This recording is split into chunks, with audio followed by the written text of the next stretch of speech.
We wait on you tonight, Jesus. Pour out yourself unto us. Pour out yourself unto us, Jesus. We wait on you. We wait on you.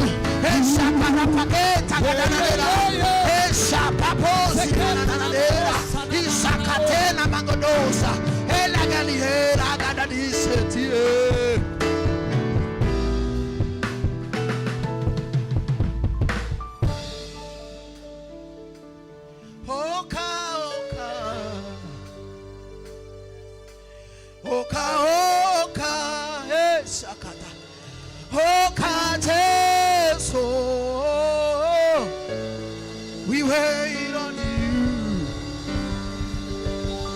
Oka, oka, Isaganalena. Oka, oka, oka, Isakatana. Oka, Jesu, Siela de la Canana.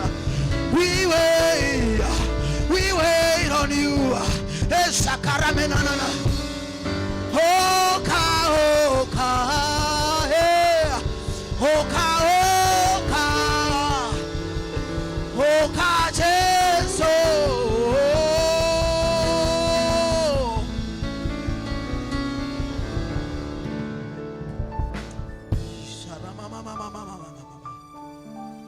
Elena na ropa sozia la gadana. Karama mozo melega saya. I wait upon you, Jesus. I wait upon you, Jesus. I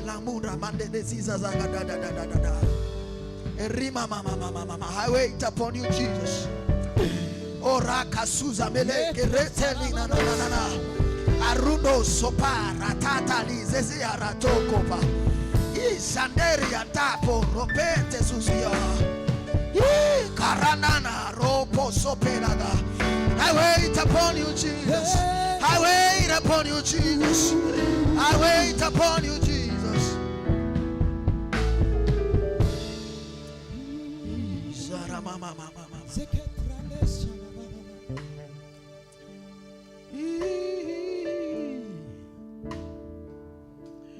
Oh Lord God, we wait upon you tonight, Jesus Christ, to mend our hearts, to transform our lives, oh God, to heal us, Jesus Christ. Oh God, pour yourself unto us, Jesus. We are ready to receive from you, Holy Ghost. Holy Ghost, we are ready for you, Jesus.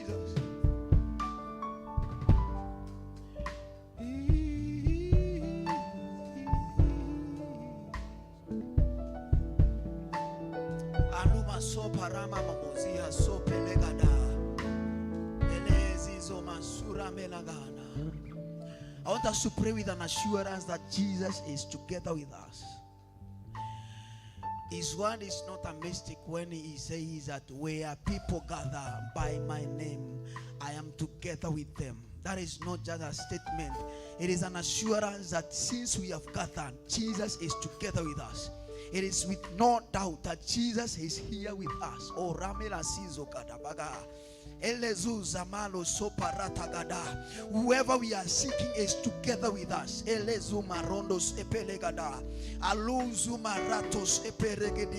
do not have to look unto the mountains because Jesus is together with us. He is together with you. Oh, Somarinta Ziza. Elo saparatuze beleza ratuzi malagea. Ela sumarandozo. I know you are with me tonight. Amasora, this moment. I know you are here, Jesus. Ela koza bagarate saya. Cause an effect in my life. Cause an effect in me, oh God. Esura manado sepeletiza izango saparate gidanano soba.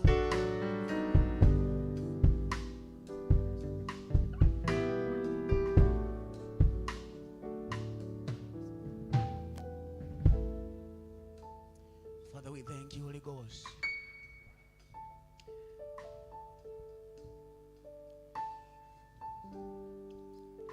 We thank you, Jesus, for such a time, oh God. You have given us the grace to gather again. You have given us the strength to gather again, oh God.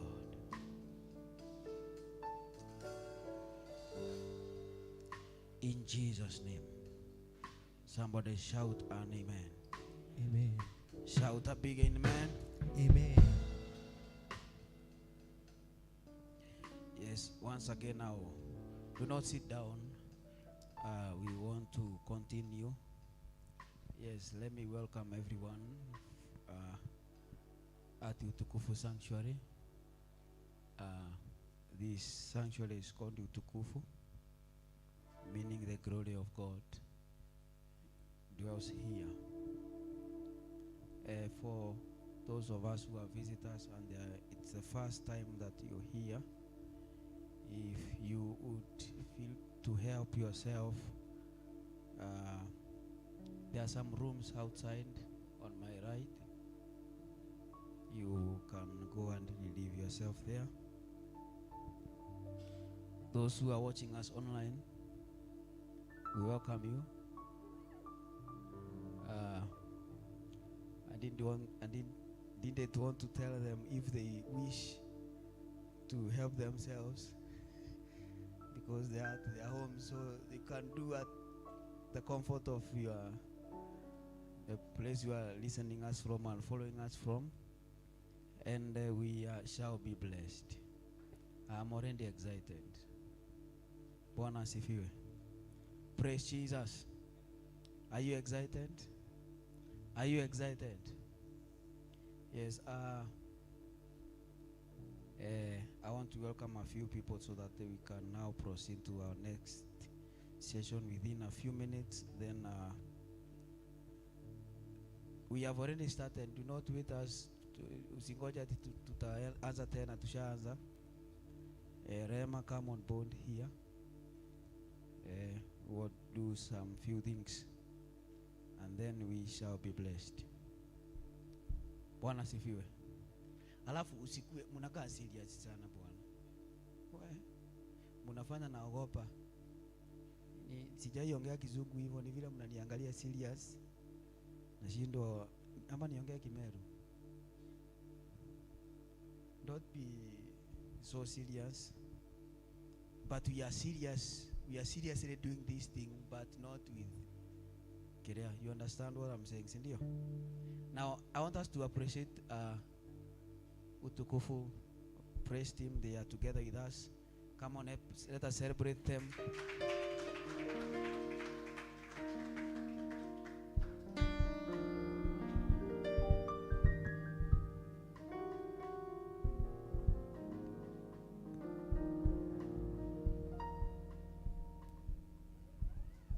Hallelujah. Bwana Yesu asifiwe. Are you happy to be in the presence of the Lord? You can just give me a smile, or you can smile to your neighbor. Tell them God is here. Tell them welcome. Welcome. Yeah.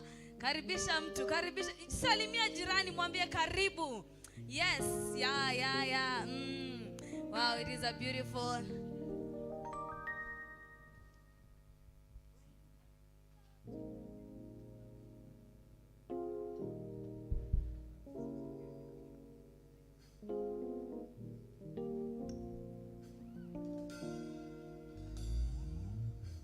to tell the Lord that yeye ni baba. Hallelujah.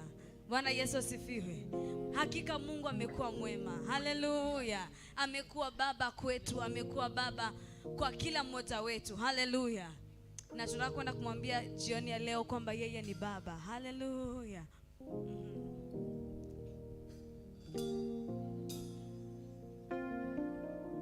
Wewe ni baba.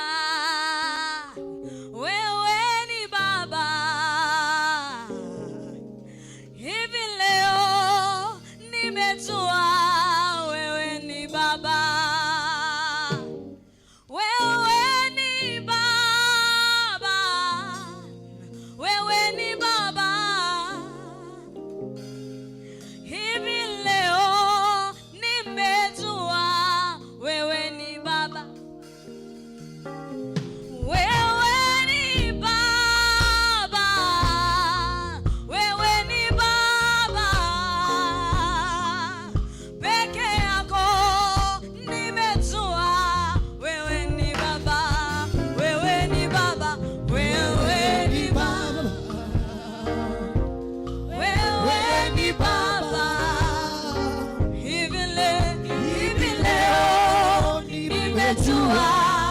wewe ni Baba.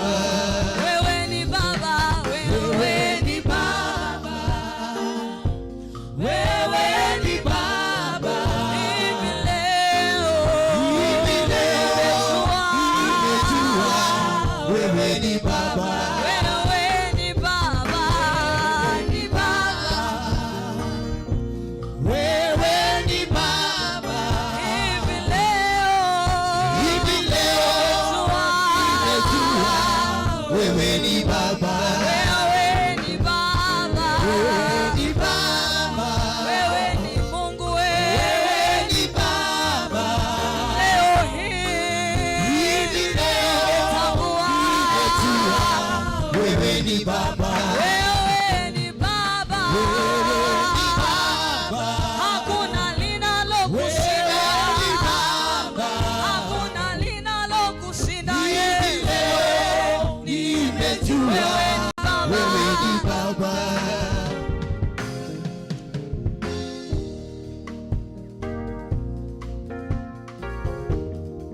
Tunaimba uzuri wako Bwana.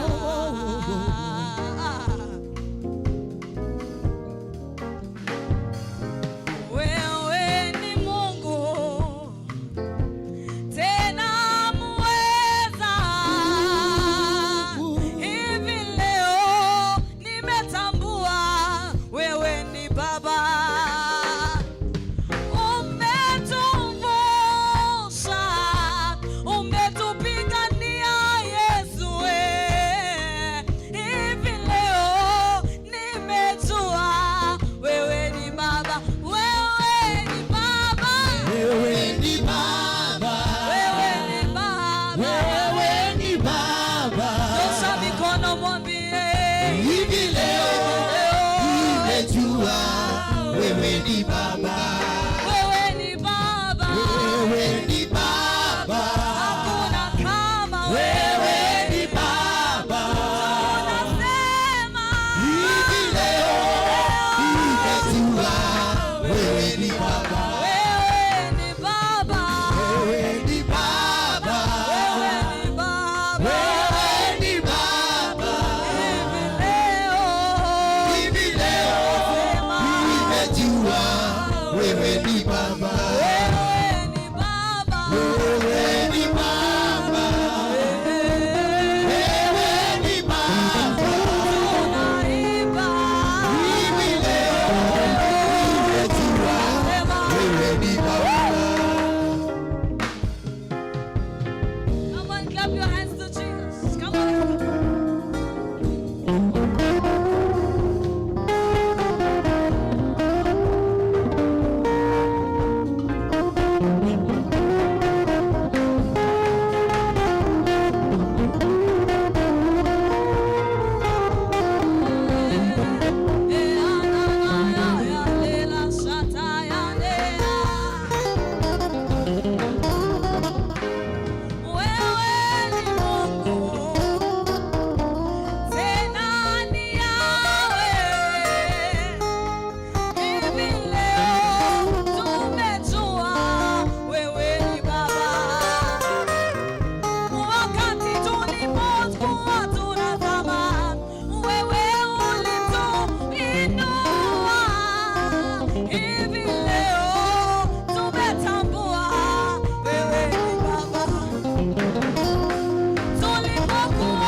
Tunapokuona kila saa unashuka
Bwana Yesu asifiwe.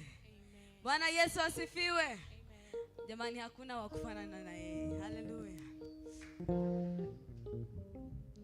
Mwambie jirani yako hakuna wa kufanana na yeye. Hakuna wa kufanana. Mwambie vizuri aelewe, ashike hiyo. Let us sing, we mean this one.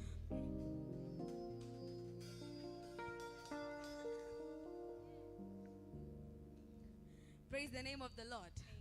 That is this old school song that has been ringing in my mind.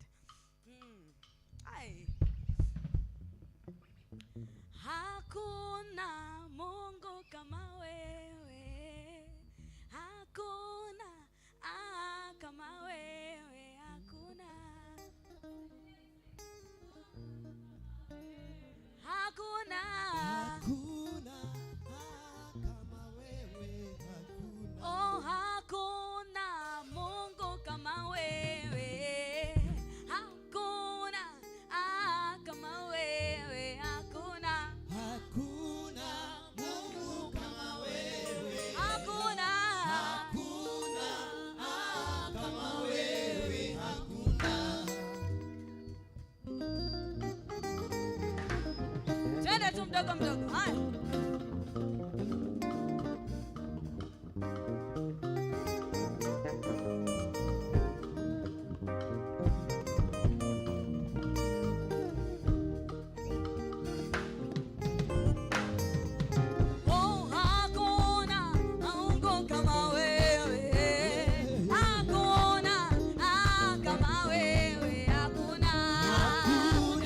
Mungu kama wewe. Hakuna.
Katikati ya miungu hakuna Mungu kama wewe.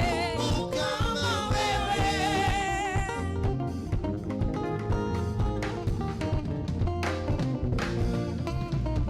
Katikati ya miungu hakuna Mungu kama wewe. Kama wewe. Katikati ya miungu hakuna Mungu kama wewe. Kama wewe. Katikati ya miungu hakuna Mungu kama wewe. Kama wewe. Kama wewe. Kama wewe. Kama wewe. Kama wewe. Kama wewe. Kama wewe. Kama wewe. Kama wewe. Kama wewe. Kama wewe. Kama wewe. Wapi shangwe na vigelegele kwa Yesu?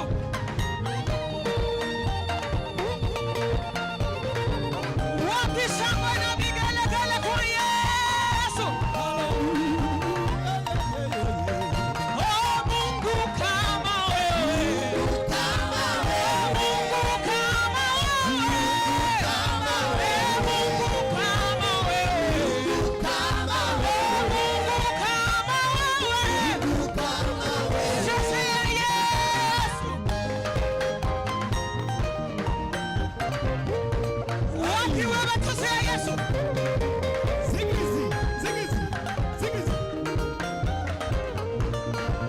Oh, Mungu kama wewe. Kama wewe. Kama wewe.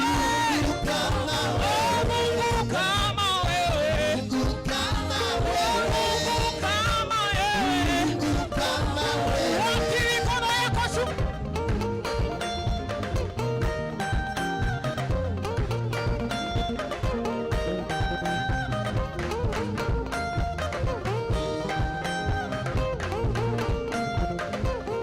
Nani kama yawe mshindi wa washindi?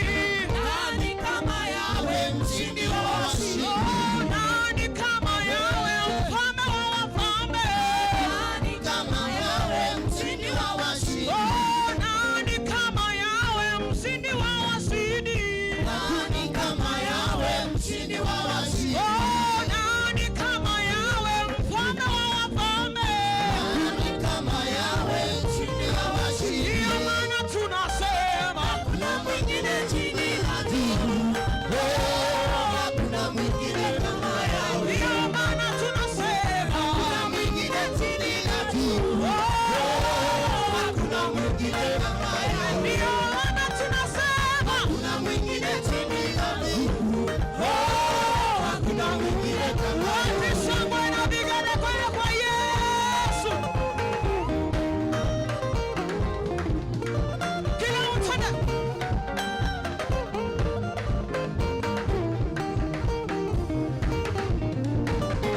ndiyo maana tunasema Hakuna mwingine chini ya juu. Hakuna mwingine kama yawe. ndiyo maana tunasema Hakuna mwingine chini ya juu. Hakuna mwingine kama yawe. ndiyo maana tunasema Hakuna mwingine chini ya juu. Hakuna mwingine kama yawe. kila mtu na wewe chezea Yesu, chezea Yesu.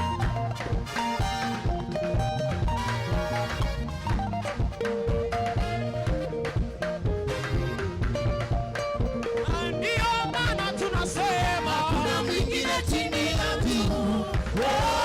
Hakuna mwingine kama yawe. ndiyo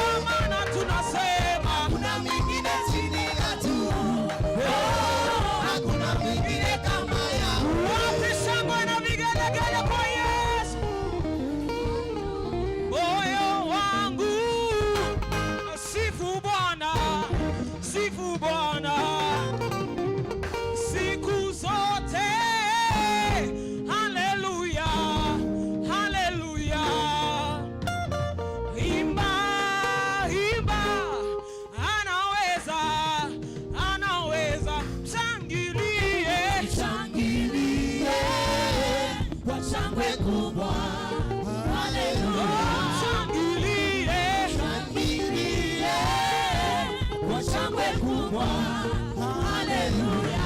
Imba moyo wangu, sifu Bwana, sifu Bwana. siku zote. Siku zote. Haleluya. Haleluya. Imba, imba. Imba, anaweza, anaweza. Shangilie. Shangilie, shangwe kubwa. Haleluya. Imba, imba. Imba, imba, anaweza, anaweza. Shangilie. Shangilie, shangwe kubwa. Haleluya. Ndiye Bwana. Ndiye Bwana, Bwana. Ndiye Bwana. ndiye Bwana, Bwana. Ndiye Bwana.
Uinulie Yesu sauti yako, umpe shangwe na vigelegele. Haleluya.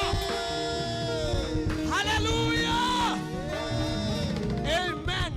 Tulikuja kuonyeshwa heshima na Bwana malangoni pake. Bwana apewe sifa. Hebu tafuta watu wawili wasalimie na upigie hawa wapendwa makofi. Nasema utafute watu wawili watatu uwasalimie, usherehekee. Alafu upigia hawa wapendwa makofi. Haleluya. Bwana apewe sifa. Achana nao umesalimia, tafuta wengine wasalimie wenye aujui, na make sure umesalimia mtu mwenye aujui. Tigererane wageithia mundu uria utoi. Haleluya. Amen. Haleluya. Alafu naalika pia Azipraise, musiende Azipraise, na wataka hapa kina Steve, kina Karo, nyinyi wote tunawataka hapa katika jina la Yesu. Umewasalimia? Aya, nimekupatia ruhusa watolee ushuhuda dakika moja. Mbona unanyamaza? Hebu hakikisha umetolea mtu ushuhuda. Azipraise wakikuja, na musikae tafadhali, tuko nyuma ya masaa. Haleluya. Amen. Amekwambia aje? Haleluya. Praise be to God. Ukiona mtu asemi amen, ujue shinda si Mungu na shinda si shaitani. Shaitani hawezi patikana marangoni pa Bwana. Haleluya. Amen. Unajua, acha nikwambie kitu. Leo usiku utakuwa mfupi sana. Auamini, lakini acha nirudie. Leo usiku itakuwa fupi. Bwana apewe sifa. Alafu nikwambie kitu kingine mzuri. Leo wenye hawakukunja wataregret. Bwana apewe sifa. Kwa sababu Bwana atakubariki. Naomba Azipraise wakunje. Mimi sijui wako wapi. Siwapigie makofi. Huu ni mkutano ambao umeandaliwa na hawa majamaa kwa sababu ya utukufu wa Bwana. Wapigie makofi. Wapigie makofi. Washerehekee. Bwana apewe sifa. Amen. Sasa tulikuwa tunafanya kitu inaitwa kupima Filipu. Bwana apewe sifa. All the way from UK, United Kirinyaga, you are here. We appreciate you. Tunaona watu wametoka mbali Karatina, ninaona akina Jose wametoka Keno, naona akina Jemima wametoka Karatina. Naona wengine wametoka fa. Mungu atawabariki. Bwana apewe sifa. Jemima, wewe ni wa huku na huko Tunashukuru Mungu. Ni wa Keno. Jemima ni wa Keno. Tunatukuza Bwana. Nataka tuendelee kumwabudu Bwana. Ambia mwenzako tuingie katika hii lugha yetu ya Kihibrania. inakaa uamini utabarikiwa. Mbia tuingie katika hii lugha yetu ya Kiimbirania. Kana njari na Gikuyu. Ndenda tuingire thiini wa lugha ino itu ya Kigosho. Umuthi turari ya Kigosho. Ngomenda gukoma thibitari akome. Bwana apewe sifa. Hallelujah. Tugukorwo tukithathaia Mwathani na Gikuyu ni korasi ni weigua. Umuthi ni rio ndirenda uturie maru. Ta thuri aria 20 na maturagia maru. No muthi ndikwenda ithongo nyingi ni tuyo muthomu. Keyu kithongo. No muthi ndirenda kuigua oi Ngai wa Isiraeli. Ni ndakuinamirira ni ndagutureria andu. Gaturume ka uthingu. Ni weigua. Umuthi ndomine ngwenda kuigua kiboya na kiembu. Hallelujah. Umuthi ni menda kuigua kiboya na kiembu. Kosi. Kimeru kiroria. Kiroria. Murungu. Bwana apewe sifa. Ni ngwenda kuigua Filipo kiuga gusa Jehova. Hallelujah. Hiyo misamiati tunaitaka huku kwa utukufu wa Bwana. Na wewe pengine umekuwa wa huko, wewe pengine uelewi Kikuyu, unaelewa kila kitu katika roho. Bwana apewe sifa. Hii lugha ni moja. Bwana apewe sifa. Mungu anaweza kupatia uwezo na uongee hata Kikuyu, uongee Kiembu. Bwana apewe sifa. Mwai ni ataewe. Unajua tulienda mahali tukiwa na kina Philip kuhubiri, nikasema mwai atangewe. Sikuwa najua nasema Bwana aokoke. Nilijua hiyo siku. Bwana apewe sifa. So nasema mwai ataewe. So tunataka kumwabudu Bwana, tuzame twende deep. Bwana apewe sifa. Rehema, mimi sijui leo utafanya nini. Nilikufunza Kikuyu ukakataa. Leo utasoma cha nguvu. Lakini tunatukuza Bwana. Bwana amekuwa mwaminifu. Wangapi Bwana amekuwa mwaminifu kwao? Na isire ya kujifanya. The Lord has been faithful. Ndevi, Bwana amekuwa mwaminifu kwako. Bwana amekuwa mwaminifu kwetu. Bwana apewe sifa. Na tunamtukuza, tunalienzi jina lake. Bwana apewe sifa. Wacha nikwambie, ile kitu mzuri unaweza fanya siku ya leo. Wakati mwingine unaombwa pesa hauna. Wakati mwingine unaombwa gari hauna. Wakati mwingine Mungu anakuomba wakati wake pengine hauna. Siku ya leo ile kitu unaweza fanya mzuri sana ni kumuinulia mikono. Bwana apewe sifa. Biblia inasema na wacha kuinua mikono kwetu kukawe kama sandaka ya jioni. Bwana apewe sifa. Kwa hivyo usiogope. Yule mtu unaona kama anaweza kuzuia kuinulia Bwana mikono, hama dakika hii. Yule mtu unaona ukiwa karibu na yeye uwezi lia, umwage machozi, makamasi, ulie, uiname, ufanye vile unaweza fanya, hama. Na tumekuruhusu hata ukitaka kutoka pale nje unapiga mavectors, Francis. Unapiga mavectors, usisumbue neima, hama. Leo tunamuinulia Bwana sifa. Haleluya. Na wewe na mimi ndio tutainua sifa kwa Bwana. Si uinue mikono dakika moja tu. Oye. Inua tu mikono yako, fungua kinywa chako, mshukuru. Zateri na tikazuka brande sharebadoza. Ripezi ketezi na mandosha rabagado. Eni ndwambararie mwako acio na igoro tugoshe Mwathani. Omothe ni utuko wako mugosha. Zaketa rabadosa ni mandosa. Rukera barabarosha na magada. Bingora ngoro yaku, rekereria ngoro yaku. Zatera birando saleba. Gweta ciugo cia kumutogeria na kumuthathaiya na kumutea kumuina megera. Ni akumagio ni araika na ciumbe inya iria ire muoyo. No muthe turanyitana na matuine kumutea, turanyitanira na matuine kumwambararia. Ndira kuigua bingora kanwa gaku thathaia Mwathani. Netwagotea, netwagotea, netwakwambararia, netwagotea, netwanyiha mbere yaku tokete njeine ciaku kugotea makeria. We came to give you praise. Tokete moko-ine maku kugwa ho ni tondo moko-ine maku ni kuri na thayo, moko-ine maku ni kuri na wega. Zekene mere shura barabara rikeza bingora kanwa gaku muthathaia ndagika imwe. Ona mbere ya tuinete mwite ciugo, mwite maritwa maria mega, maritwa maria mesama, maritwa maria atetagwo ni aria ni andu mandurire, maritwa makumuteithia mwitemo. Zarebe tuzeketa zulebe. Ita Bwana yale majina mazuri, yote mazuri ni yake, utukufu ni wake, ufalme, mamlaka na utajiri, nguvu ziko mikononi mwake. Na ndipo tumekuja marangoni pake kumuinua, kumwadhimisha mfalme wa wafalme, utuachilie marangoni pake. Zalebegedesi na mana. Tulikuja kukuenzi Bwana, tulikuja kukutukuza Bwana. Tulisema utainuliwa hata kama hujajibu maombi kadri na matarajio yetu. Tuko na sababu ya kukuabudu, tuko na sababu ya kukuheshimu, tuko na sababu ya kukupenda, tuko na sababu ya kukutumainia zaidi na zaidi. Mwinulia sauti yako, mtumainia zaidi. Mwinulia sauti yako. Zakera bado sareberebe. Wokerebegede shunama. We came to encounter the presence of the sovereign God, the Lord who is mighty in battle, the Lord who has never lost in any battle. We came to bow in His presence. We came to adore Him.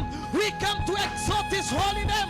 We came to bow. We came to worship. We came to lift our hearts. We came to lift our spirit. We come to build ourselves in our most holy faith so that the Lord may have a chance in our lives. Hianjera Jesu yekerebe sunama nagararo tokete gogotea tokete gokwira wewama tokete gokwira ndonkerika nithio nanka ishinge weo wiki wewama gatorome kaothingu netwakwambarareria moko maito netwakwambarareria moko maito netwakwambarareria megambo ito. We lift our voices as we pray God, as we make petitions, as we supplicate. My Father, I pray that our voices will be like a sweet aroma unto you, O God. Mwathani twakinya moko-inĩ maku tige tokũinama tũkũinama githe tũgũgũtĩa githe tũgũkwenyiheria tũkwanĩrĩra mũgambo atĩ ithuĩ reke tũtikonekane, reke twagwe Jesu nĩgetha wonekane. Zekerebe mwambararĩrie moko maku takĩonereria atĩ nĩ ũmũinyihĩirie. Yelelelelele.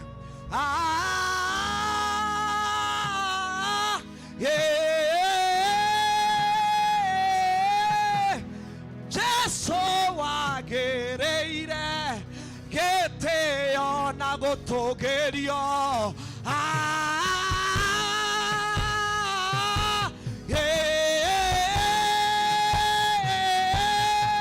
Jesu wagereire gũtĩo na gũtũgĩrio. Twaine Jesu Jesu Jesu wagereire Jesu wagereire gũtĩo na gũtũgĩrio.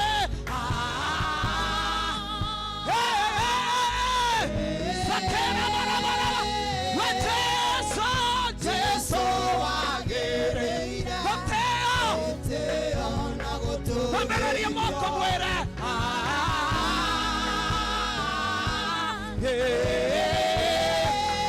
Jesu wagereire Jesu gũtĩo Jesu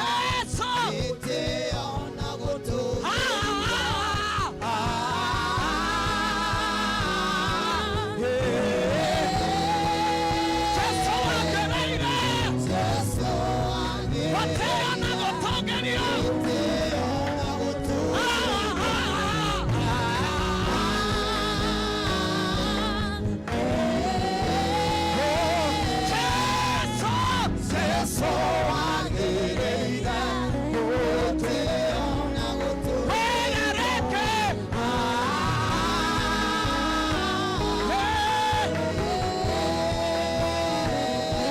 Jesu wagereire Jesu gũtĩo na gũtũgĩrio.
nĩkĩo tũragũtũgĩria mũno Mwathani witũ.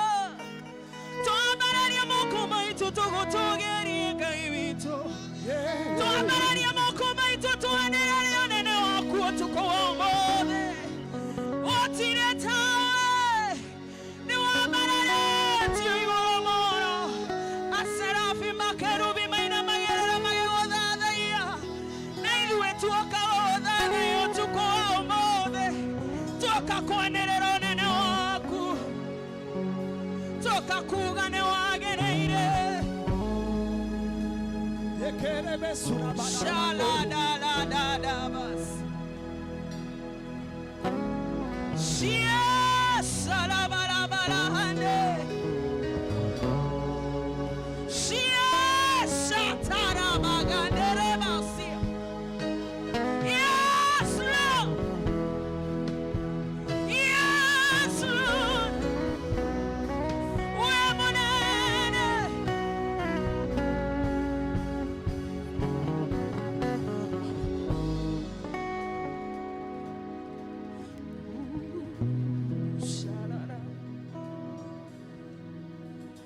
Hallelujah.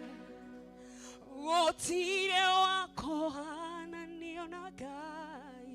Gũtirĩ wako hananiona Ngai. Gũtirĩ wako igananiona Jesu. Gũtirĩ wako igananiona Ngai. Gũtirĩ wako igananiona Baba. Gũtirĩ wako igananiona Ngai. Akiuga negũgũtirĩ ũngĩrega. Gũtirĩ wako igananiona Ngai. Na ithuĩ twakwambararia Jesu. Twakwambararia.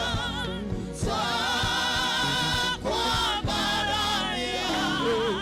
Gũtirĩ wako hananiona Ngai. Twakwambararia Jesu. Twakwambararia.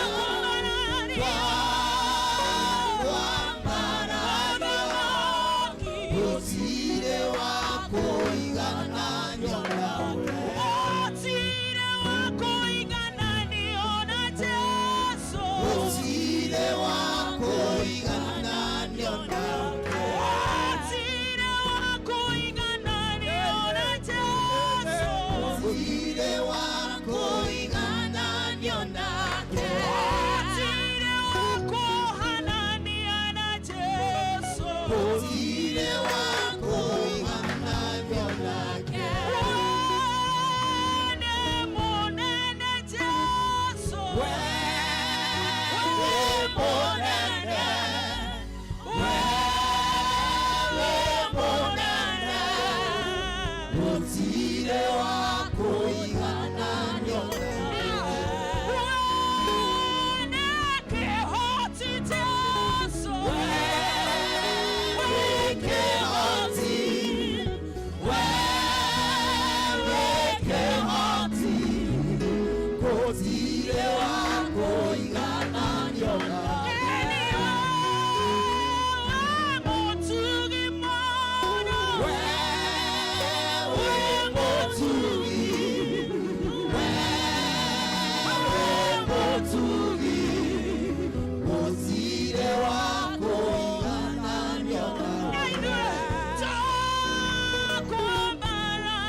Jehovah da Kobanaria, Jehovah da Kobanaria, Moroi Bana Kogegania, Jehovah, Jehovah da Kobanaria,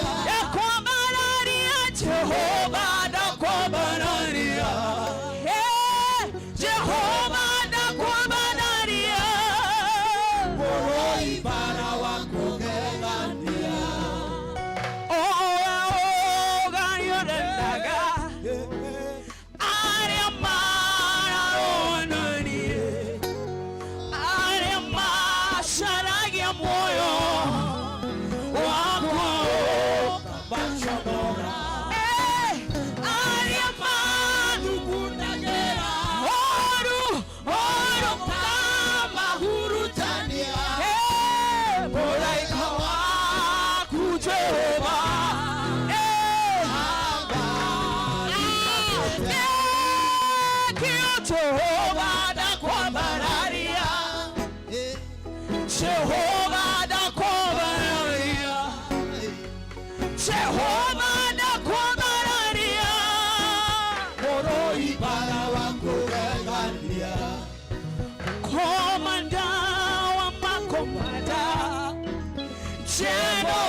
Kanya Jehovah, we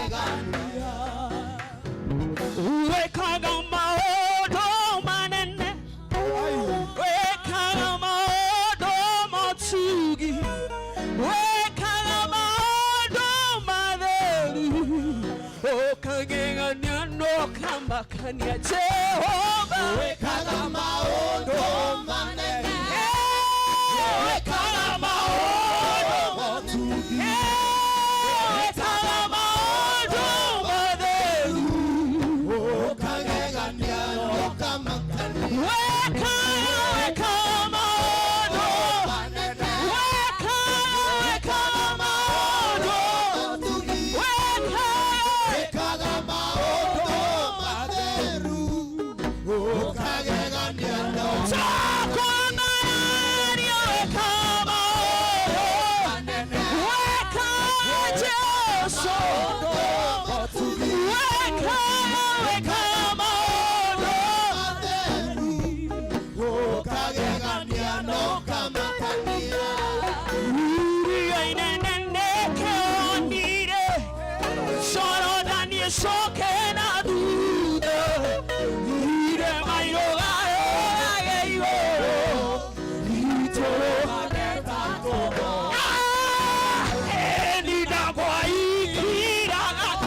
Konda rere muyo twahota tikumwinira tigobo kaimoto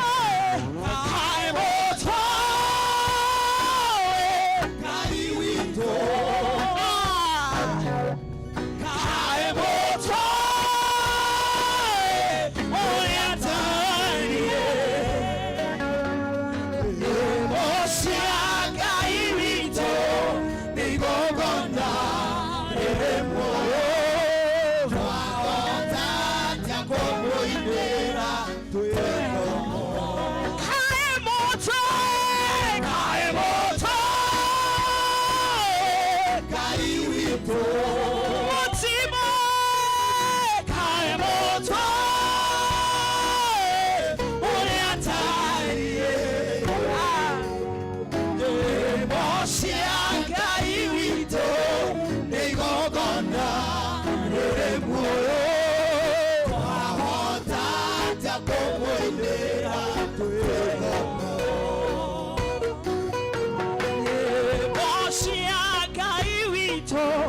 Twashinaga ogetwara magoko na machino mbere yake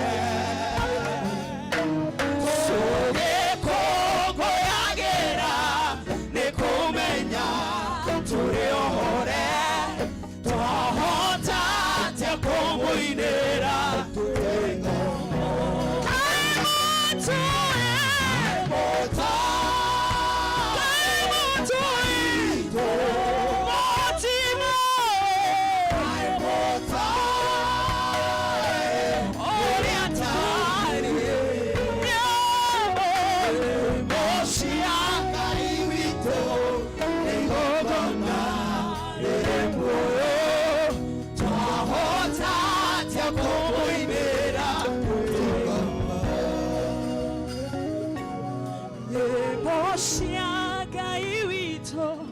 twashinaga togetwara magoko na machino mbere yake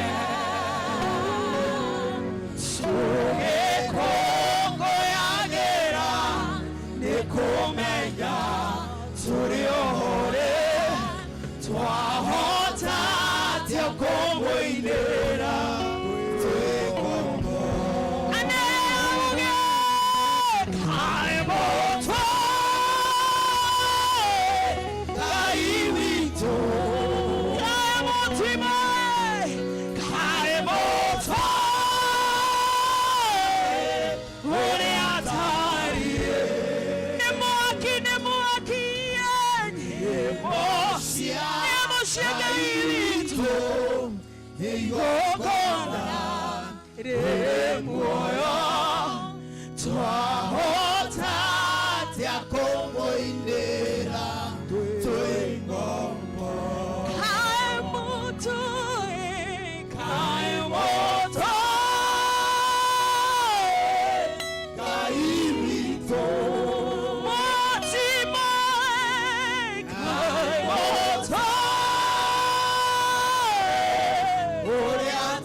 Twararia moko maku muthathaiye Ngai witũ nĩ mũnene gũtirĩ wĩigana take we mũtheru we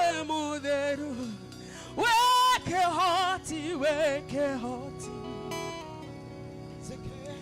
thengio Ngai nĩ ũtugi waku thengio Mwathani nĩ tha ciaku thengio Mwathani nikio twakurehere nyĩmbo citũ ũtukũ wa ũmũthĩ tũtikwambanaria Ngai geni tũtuĩte itua gũkwambanaria na gũgũthathaiya wetu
kaibito nikitoa wote anatoka bararia niona wenga iwamba nole unga nukinyohigie sierandero sio kunena meni sierandero sio kunena meni sierandero sio kunena meni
Hallelujah.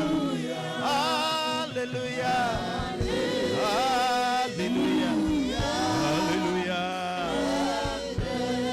Pigia Bwana Yesu makofi na kelele kwa kuwa na stahili usiku wa leo.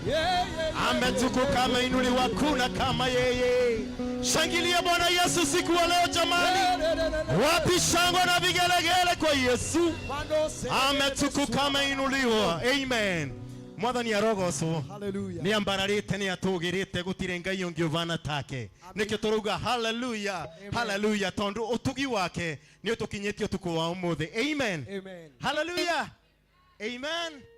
Turenda kumwira ati Elisha etirwo ni mutumia because tonight you are calling upon the name of the Lord. Hallelujah. Hallelujah. Amen. Wale wandigwa ayuritwo ni maithori ngoro because the husband ni akuite na gutiri mundu angiavotire kumuteithia. Uria mukombeire ndaga gutava ciana ciake. Amen. Utuku wa umuthi tukite na ni emwe gwitari toria ngai tondu ni iguaga ematu ni iguaga ni acokagia mahoya. Amen. Hallelujah. Amen. Hallelujah. Amen. Susalimia jirani yako. Ni mumenyire ritwa. Sijui kana kwamba umejua jirani yako. Amen. Thank you. Amen. Amen. Naona rafiki yangu wa kitambo. How are you sir? Amen. Tulikuwa tunapatana naye pale FM Kutus. Enzi zao akiwa college. Lakini hawezi nikumbuka, saizi amekuwa mkubwa. Amen. Good to see you. Amen. Mutupatie rege kabla tugoshe Mwathani. Amen.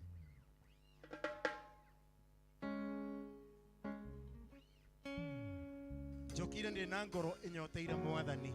Nilikuja nikiwa nimeshaukia Bwana. Kama vile wanaitwa nini? Ni panzi. Ayara. Ayara. Amen. Hallelujah. Unaweza piga makofi tu kidogo kwa Bwana Yesu.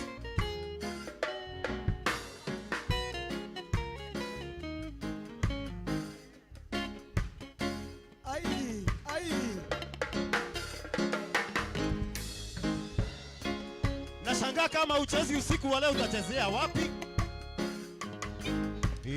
Elisha ni mutumia wale wandigwa ena maithori wendaga gutahwo ni mundu mwe wakombeire muthuri wethiri uidane na kindu angiamwire ahote kuriha thiri nakyo tondu ciana ciake itiari wira na muthuri we nake ni akuite.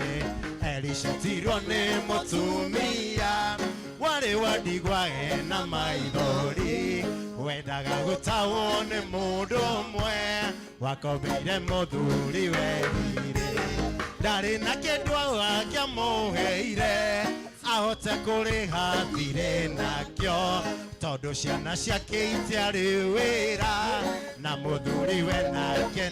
Oh Elisha, Elisha, Elisha mutumia kiririra Elisha nake Elisha gita Mwathani Jehova kimurehera. Elisha, Elisha, Elisha mutumia kiririra Elisha nake Elisha gita Mwathani Jehova kimurehera thire.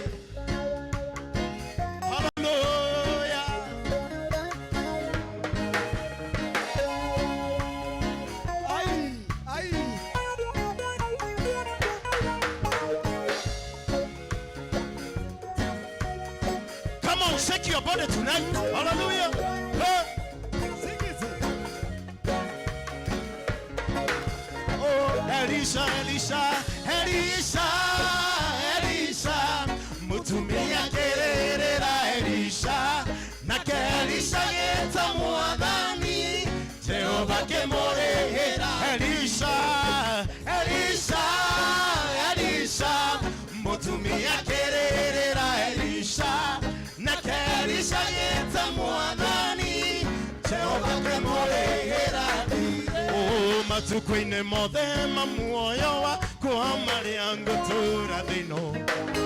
Oh matuko-ini mothe ma muoyo wakwa marianga tora dino. Wega no tugi ni dishona gashimane takuliwe.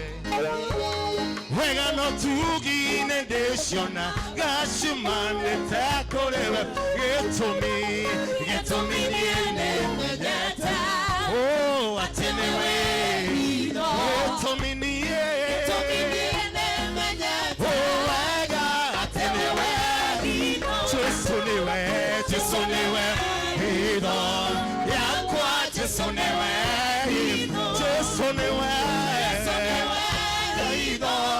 yakwa jesuniwe.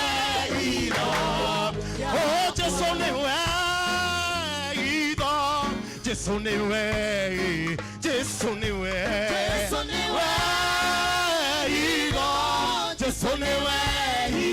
Jesuniwe,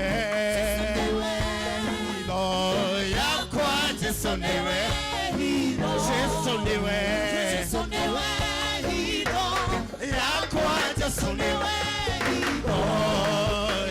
Cheze ya Yesu jamani.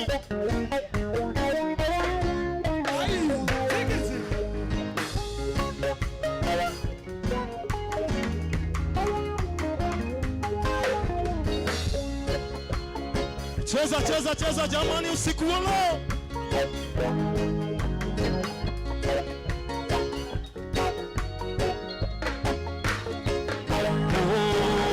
Igororia metoda ya kufa foke dutera honania. Igororia metoda ya kufa foke dutera honania. Igumuni menyete onagera hidoine. Getomini ene menyete wega onagera hidoine. Jesuniwe. Ido yakwa jesuniwe. Ido oh yakwa jesuniwe. Ido oh jesuniwe. Ido jesuniwe.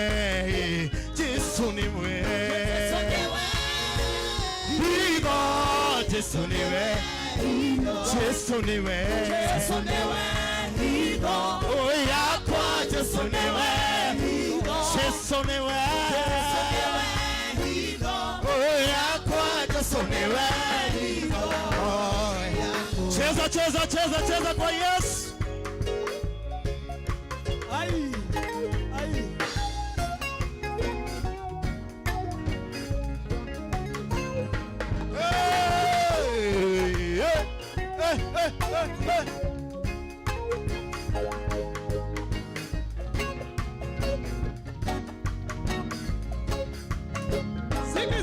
Oh, jesuniwe. Ido jesuniwe. Ido jesuniwe.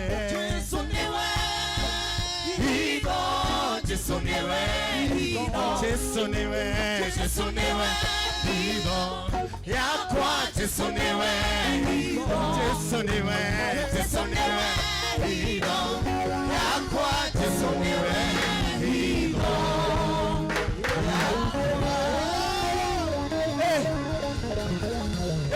hallelujah.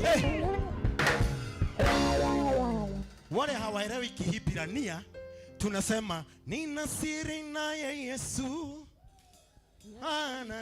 Niwe jasiri. Oh kwa amani nayo dhiki yanifanya niwe jasiri.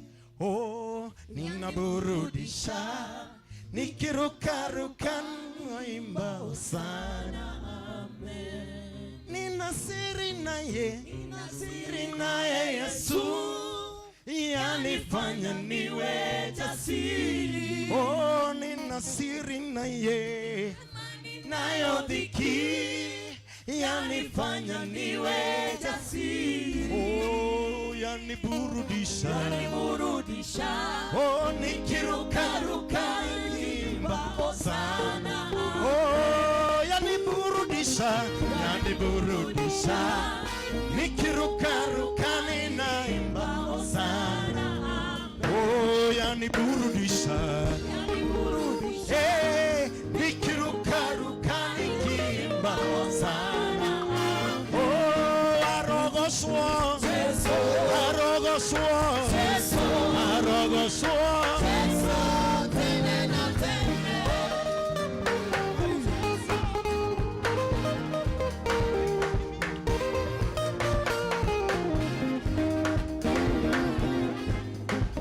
Ay, ay, ay, ay, ay, ay, ay, ay.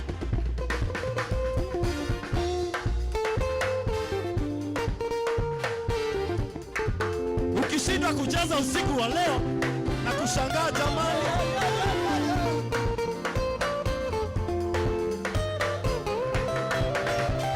Oh, arogoswa, arogoswa, arogoswa.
Cheza, cheza, cheza.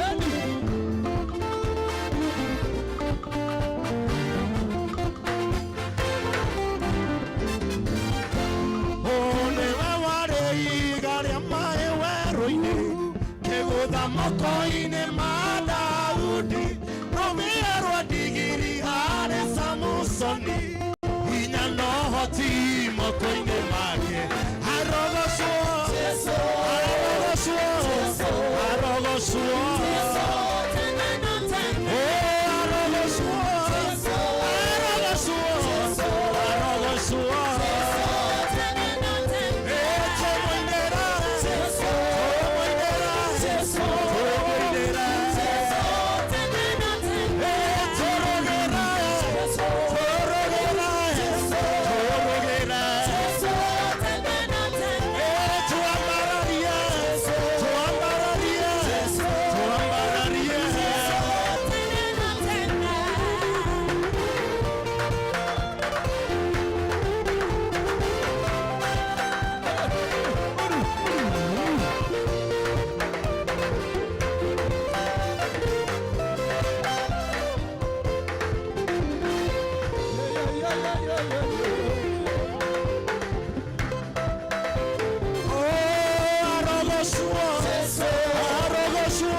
Wapi vigelegele na shangwe jamani?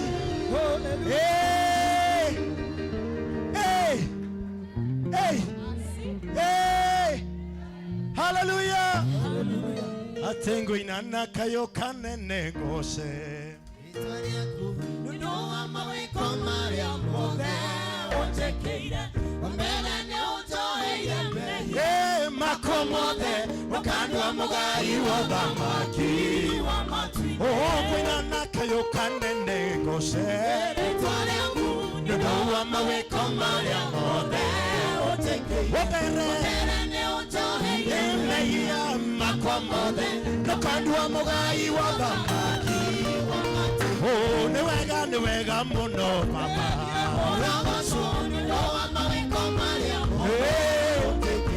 Kutora kuwashanya nyumba ine. Oh, ne wega muno papa. Oh, JK, kutora kuwashanya nyumba ine.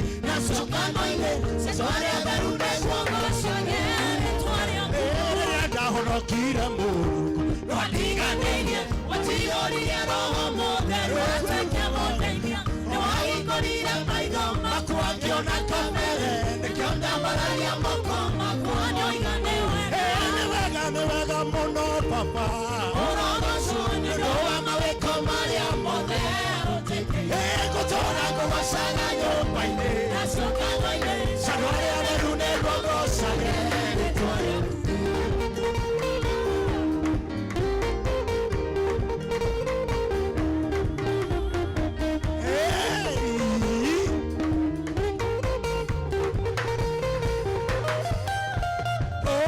Shathimo Murungu ni waheire nigetha ngũmenyithia bata wa ngoro yakwa na rĩrĩa ndĩganducia kwa baba wanĩgagĩra matunda kaingĩ bata wa ngoro yakwa.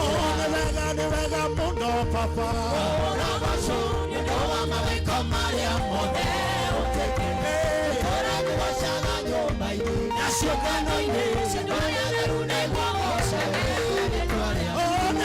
Ni wega muno papa Urogocu nĩũndũ wa mawĩko marĩa mothe ũtekire ũra ngũgocaga nyũmba-inĩ na ciũngano-inĩ ciĩndũ rĩa theru nĩguo ngocage rĩtwa rĩaku. atĩ thomaga rũgano rwaku Ngamĩhũra mbica yaku Jesũ ngona kĩambĩrĩria ngona kĩrĩkĩro ngahoya kũhana tawe. thomaga Thomaga rũgano rwaku Jesũ ngamĩhũra mbica yaku ngona kĩambĩrĩria ngona kĩrĩkĩro ngahoya kũhana tawe. atĩ ngona kĩambĩrĩria Ngona kĩrĩkĩro ngahoya kũhana tawe. na kaĩ Jesũ wĩ mwega wĩ mũtugi na ningĩ ũrĩtha wendo waku ndũrĩgĩthĩrie ũhonokia wa muoyo wakwa nĩnjũĩ nĩ ũnyenda Na nĩ ũnũmbũyagia na wĩna mũbango mwega. nĩnjũĩ Nĩnjũĩ nĩ ũnyenda na nĩ ũnũmbũyagia na wĩna mũbango mwega. thomaga Thomaga rũgano rwaku ngamĩhũra mbica yaku ngona ngona kĩambĩrĩria ngona kĩrĩkĩro ngahoya kũhana tawe. thomaga rũgano rwaku Jesũ Ngamĩhũra mbica yaku ngona kĩambĩrĩria ngona kĩrĩkĩro ngahoya kũhana tawe. Ndorogera Jesũ igũrũ.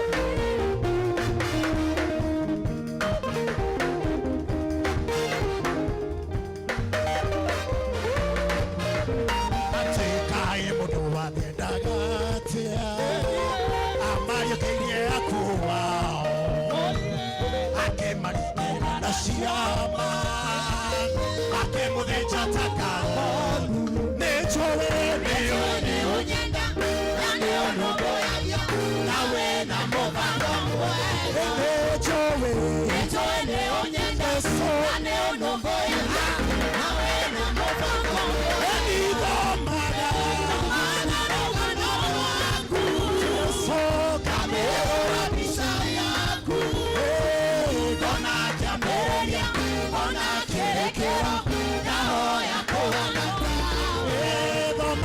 bomada rogano wangu ekona kamera bisayaku gona jamberia gona kerekera naho yakona eni gona kiambereria gona kerekera naho yakona atewe Emmanuel mweki wa maya gotire kirema kenge mogetera inya wekai twende ni mimi nini ngoja hapa ni pale unajiachilia kama mkulino haleluya nipasa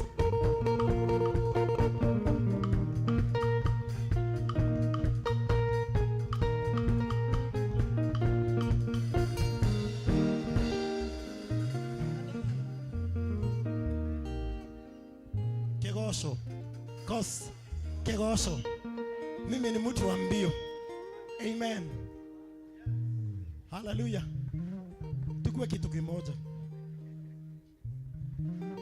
Haya twende.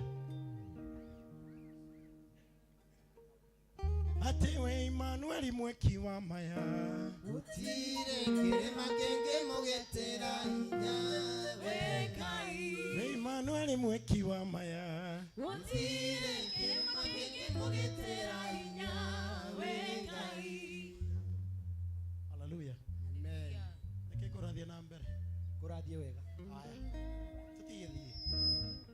Mimi nangoja Kegoso tuende. Tuko sawa? Nipatie F. I'll be okay with that.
Shangwe kwa Yesu.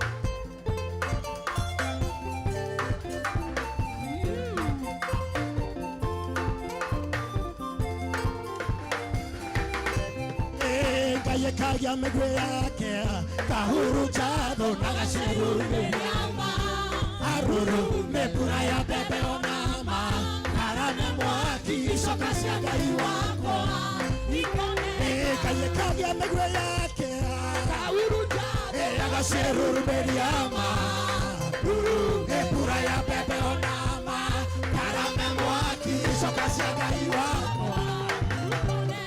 Utohaga motoro, Enegwadika kolino, Eweaga magoroma, Kwa ienya kategara tawarina. Utohaga motoro, Enegwadika kolino, Eweaga magoroma, Kwa ienya.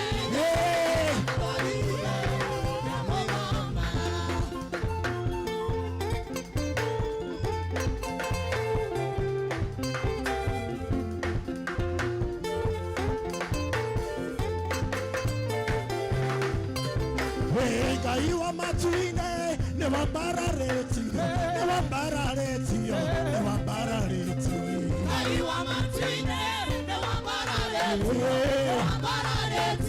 ne wambara reti Okay oti wa mode ne wambara reti ne wambara reti ne wambara reti Iwa matuine ne wambara reti Iga wambara reti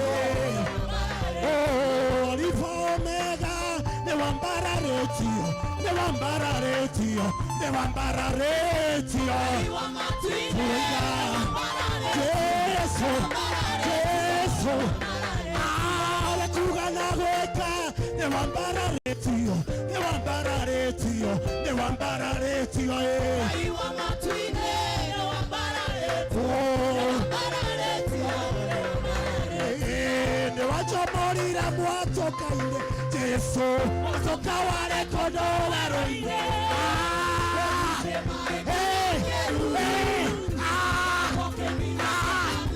Ne wajamorire.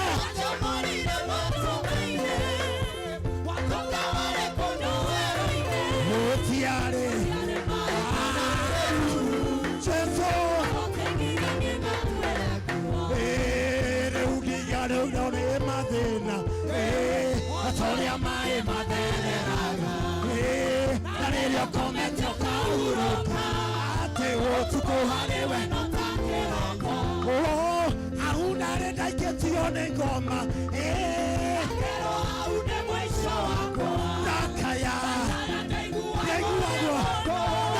No we. Ne wacho morira. Wato kaine. Wato wale kono heroine. Kotiare mai kanakeru. Ne wacho morire. Wato kaine. Wato wale kono heroine. Kotiare mai kanakeru. Ate o kaito boinere. Osiare goromon. Tonoare nainga. Igorore amari. Elo kaito boinere. Osiare goromon. Tonoare nainga. Igorore amari. Atenerwe boroiniro. Nasira mare koro koro. Atenerwe boroiniro. Nasira mare koro koro. Ate o kaito boinere. Osiare goromon. Tonoare nainga. Igorore amari. Elo kaito boinere. Osiare goromon. Tonoare nainga. Igorore amari. Atere bode keoti. Ungekero inawega. Otare naiberu. Naru keringesia. Are bode keoti.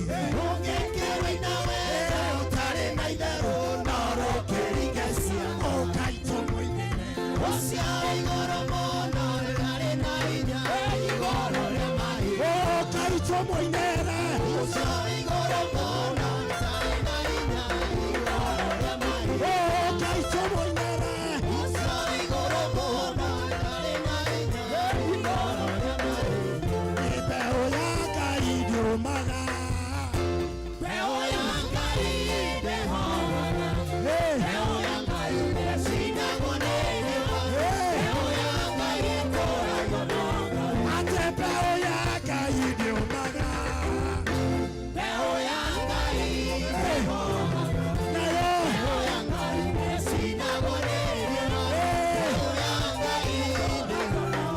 Ate matigire. matubika negwo tuke makiriganirwo tetwanebeo teri watondukera tugekuruka na matire metekia tete bao ya Ngai irumaga bao ya Ngai ndehoga bao ya Ngai sinabone kuiga bao ya Ngai tora nyonoga bao ya Ngai irumaga bao ya Ngai ndehoga bao ya Ngai sinabone bao ya Ngai tora nyonoga tewe musamo tadiraga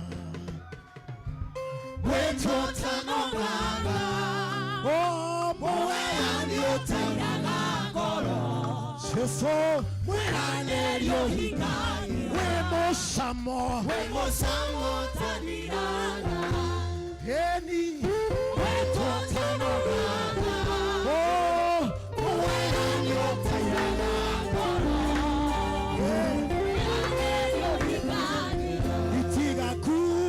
papa newega tondo ne wachowe bere eni enda sakia ngado bere yaku yugaga newega tora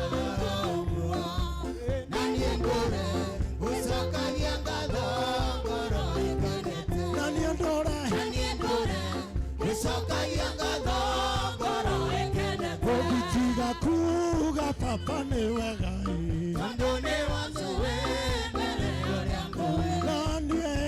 Sakia ngado mbere yaku yugaga newega toraga oni nani ndore usakagia ngado ngoro ikenete niwaheire marua mabata makunyonereria njera ya iguru enie niguo nikuga newega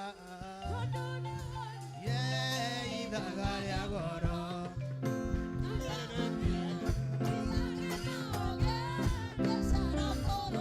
igelegele kwa Yesu sai mwathani wa thelu utumete iria iriku mathina mathiete guthira twambate na mwiri wa sai mwathani wa thelu utumete iria iriku mathina mathiete guthira twambate na mwiri wa Ngai witũ Ngai mwathani wa thelu tondũ mathĩna mathiĩte gũthira ĩni twambate na mwĩrĩ wa iri na ngiri cia ũhonokio cikarĩire itĩ-inĩ ciao nene ĩni cietereire tume mbara-inĩ twambate na mwĩrĩ wa Ngai witũ Ngai mwathani wa thelu tondũ mathĩna mathiĩte gũthira ĩni twambate na mwĩrĩ wa ĩrĩa Jehova getana gĩtĩ-inĩ gĩake gĩtheru hĩndĩ ĩyo Jesũ araũke umbĩte athinguta ngacia ndũrĩrĩ ciothe ikamemendwo nĩ ihiga rĩrĩa rĩoimire Zayuni kĩrĩma-inĩ kĩa Jehova nĩakoya kĩro tweohe gĩtuĩke mũcibi wake ingĩanyita ũhoro wa ma na njũgũma ĩni nyũmba cia ndũrĩrĩ ciothe nĩikamemendwo nĩ ihiga rĩrĩa rĩoigirwo Zayuni kĩrĩma-inĩ kĩa Jehova ĩni kũrĩ ciana cia ũthamaki athimĩkanio kwa ngoma Kenya na Kenya rirĩko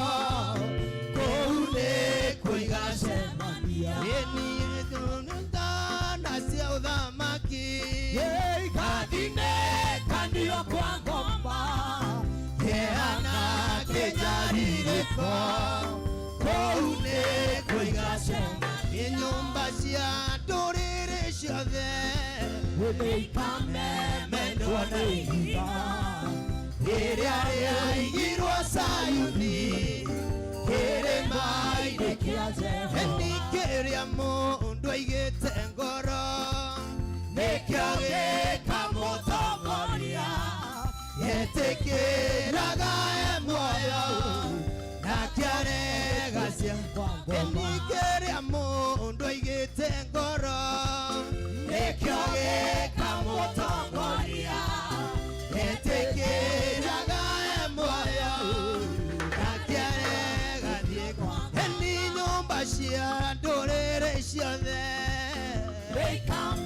mendwo na ihiga rĩrĩa rĩaigirwo Sayuni kĩrĩma-inĩ kĩa Jehova. Haleluya!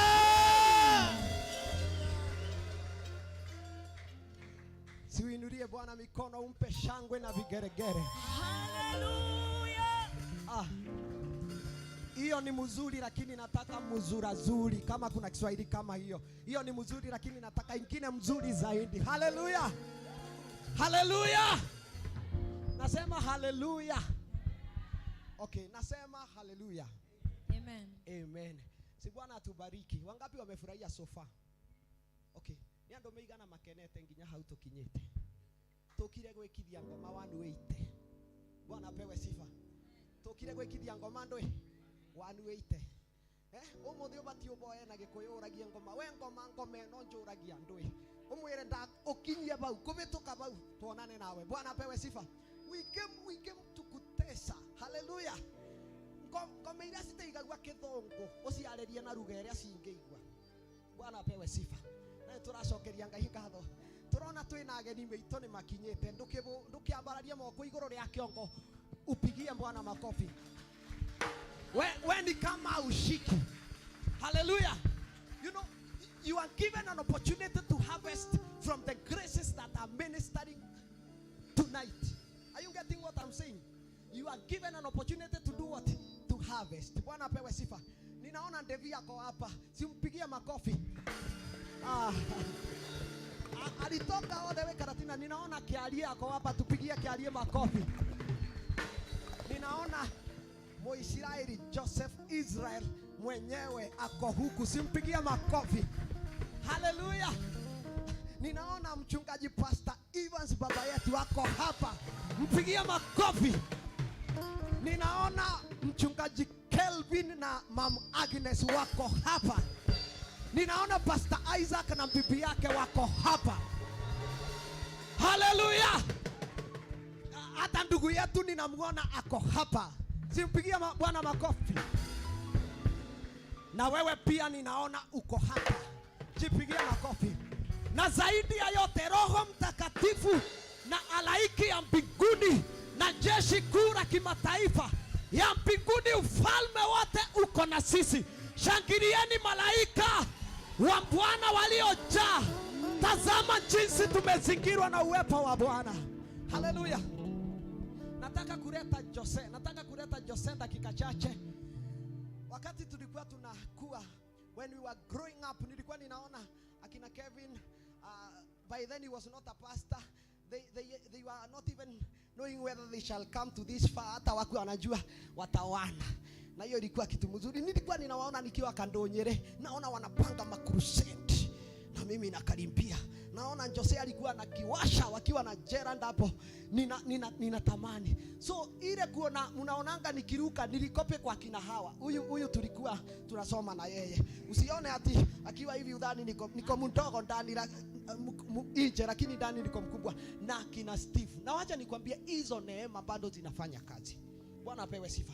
Na nataka nilete Jose dakika chache kabla hatujapata kusikia neno la Bwana. Huku nakwambia tutakuwa na mambo umutheto ukire kwenja ngoma ni ithenwa. Turamwenja gitema. Bwana apewe sifa. Enda gukoma thibitari akome. Haleluya. Rimwe ni wega guticaga ngoma. Si ni kweli? Tukire kumubea mikana. Tutakuwa na wakati mzuri sana. Hata hatujaanza. Wewe unajua ujui, unapanga vile utaenda nyumbani, shauri yako. Sisi tunapanga vile tutabarikiwa. Nataka kuleta Jose dakika chache. tumuinulie Bwana mikono. Hii generation yetu ile makosa iko ni eti atuinuangi mikono. Hata tukiimba ndambararia moko makwa maromo buko ndagosha ritwa ryaku mbere ya maromo buko. Nilikuta wachungaji by then akina Pastor Chomba walikuwa anatuambia kesha hakuna kuketi, na hakuna kuweka mikono chini, na hakuna kunyamaza ati umekuja umerini kwa wall kuongea. Na ukilala nyumbani, hizo nyakati tunazitaka pastor. Wakati tulikuwa tunafunzwa, kama ujui kuongea na ndimi unaambiwa sema raka, unasema raka. Sema yanda, unasema yanda. Sema kaya, unasema kaya. Anakuambia sasa kutoka hapo sitaki kusikia Kiingereza, Kiswahili ama Kikuyu. Mimi ninafuata mjamaa alikuwa anaitwa Ali, anasema sibidi namfuata anasema sibidi. That is how we were taught to make battle. Praise be to God. Let me tell you, there are battles that we cannot overcome, not unless we lift our hands unto the Lord. No more than tokire kwambararia moko iguru. Kwambararia moko iguru tu. So, nisaidie tumulete Jose Israel. Wewe huyu amejaza mponga point. Ame mpigia makofi vizuri. Hallelujah. Karibu sana mtumishi wa Bwana. Thank you. Bwana Yesu asifiwe. Nipungie mkono, hallelujah. Amen. Hebu inua mkono wako juu zaidi unipungie. Bwana Yesu asifiwe. Amen. Can you give the Lord a wave offering this night in the name of Jesus? Tell him thank you Jesus. Mwambie asante Yesu. Asante Yesu. Hallelujah. Mekuru yarika na irema cianeneha ngai. Come on somebody sing with me. Unaweza inua hata mikono juu mwambie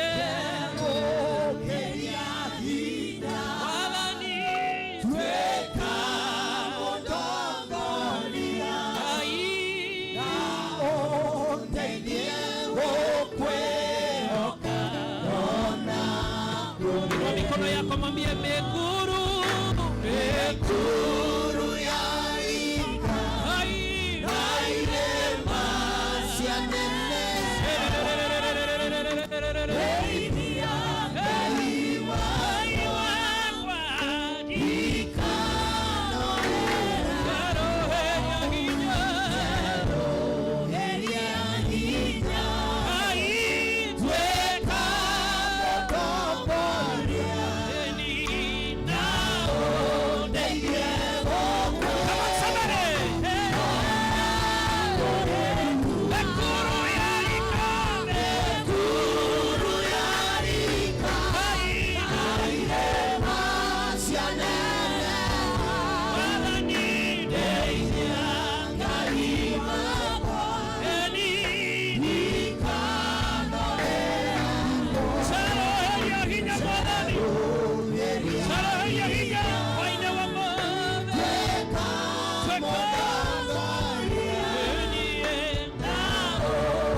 Ninajua kila mtu anahitaji msaada wa Bwana. Inua tu mikono yako mbele za Bwana jioni ya leo. Come on, surrender to him today. Jaroheria hinya mwadhani. Jaroheria hinya mwadhani. Waine wa mare. Remember your masses, oh God. Remember your masses, oh God. Remember your masses this night. Remember your masses, my King. Shakatara baba baba baba baba. Shakatara bari baba baba. I want to hear you pray. I want to hear you pray. I want to hear you pray. I want to hear you pray. I want to hear you pray. Shakata bira bahade. Ekama gira bagara baha. Shatala baba baba baba.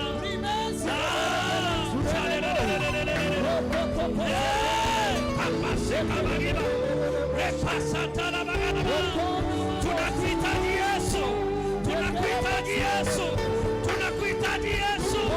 Tunakuhitaji Yesu.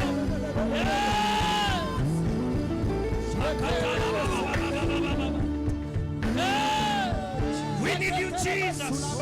We need you tonight. We need your help. We need your help. We need your assistance. We need miracles. We need miracles. We need miracles. Oh God, make a way.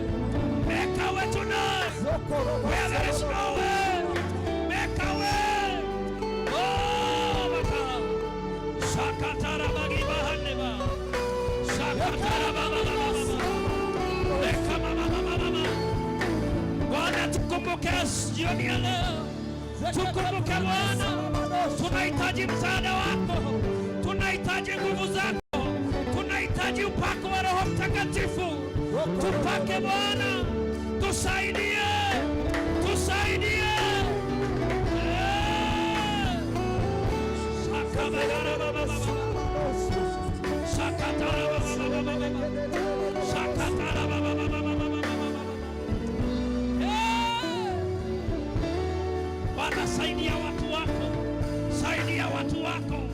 Tuinue imani. Tuinue imani. Tuinue imani. Tainua tole a Yesu. Tainua tole a Yesu. Netokwehokete Mwathani. Wende we hinya witu. Wende wa mwihoka witu. Ndokanareke Mwathani. Tugakenerwo nĩ thũ citũ. Ndokanareke Mwathani. Tugakenerwo nĩ mĩnyamarĩko. Ngai witũ tũhotanĩre. In the powerful name of Jesus. Salabagara bahandere. Salibalo salaba.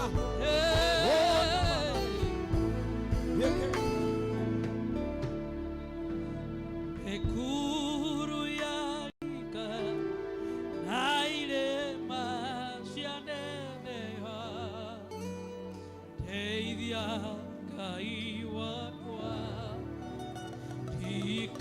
tikanonera zero eria. Renew my strength tonight, oh God. Renew my strength, oh God. Bwana, renew my strength. Shakatala babiba.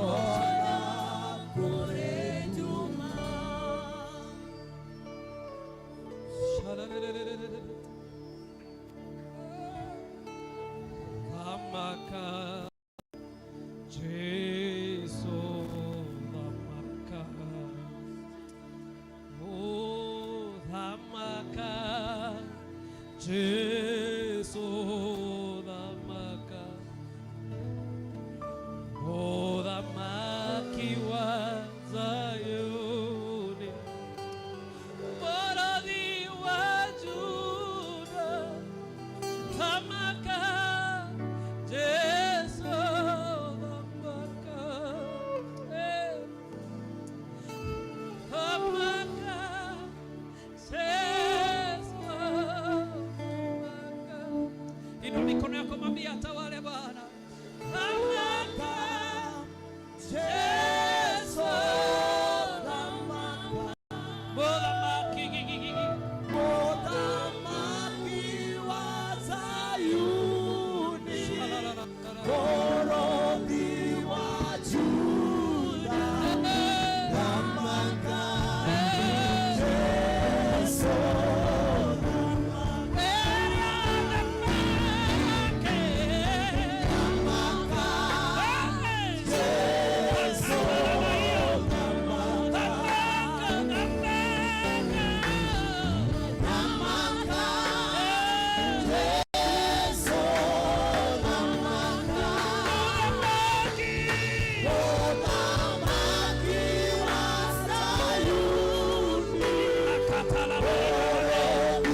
kutembelewa na Bwana leo.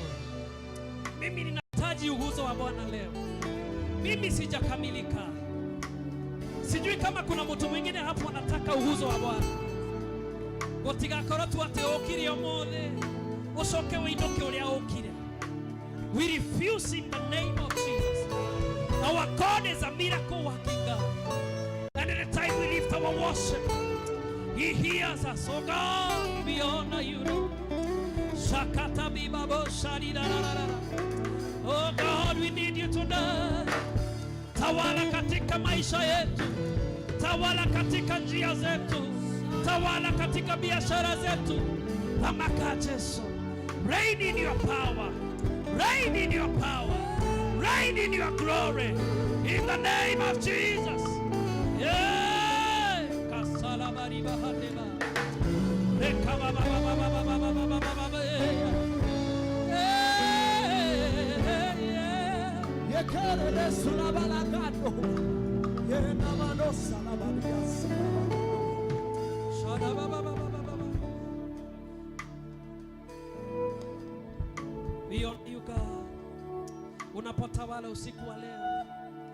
We honor you, God. We honor you, God. Why don't you honor the name of the Lord? Why don't you give Him praise, give Him glory?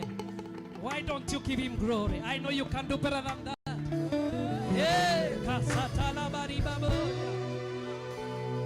You know the Bible says that the 24 elders and the angels, they are only singing holy, holy, holy, repeatedly bila kuchoka. Sijui kama wewe unachoka leo kuinua jina la Bwana. Come on, come on, come on. Why don't you give Him glory today? Can you soak in His presence today? Shaka para hira bahandeba.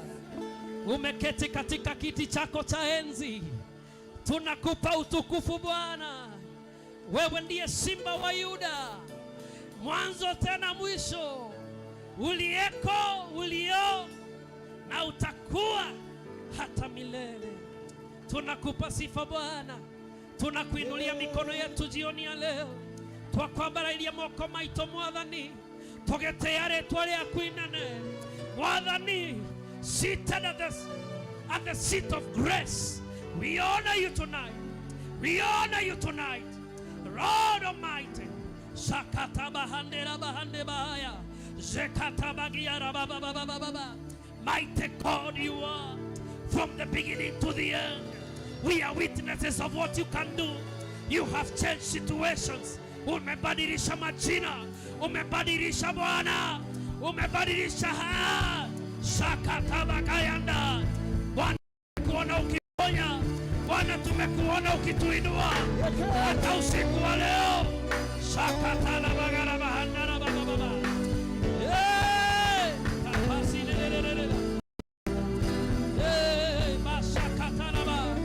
Si wewe ndiye uliyewatoa wana wa Israeli katika nchi ya utumwa. Si wewe ndiye Bwana. Shakatabanda. Si wewe ndiye uliyewatengeneza njia katika mto Yordani. Si wewe ndiye Bwana. Shakatabari baba.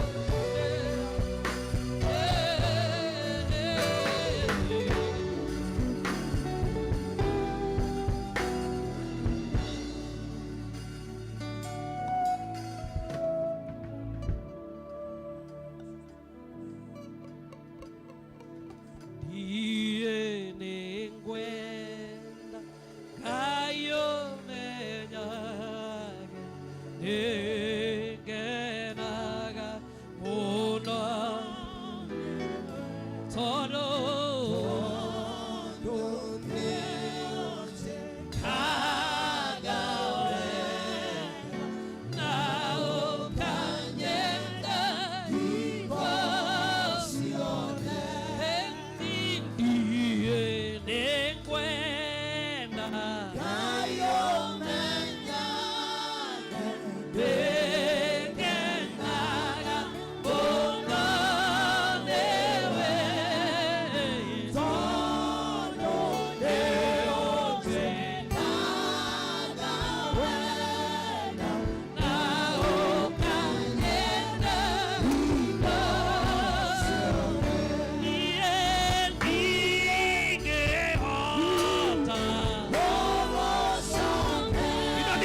Ciake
wangapi wanataka kukamilishwa na Yesu siku ya leo? Wangapi wanatamani kukamilishwa na Yesu? Yule ambaye anasema amekamilika na kujidanganya. Tunahitaji msaada wa Yesu leo. Just humble yourself before the Lord tonight. Shaka baraya rabayaka. Lord Almighty, we honor you. Makatala baba baba baba.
Makofi mazuri.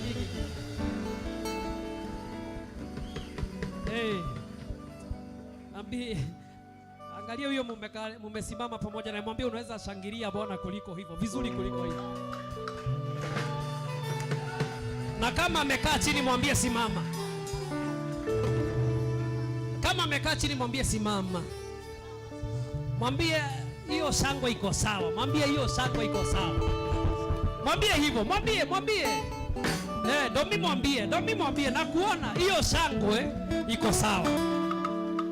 Kwani unaogopa jirani yako? Mwambie unaweza fanya vizuri kuliko hivyo. Inua mikono yako juu ya kichwa chako, pigia Bwana Yesu makofi. Wapi shangwe na vigelegele? Hata hiyo iko sawa lakini bado. Hai. Bwana Yesu asifiwe. Haleluya. Kwanza pande hiyo anatuangusha. Hey, inua mikono yako juu ya kichwa chako. Pigia Bwana Yesu makofi mazuri. Wapi shangwe na vigelegele?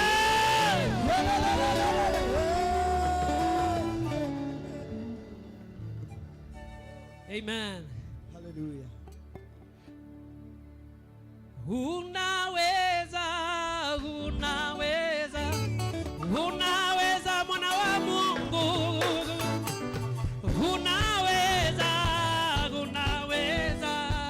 Unaweza mwana wa Mungu. Imba unaweza. Ni sabani. Unaweza mwana wa Mungu.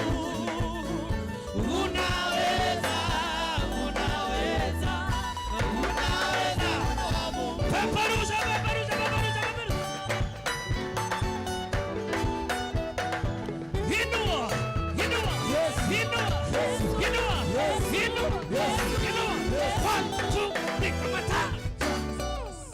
Unajua mchungaji anatuambianga huko kuna graduates.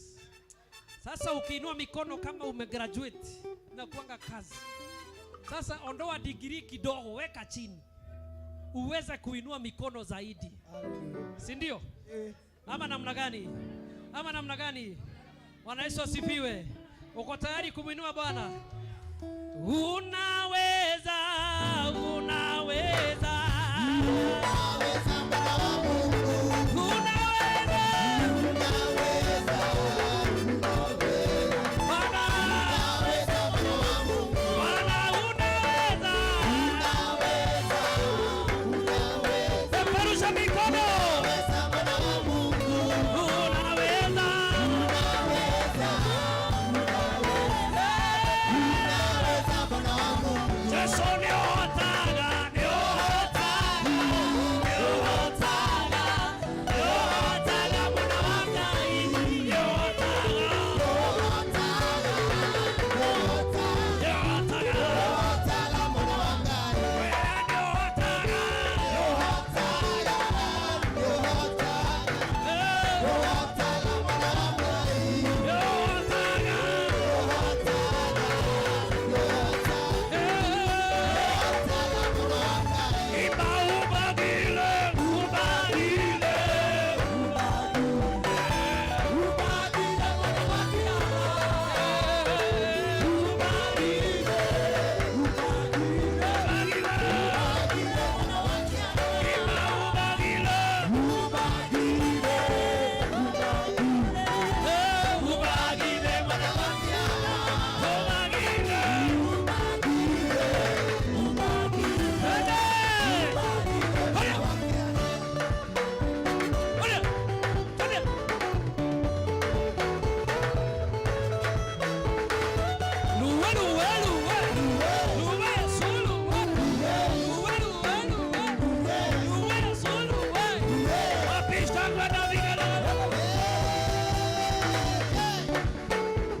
Never know my love.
I feel good.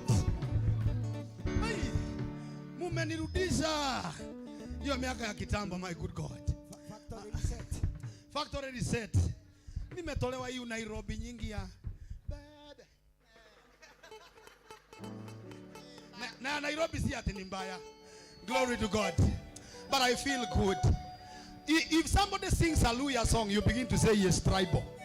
But if somebody sings a Nigerian song, you think he is modern. Ha. Hallelujah. Nasikia kuteremuka Ukambani hata kama sijui kunaendaga aje. Na liwe lile liwalo. Akamba muyaseo. Ngoja kidogo. ni vizuri niwape tahadhari. Ya Wakamba inaanzanga na climax. Kwa hivyo watungojee wimbo ishike moto. Ya Wakamba inashikanga tukianza. Amen. Graduates, hallelujah. Graduates wenzangu. Hallelujah. Hallelujah. Kama uko karibu na graduate mupatie space. Tutarabuke kula UK.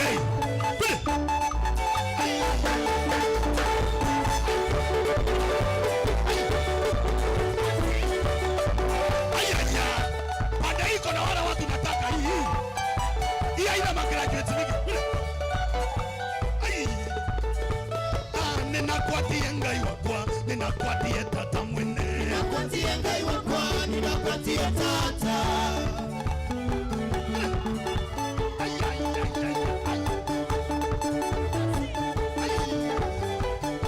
Wacha mzee. Ninakwatie ngai wakwa, ninakuatia tata mwene, ninakuatia ngai wakwa, ninakuatia tata. Tata tata tata tata tata tata tata watakawaya watakawaya give Jesus a dance.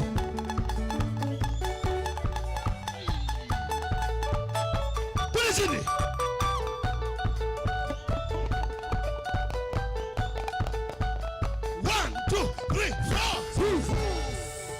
Hallelujah.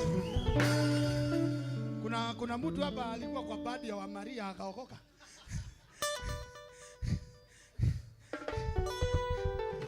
Mtu wa Kawaya ushaikuwa huko ama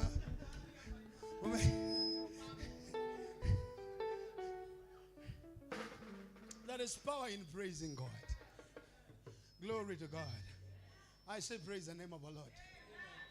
Matters of the kingdom is foolishness to those that are perishing, but to them that are being saved, it is the source of power. It is the source of power. I feel a lot is happening in our lives. Glory to God. I say praise the name of Jesus. Hallelujah. Are you happy this night? Yes. More song is loading. Unaona hiyo biashara unafanyanga mbinguni haiko. Hakutakuwa na laptop za kuweka software huko. Mbinguni hiyo hakuna. Bwana Yesu apewe sifa. Hallelujah. Saluni hakuna. Hakuna pendikiwa huko, tutakuwa tunakaa malaika. Glory to God. Kazi ya Uber hakuna. Hata gym hakuna. Hakuna gym sababu tutakuwa tuna bandera. Bwana Yesu apewe sifa. Mashamba hatutaki huko. Let me not go personal. Ni gani hiyo ingine? Wala mnafanya kazi kwa Safaricom huko hakuna simu. Hakuna furiza, hakuna mkopa. Kila kitakuwa, my God, I don't know what is happening to my mic. I don't know. The mic is not in good order. Praise the name of Jesus. I cannot hear it here. So please do something because before I hata wahubiri kazi yetu inaishia hapa. Praise the name of Jesus. Intercessors mutafutiwa hapa.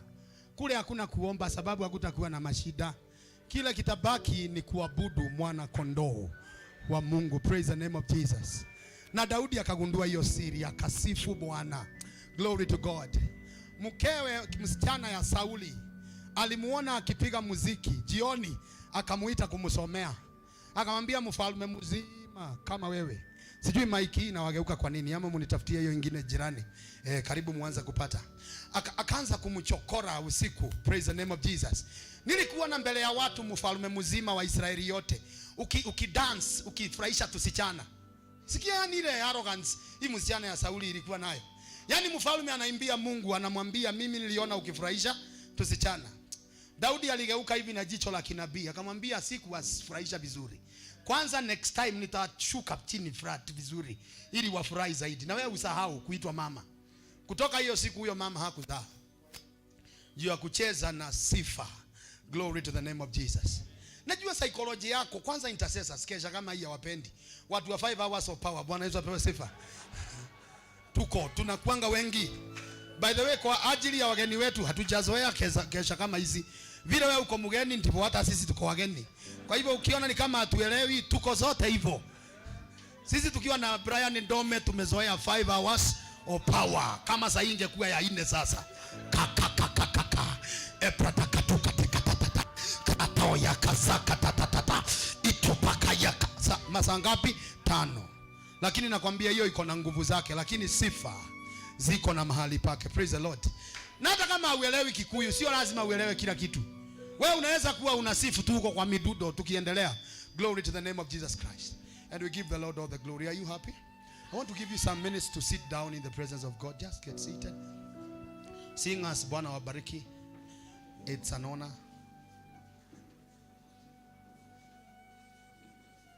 It's in order. Glory to God. I don't know who to appreciate and who not to, because I can see all of you here. It's a big, big honor, and we shall continue receiving these wonderful people. But I want to bring on board the minister of the word of God. My name is Evans Nyaga. I love singing to God and praising God. Praise the Lord.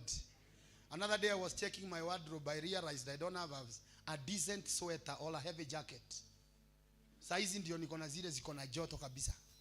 Juzi zihitajingi. Mimi nakaanga hivi kukinyesha ama kukiwa na nini. Ni ngumu sana ukute nimefunga mpaka hapa. But I was not this way before. I've always given this testimony. Tulikuwa high school tukiwa na charity weekend. Unakumbuka ile high school mnaimbanga upuzi, mnachomoka nje ya DH, mnarudia nje, mkifuatana hivi mkipiga nduru like mad monkeys. Ile mpaka principal anaangalia hivi anaona hii hao watu tuliita charity weekend waliletea watoto wetu wazimu na upuzi. Tunaimba, tunafanyishwa sarakasi, tunakimbia nje hivi tunarudi tukipiga nduru. That night I received my healing. Nilikuwa nimekubalishwa hata kukaanga na scarf, mafulana, nilikuwa nakaa ka Eskimo because kifua ilikuwa inafungana karibu nikufe. Tangu hiyo siku I felt something lift. From that day you can stay with whatever you want. You can call me whatever you want to call me. But I know there is power when we begin to sing. Glory to the name of Jesus. Music transcends religion. Music transcends class. Wimbo unapitaga hata kanisa. For example, Muhando ni wa kanisa gani? Rose Muhando. Ni wa dini yenu? Ya Redeemed? Furu? Ni wa Remnants? Ni wa Catholic? SDA? You don't have a clue. Because music goes beyond church. Music goes beyond education. Praise the name of Jesus. Paulo Mwai alifikisha shule wapi? Kuna mtu wako na ka idea? Mlikuwa na campus? Does it bother you? But when he lifts a voice, nenda gotea, si unasikia umeanza kuconnect? Because worship, ngoja ni wakati wa mhubiri. Mnaharibu. Glory to the name of Jesus Christ. May the Lord God bless you. Sitaki muende na hapo. But I really praise the name of the Lord for you people who came. It's an honor. Pastor Evans is my name again. I minister here, plus many others. I want Pastor Isaac and the wife to rise. We appreciate them. Please kindly appreciate that duo. Wow. God bless you. God bless you. Blessed be the name of Jesus. We thank God. They are a wonderful duo. We serve with them here. It's a big, big honor. Blessed be the name of Jesus. I was also told to recognize other ministers of the gospel in this house. Dodians, rise up. We appreciate this. All right. They will be ministering later. The man who was welcoming people forgot this dynamic duo. I really love what they do is it every Thursday? Yeah, every Thursday in their house, my good God. They have converted their table room into a place of worship. See, hizo ni ile vitu unafaa kukopi. Tego ikaranganya muteganite. Unategana hivi. Umenuna na uko kwako, utaifurahilia wapi? Hiyo ni Kiswahili sanifu kweli. And I really love what they do in the house. Hiyo kitu ishike hivyo. Wakati hii wagwana wataanza kuingia, wakuja wasaidie na hizi zana zingine. Na ili kiive kabisa. Watu walianza kusema, hii ni mioto ya honeymoon, hii itaisha. Miaka inaenda kutoka karibu kugonga ya pili sasa. Na kitu bado inaenda. Glory to the name of the Lord. I also appreciate the Azipraise is doing through the leadership of this man of God. I'm sure you get a moment to introduce himself, but I really want to appreciate this man who got this vision, Kevin. I'm trying to look for him. Probably he is running errands. Ako ngambo gani. That's now. Hiyo ndio sasa kukua na mkutano. Wacha kumuita. Ngoja ngangane na hali yake. Alifika huku saa 5 ya mchana. Ndiye alianza kujiandaa hii kesha. Mpaka nikasikia vizuri sana. Hata alikuwa huku mapema. Hii kesha hata alianza kuiandaa kitambo. Namuuliza brother, unaheshimu mchungaji sasa? Mimi napanganga kesha kila Friday, napanga Tuesday, napanga Sunday service kila wiki. Na sifikangi huku saa 5 ya asubuhi, nafikanga tu normally. Sasa kusema hii pasiwa unajaribu. Nikamaliza na unakumbuka ile siku na kuitaka na ukuji. Unakuwa hauonekani. Nikamuuliza, unataka leo nikuwe siko karibu? Kaza kuniambia pastor, hiyo mambo iza. But I really appreciate this man. He is a great blessing. And he is running errands up to now. Usicheze na mkutano. Kevin, we will appreciate this man. This is the Azipraise. You know, man, come over here, sir. We bless the name. Appreciate him one more time. We really appreciate the Lord. And it's a big honor. Glory to God. Piga hiyo picha ya kuuza. It's a big blessing. God bless you. I know you get your time. Take your seats in the presence of God. Blessed be the name of Jesus. That is the Azipraise himself. He is the engine behind this wonderful work that goes on every Monday in this church. Bwana Yesu apewe sifa. Na mimi nakuanga wa Azipraise. Ukweli? Nasimamaga na wao kabisa, sijai keti na Bwana Yesu apewe sifa. Na hata sasa hivi ninaendelea kusimama na wao. Kama sasa hizi nimepeana maji ile mnakunywa ya chai, hiyo nimetoa free. Na hata moto ile itawapikia chai, hiyo ni kuambia na jia fupi kuna chai immediately after mhubiri. Msikae na wasiwasi. And I really praise the name of the Lord because of you. I want to bring in the presbyter, the preacher of the day, who will share with us, not briefly. Nisitakangi hiyo kisirani. Mko mahali kila mtu anafanya kitu kwa urefu. Chief ameongea kwa urefu. Anko ameongea kwa urefu. Sijui nani ameongea kwa urefu. Alafu MC Shameless anasema tunataka kukaribisha mhubiri atuhubirie kwa kifupi, sababu mahubiri ndio inafaa kwenda kwa kifupi. Mimi nataka kuita mhubiri ahubiri vile anataka. Of course ako na program, anaelewa leo ni siku ya Azipraise, lakini ahubiri vizuri. Kwa jina la Yesu tumenyimwa hewa wakati ya kutosha.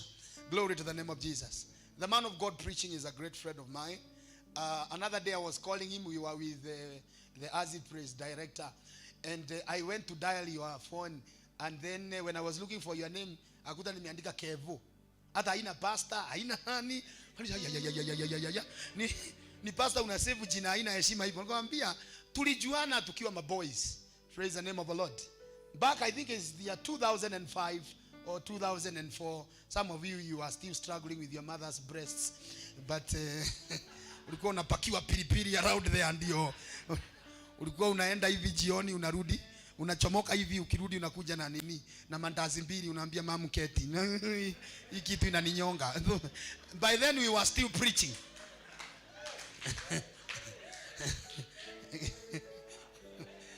Si ati ni madharau, nika ukweli. Watu kuna wageni. Sawa, pole. I go back to my very serious minister of the gospel. In other words, we met with this man. We were still preaching the gospel then. And it's a big blessing to see him again in this sanctuary. And it's an honor, man of God. We really receive this anointing. The Bible says, whoever receives a prophet, because he is a prophet, he will receive the prophet's reward.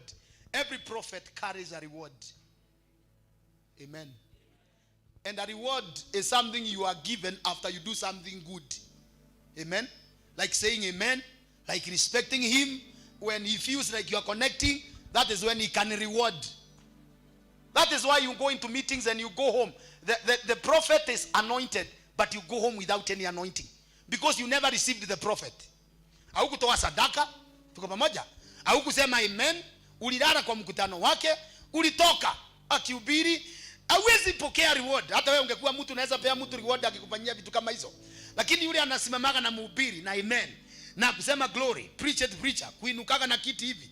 Hao ni wale watu wanapokeanga prophet reward. Man of God, hao wangu vile ulisikia graduates tuko na kadhaa. Hazijazoea kusimama na kiti. Wewe utangangana hapa na utajipanga na wao, na ni baraka. Kuna watu wananiangalia vibaya. Hata mimi nimegraduate. Hata si mara moja. Nimegraduate mpaka ile university inaitwa Njai-Ini huku kwa watu huku. Nimefunzwa na mama akamaliza, nikafunzwa na ulimwengu na ni mpaka karibu ni graduate, na ni baraka kubwa. We want to bring in the man of God who will take over the program. He will introduce the rest, and it's a big blessing. Kevin is a man I know and I respect him, pastoring Life Church International. Keno is at the gate to Nairobi Thika down there. We did with him a very big crusade. Tunataka kirudiwo in the name of Jesus. He is a great evangelist. Me, I don't know him as a pastor atajaribu, but I know him as an evangelist. We used to preach together na ile jamaa anaitwa Israeli. Praise the name of Jesus. Na si ati tulikuwa bado tunahubiri, ni vile sasa tulikubalisha mhubiri na tukakubalisha muimbage. Bwana Yesu apewe sifa. I say praise the name of the Lord. Na ile sababu nyingine hamtujui ni sababu hatukuchukua title wakati wetu. Tulikubali tu kufanya kazi hivyo tukiwa wadogo. Lakini wewe umekuja juzi, lakini tunakujua. Juu naitwa Apostoles, lakini kuna wageni.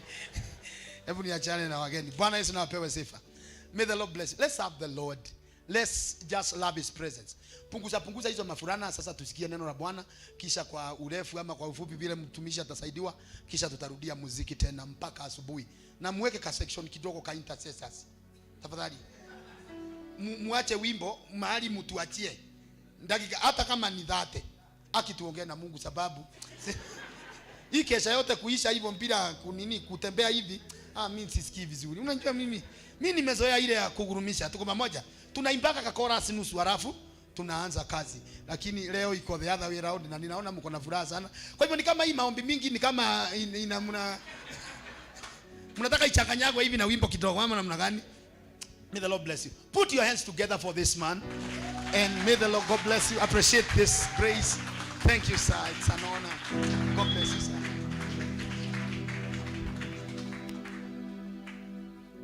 Amen. Hallelujah. Give the Lord a good clap for the Father in the house. He is an angel in the house. Hallelujah. I believe we can appreciate him in a better way. Amen. It's a great honor to be here. May the Lord bless you so much, my friend. Yeah, we've known each other for many years. Many years. And he preached in that lally until I went back to think about my preaching. And I thank God because you're still on the fire. Amen. Hallelujah. You have a great man of God. He has a big heart. Amen. Azipraise, the Lord bless you so much, Kevin, with your team, for also hosting me. It's a great blessing. I'm so much happy. So you can have a seat. I want to bring in my wife. Amen. This is the one God gave me. Amen.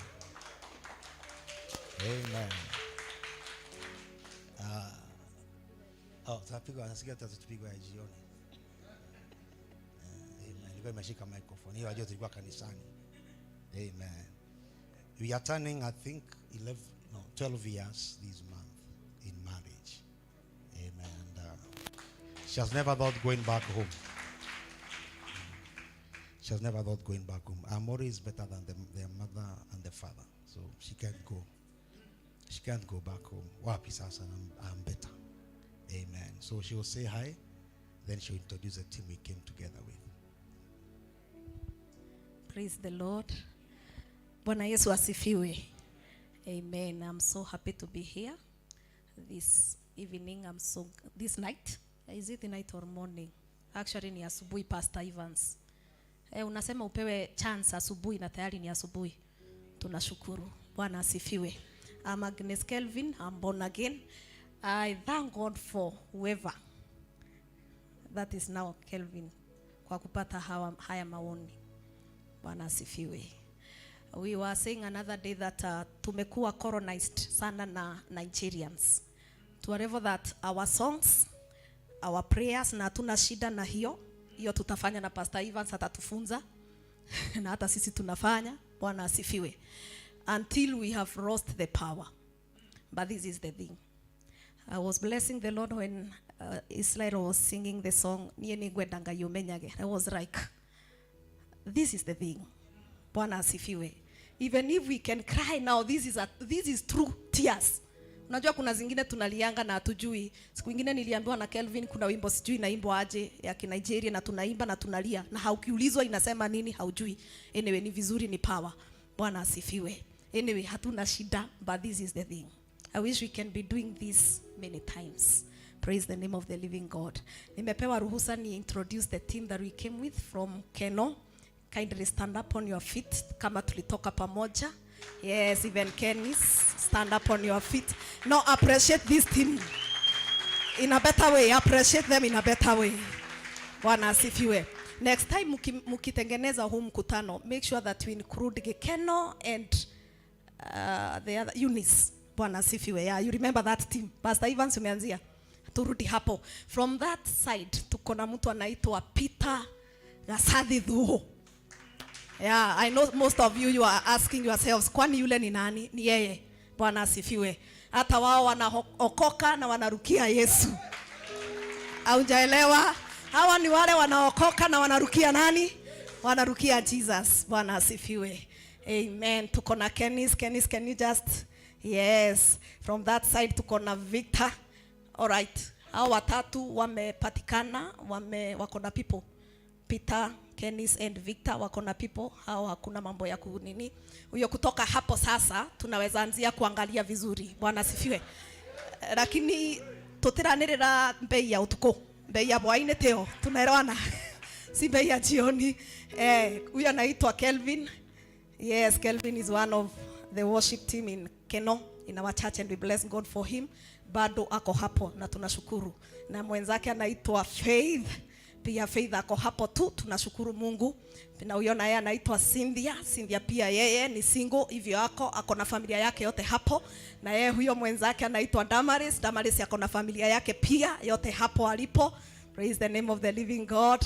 Huyo mwingine naye anaitwa Anna pia yeye ako hapo. Bwana asifiwe. Yeah, wow. Imagine before we started the kesha. Ala, kwani kuna watu wameanzia kunini? We. Tunakusikia. We bless God for this man. The moment we were coming, he was not born again. Lakini tulisimama pale kwanza. Apokea Yesu. This is how powerful it is. Bwana asifiwe. Praise the name of the living God. We bless God for the life of David. We know that you are going far. God bless you so much. You can have your seat. Glory to Jesus. Amen. I'm happy to see my old friends. Joseph Israel. Carlo is there. Where am I seeing? So as a man to go to now. Let me see. If I remember you, I'll mention your name. Amen. We did a lot of work. We are the people who brought down the Vigilant group. Yeah. Vigilant group. So we sat down with that time it was DC. We sat down with DC. I told him, come, I present the kingdom of heaven. You come and present the government of Kenya. We agreed together. And I remember we praying for Kikuyu town, walking, fasting for 14 days. Walking. And I'm telling you, from that Vigilant group, Ikaisha, we lifted the blood of Jesus above every other blood that had been shed. The cry of the cross became louder than the cry of men that was in the crowd, until the blood of Jesus won for the church. And some of the people that did that work are here, and I'm happy to see them. Hallelujah. Amen. Allow me to minister, but before I bring to you what God has put in my heart, just lift up your hands and just worship Him as you sit down. In the name of Jesus.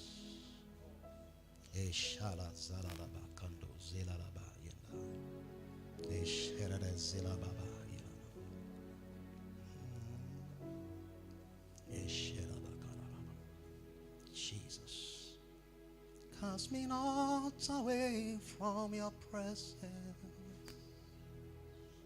Please don't take your spirit from me. Restore the joy of salvation so that I may worship you, so that I may worship you. Sharazela Bakalabashina. So that I may worship you.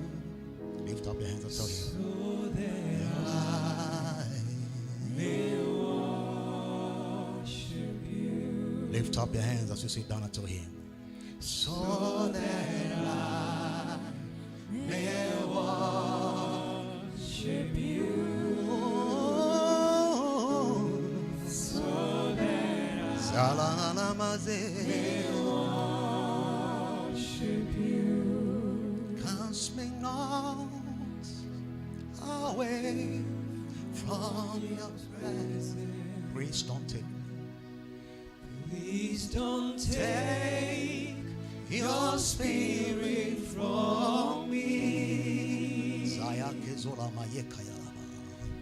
Restore the joy of salvation so that I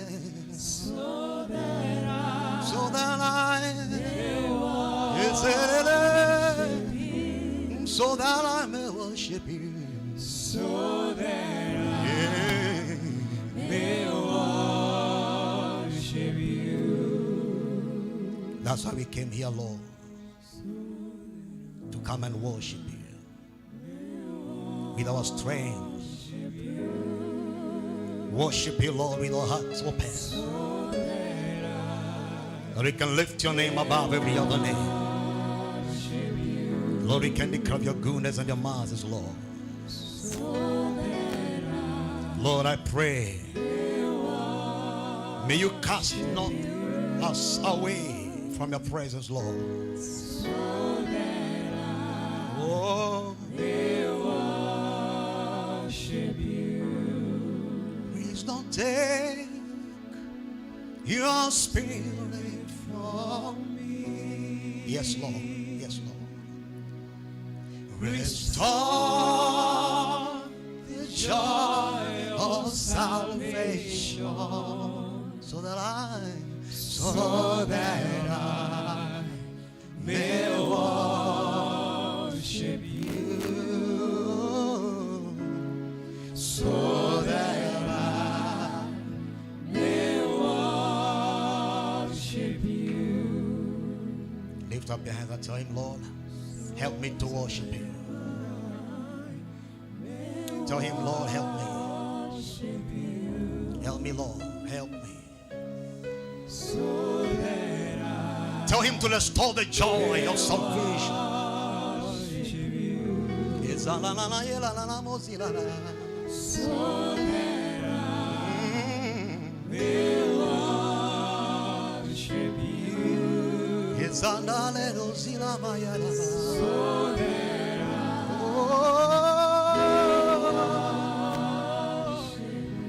cast me not, yes, Lord, away from your presence. Yes, Lord, I want to dwell in your presence, Lord.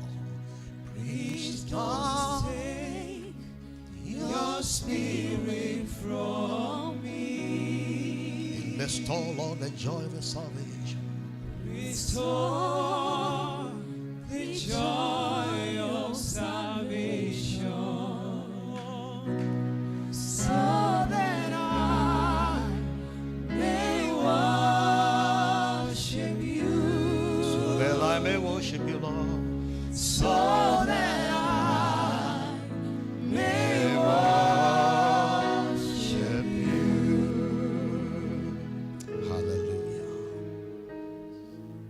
I want Minister Shotri, or according to Pastor Evans, according to the will of God, can have a seat. I want to speak about prophetic high worship and praise. prophetic praise and worship. Hallelujah. Hallelujah. I'm happy to see you, Steve. May the Lord bless you so much. Amen. Every praise and worship, when we speak of praise and worship, we speak of releasing a voice. There is no praise and worship that can be done without a voice being released. There is two voices that conquer man. The voice in the spiritual realm and the voice in the outer realm. But every voice conquers man by its own dimension. Praise and worship, when we speak of prophetic praise and worship, we speak of a dimension that is part of praise and worship. There are different dimensions. But when we speak of prophetic, we speak of that which is in the heart of God. When we speak of prophet or a prophet, we speak of a lemma word, the word in the heart of God, the word that is in the spirit by the liberation. That which is in the heart of God, either for now, either for the future, either for the past, as long as it's released from the heart of God, it's become prophetic. Let me say this. It's only prophecy and prayer that can go ahead of you and protocol in the future. Everyone that is released in the spiritual realm and everyone that is sustained in the spiritual realm has its mandate to prepare a praise for you in the future.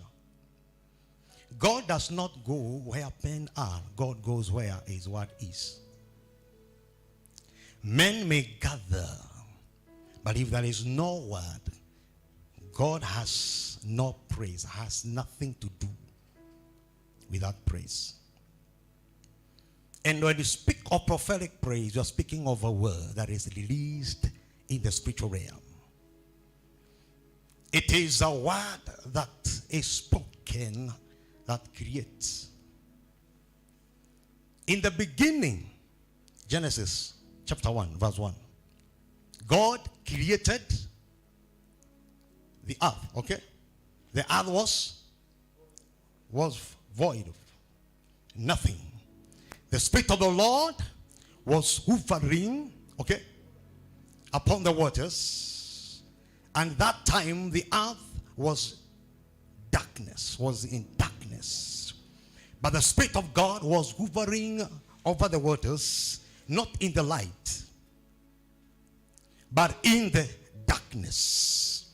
And God said, let there be light. The Spirit of God can do nothing where there is no word.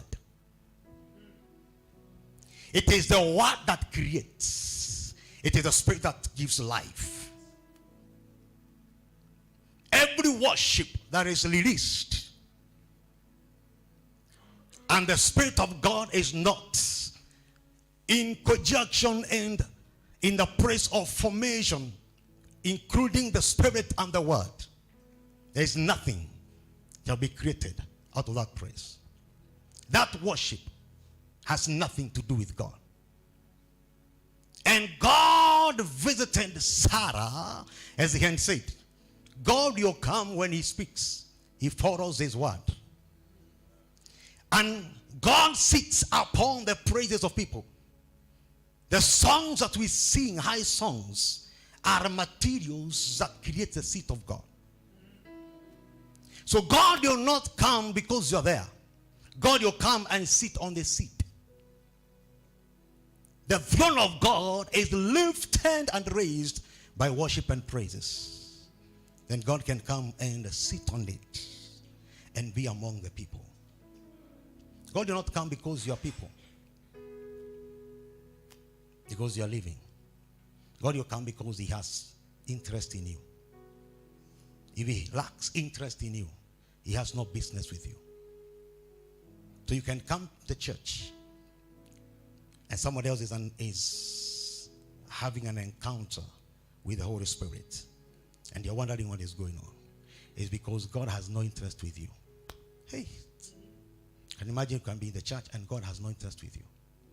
He comes and goes to the other one. He has done not once, he has done several times. He went to the pool. How many people are there? Several. He had no interest with others. He wanted the one who had stayed there. For how many years? 38 years. Does not mean the rest were not sick. But he had no interest with them. May God have interest with me. May there be a business that is beckoning God into my life. And one of them that you practice, praise and worship, it is not an occasion. There should be a lifestyle of every Christian. You want to walk with God? Be a worshiper. Be a worshiper. You will walk with God. God will come when the voice is released. Even in heaven, holy, holy, holy, the 24 elders release a voice of praise and worship. It's a sound. It's a sound that is a sweet aroma before the Lord. But it is empowerment to the people and a weapon to the enemy. That sound.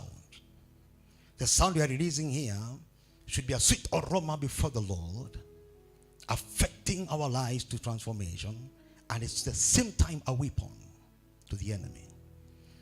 Every powerful praise and worship should penetrate hell to destroy. Every praise that is powerful should penetrate hell and destroy. If your worship does not affect the witch who is in your neighborhood, then you have like a level you have not gotten to. Because the presence of God does not just come to transform, but brings glory. And when glory comes, it has its results. Because glory manifests the reality of God. Hallelujah. It is true you told me they are graduates. Anafanya hicho hivi. Nimekubali. Anatingiza ile kitu, ile kofia.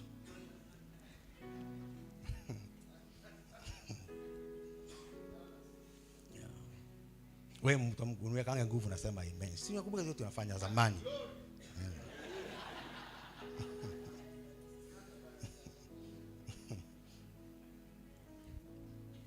The manifestation of the hidden things is released by a voice. And there are voices that are hidden in worship. There are voices that are hidden in praises. Because songs are voices. It's a sound. Every person that affects another human being must have a voice that is able to penetrate some heavenly realms. You speak it in the heavenly realms. I tell the church every time that we stay in the heavenly realms, but earth we visit. We come to the earth to see results, because the heavenly realm is a reality. The things in the heavenly realms should be a reality, a lifestyle, something that is common. But to men is uncommon. So we come here on earth so we can see how men are behaving when they see the uncommon. Because you cannot teach Moses how to worship. His songs transisted even to the book of Psalms. And he was a stammerer. Jesus.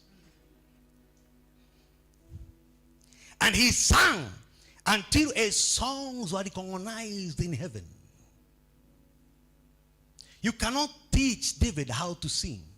So when you go to the heavenly realms, you allow the elders to do it. But you come here on earth that you can also release what you have received from the elders, that man, Jesus, can experience the uncommon because you do it in the heavenly realms. In the other realms, we come to affect. Every worshiper who wants to become a prophetic worshiper, you should not sing a song because it's a song. Not every song is a song. Even if they mention God, not every song penetrates the heavens. So if this song is wonderful and nice, and an unborn again sings, man who does not know Christ, you know them. The one man guitar, you know them. The issue is not the song. The issue is the voice backing the song at that time. It is not acceptable before the Father. So the song has no effect. So he must be able to differentiate emotions and anointing. And the church has become emotional, man of God. Emotional. And they're becoming high. People have come from high of drugs, bangi and whatever. Now you've come to church now to become another high. May God help the church. Amen. You shout, you praise, you jump, you roar, and God is seeing people who are practicing. It's like a crab. The church is here, and it's the name of Jesus Christ, and they're very powerful. Then is it an international? And then there's a crab on the other side. They're watching Manchester United and Arsenal. They shout for a goal. Others are so emotional. They're also shouting. And before God is seeing the same sound. Because those are emotional and with feelings. So even if you shake and you roar and you sweat and you have not encountered Jesus, nothing has changed. I was telling the church on Sunday, when you fall down because of rain hands on you and you encounter the ground, stand up and then encounter the one who made you to fall. Begin to follow him now. Begin to follow him. Great worshippers is not because of the song you're singing. It's from where the song is coming from. The power is not in the song.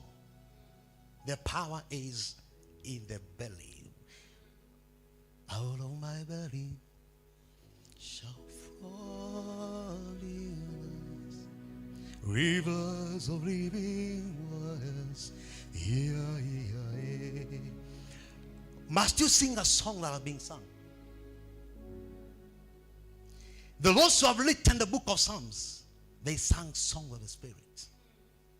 So, we are here not just to sing songs. We are here to compose songs. Every true believer is a composer of a song. If you have never composed a song to the Lord, you have not yet begun to sing to him. You have been repeating what has been done. So you have never sang a new song to him. You have never begun to praise him. Because praises comes out of encounter. Because even those who wrote, they wrote out of encounter. So we are reading what men encountered God, and they wrote as a song.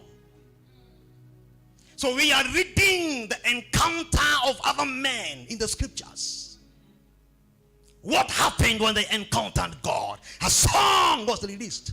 So if you have not released your own song to the Lord, you have not yet encountered him. So you have never begun to praise. You have never sung a new song. You have never begun to praise him. You are just repeating what other men did. So you are hiding Jesus under the shadow of men, but not of God. And the Bible says what? We shall hide under the shadow of the Most High God. Now, which shadow are you walking with? No small handle? It's all okay? Which shadow are you enjoying? Which river are you enjoying of? Jesus. Then who shall pay you? For what? Because you sang a new song? Sung by another person?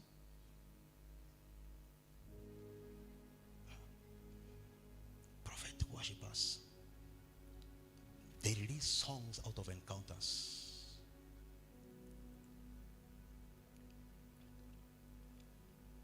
They gain authority, man of God, to stand before God. Prophetic worshippers. Anointing. Let me say this. Anointing does not make you worth to stand before God. So even if you sing and people become emotional and they cry because of the sweet song and they say you're anointed, you can still miss heaven. Because it's not anointing that will make you stand before God. It's authority.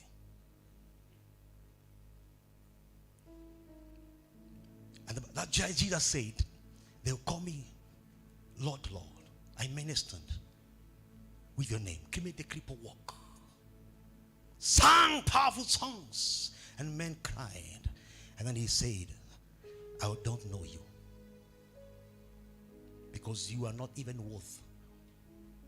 But because I've lifted my name, my word, above my name. So when you lifted my word in the song, I had to manifest, because you're not speaking about yourself, you're speaking about me.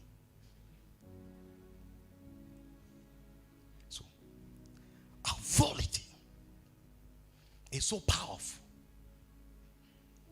So when we are coming out of this case, because I feel in my heart that most of you, inside you, most of you, you are boiling with songs. Boiling with songs. But songs sung by other people.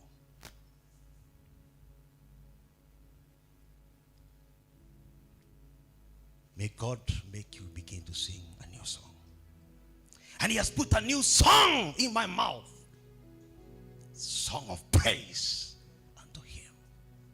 Now that new song, it comes by the encounter you receive. That's a prophetic worshiper. When you encounter him, a new song. So for you to sing new songs, you must encounter him many times. You must come out of the lifestyle of mere men. What Paul said, and they died like mere men. May God help you not to live like mere men. Worship like mere men. Preach like mere men. Do things because they were done. You sing because it was sung. But prophetic people, they stand before God. They receive from God. They like the song out of that encounter.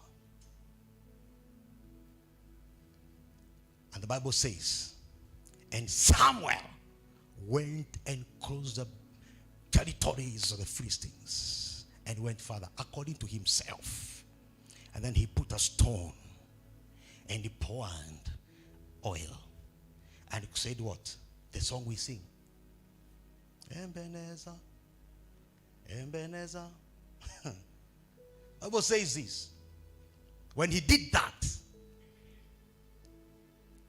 there was no war.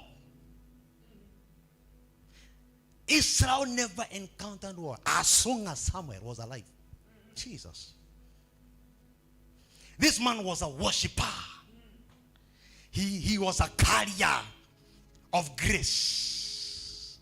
Saul sent his armies to capture David. They begin to prophesy.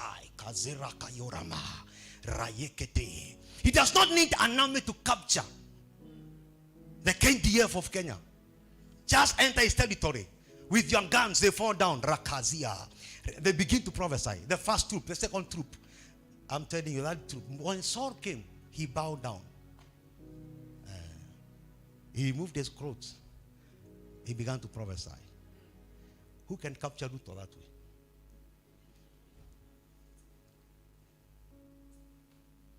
These men were worshippers.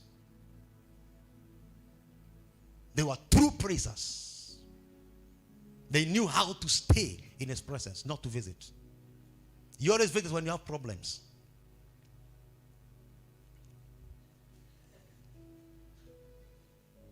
You have made God a circle. You're always presenting papers that he can make it through the road. And because it has interest according to you, you have no problem. You are paying interest. Offering, but you're not paying a tithe. You're just paying, you're just giving offering. Tithe iliwacha kulipa. Endelea tu. But the hour is coming. Bwana mwenye si mtu wa Mungu niwaambie uniweke nguvu.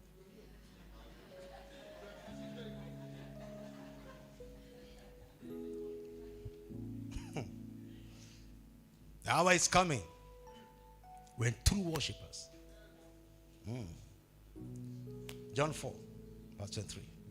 True worshippers. So they are rare. They are those who pretend. They shall worship the Father in the Spirit and in truth. For the Father seeketh. He is in business of seeking for such to worship him. God is Spirit. Those who shall worship, they worship him in truth, understanding. Truth is understanding. Truth is liberation. Truth is how you know him. Then you worship that in the Spirit. Not singing a song that will make men happy and merry. Worship the Father. 3 dimensions of prophetic worship, very quickly. I don't know what time should I finish. So why is Kelvin just right somewhere? Because I remember there's a Kesha Pastor Evans invited me to minister, and he always complained after that. Alinikalia sana after that. I remember kaseti napiga mdomo, ataki kukupuka. Ini awibo. I began to minister saa sita. No, saa saba. Can't remember. Saa sita. Nikamaliza kuhubiri saa ngapi? Kukiwa mwangaza.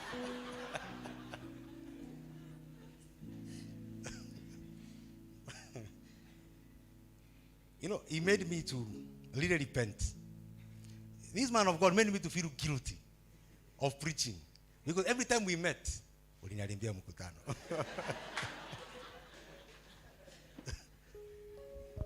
So it came to a point. Nikimwona namwambia tafadhali, ile mambo ilisha. So I must be very careful.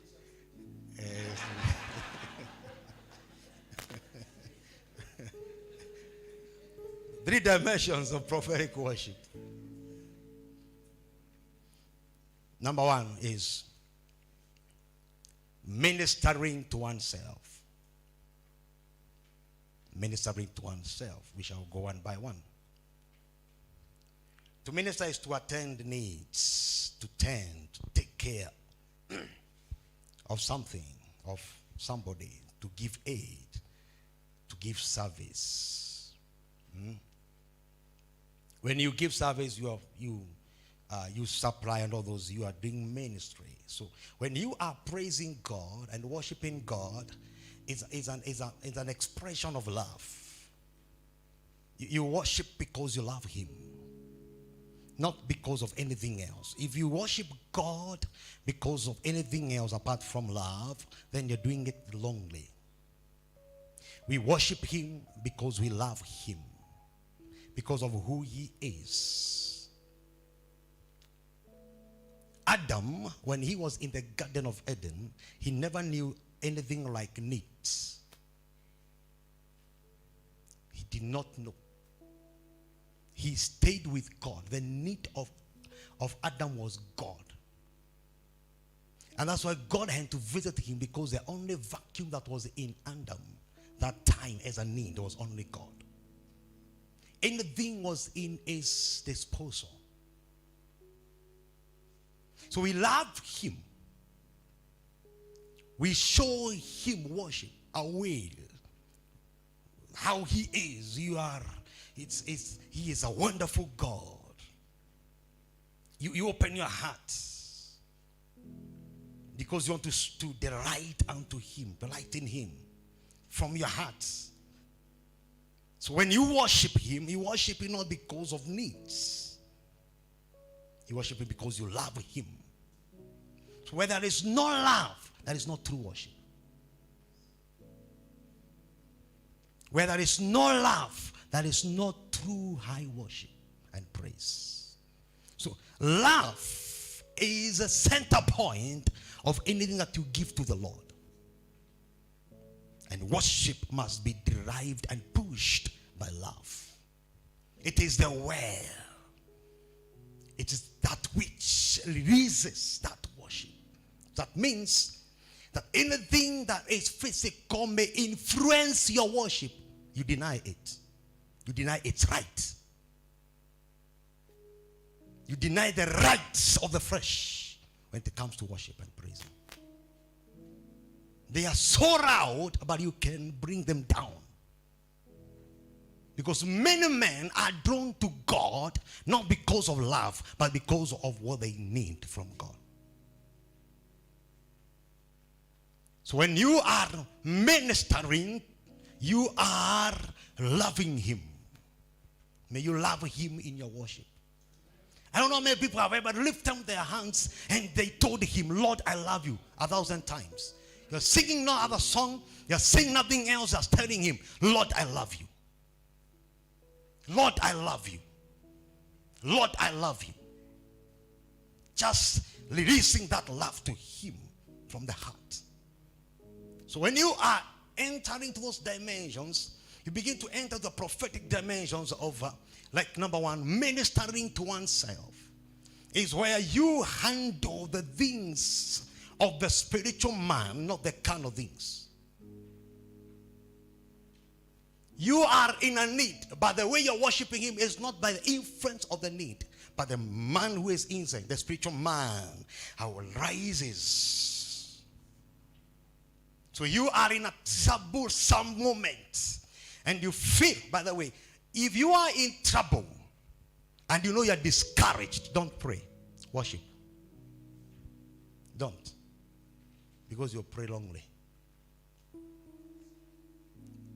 When you're in depression and pressure, don't pray. Worship. When you worship, you are allowing him.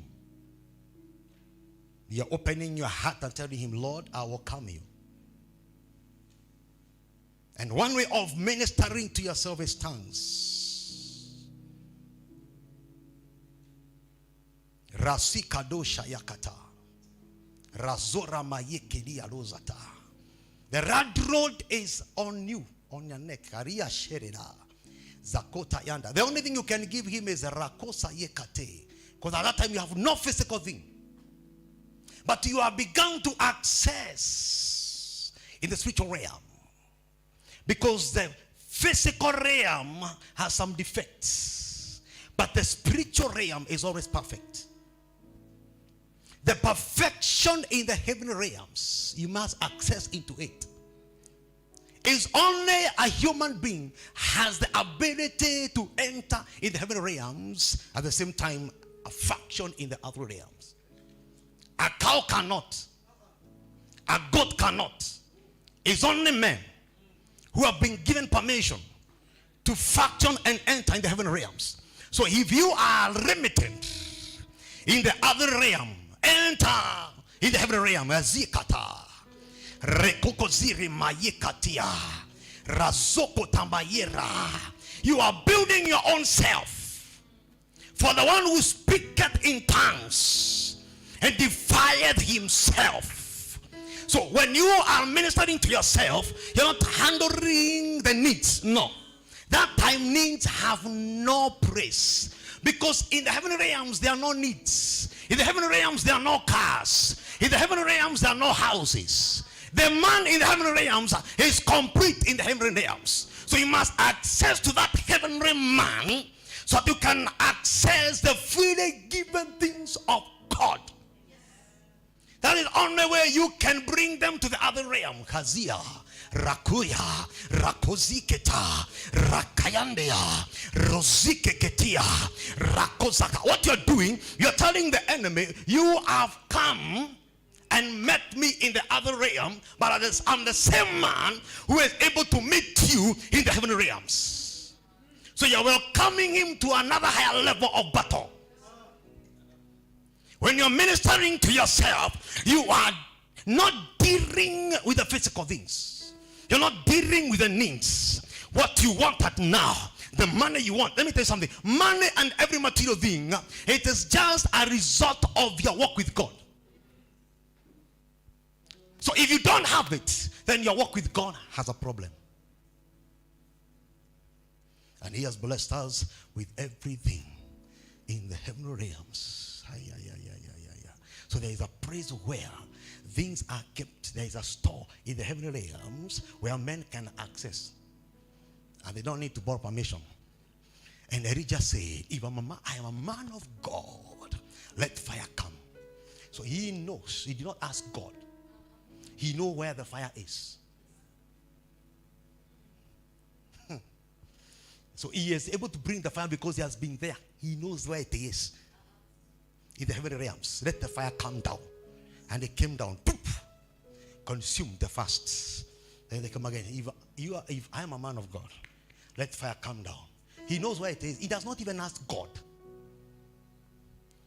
Joshua says, I cannot allow the sun to go down. You sun stop, because he knows where the sun can be stopped in the heavenly realms. He knows where to point to. He knows the chord. He knows the God. He knows how to pray it.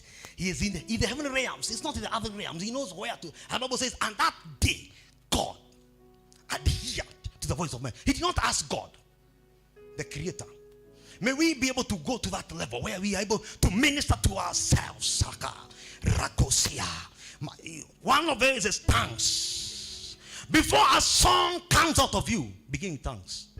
When you're broken, when you're down, you're ministering to your own self. We don't know how to pray. Romans chapter 6.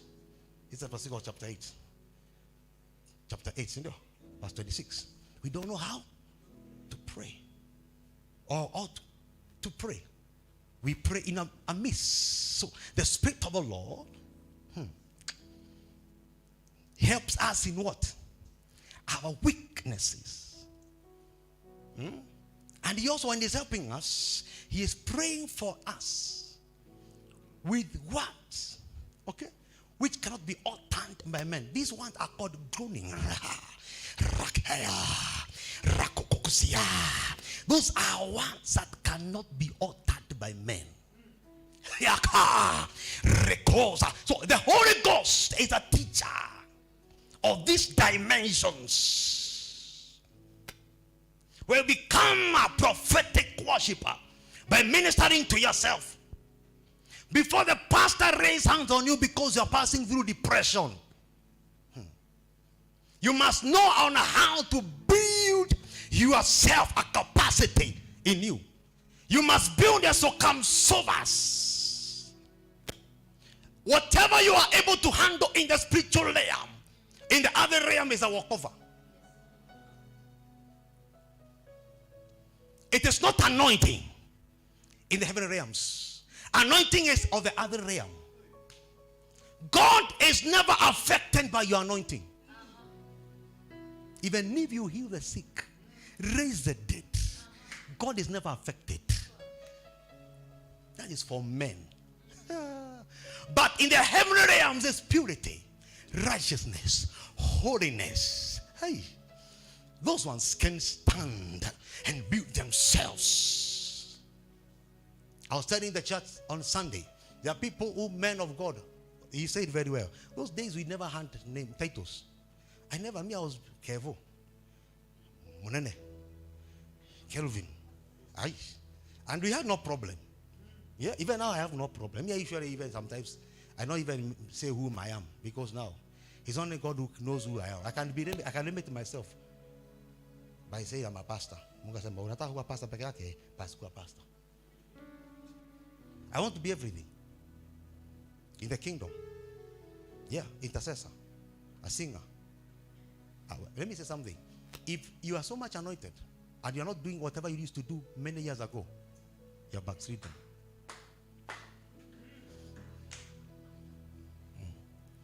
If you used to wash toilets and now you cannot wash, if you used to wash the church and now you cannot because you are an apostle, pastor, even you have backslidden.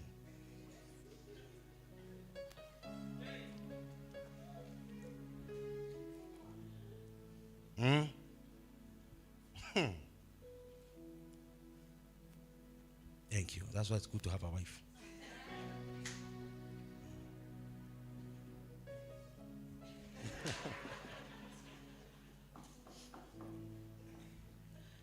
When you come to our church, ask these guys. I connect instruments. Yes. I carry them. Today I've carried instruments. And when they tell me to stop, I tell them, this is what made me to become. I'll wash the church. I have no problem. I don't pay people to come and do what I can do in the church. No. I'll change the bulb. I do everything. I'll carry even the shoes for my wife. I have no problem in the church. And I tell the usher, don't do it. I'll do it. If I don't like now, if I'm not able to do what I used to do, I've backslidden.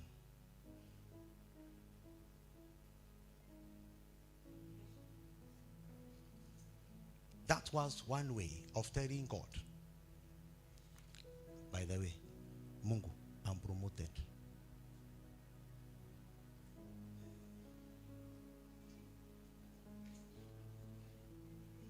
So, hii kazi yako ya kuwashanga fro, Mungu, tuheshimiane.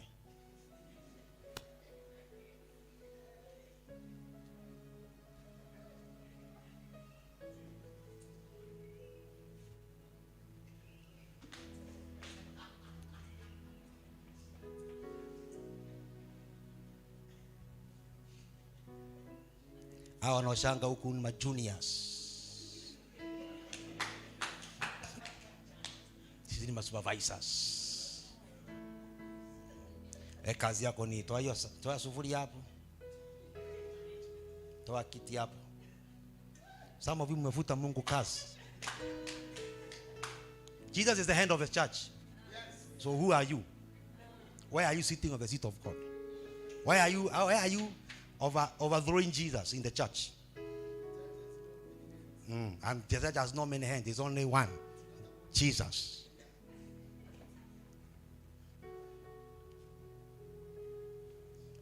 Then you tell me that worship is only singing hallelujah. No.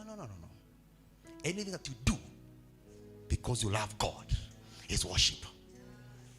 So if you don't wash the floor, waiting for the sisters to come to wash, sitting on the chair and saying, liberious girls, liberious youths, and you are swinging in that chair, and the floor is not washed, you are not a true worshiper.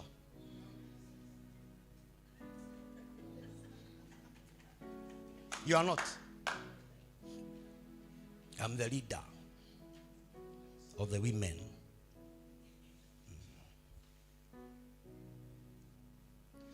You thought I'm coming to say on how you are going to sing good songs. No, I'm going back to the beginnings of the reality.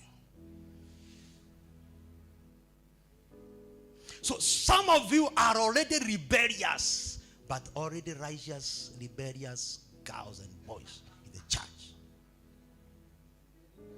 Yes, rebelling righteously.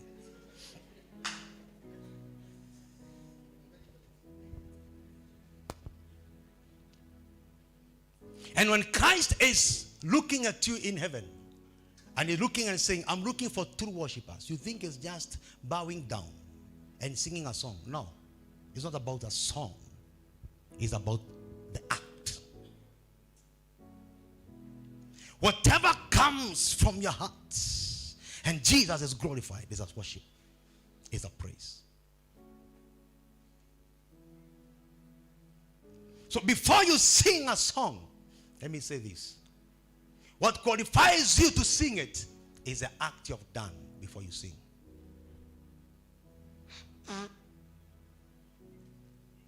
It's not the song that you sing. No. The act is the one that should make you sing. The song becomes the sweet aroma. The Holy Ghost becomes the fire to burn. You are the sacrifice to be burned on that altar. So if you are releasing a song as a sacrifice, you are using the wrong thing. It is you who is the sacrifice. The song that you sing is a sweet aroma. The Holy Ghost is a fire. Isaiah said, and the Spirit of God is burning in my bones. I can't be silent. It's burning in my bones. If the Holy Ghost is not burning in your bones, there's a level you have not reached to minister to yourself. And one of the ways of ministering to yourself is to keep righteousness. Yes. Resist the devil. Run away from sin. Don't resist sin. Run away, my friend.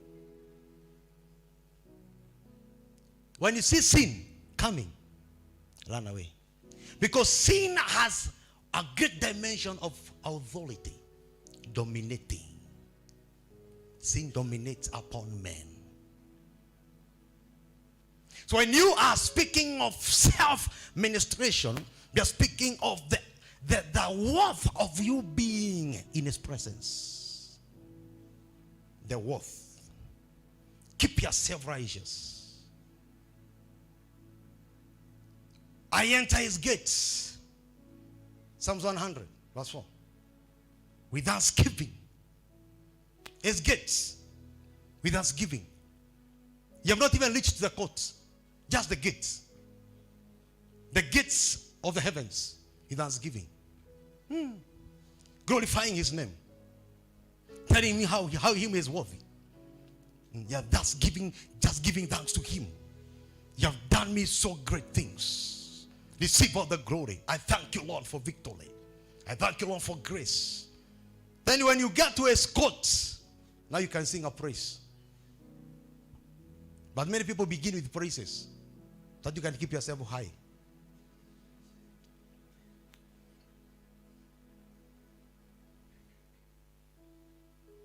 The access to the courts is through the gates. The key to the gates, or to open the gates, is thanksgiving. The reason why you give thanks at the gates is because after the gates, carnality is dead. Because the reason why you're giving thanks is because of what you have experienced in the other carnal way. He has given you money. He has given you a house. He has given you children. You're giving thanks. So after this, tafadhali, anything that is physical is not accepted. So if you don't begin by thanksgiving, you might stay outside the gates and you think you are the court. Because you become emotional.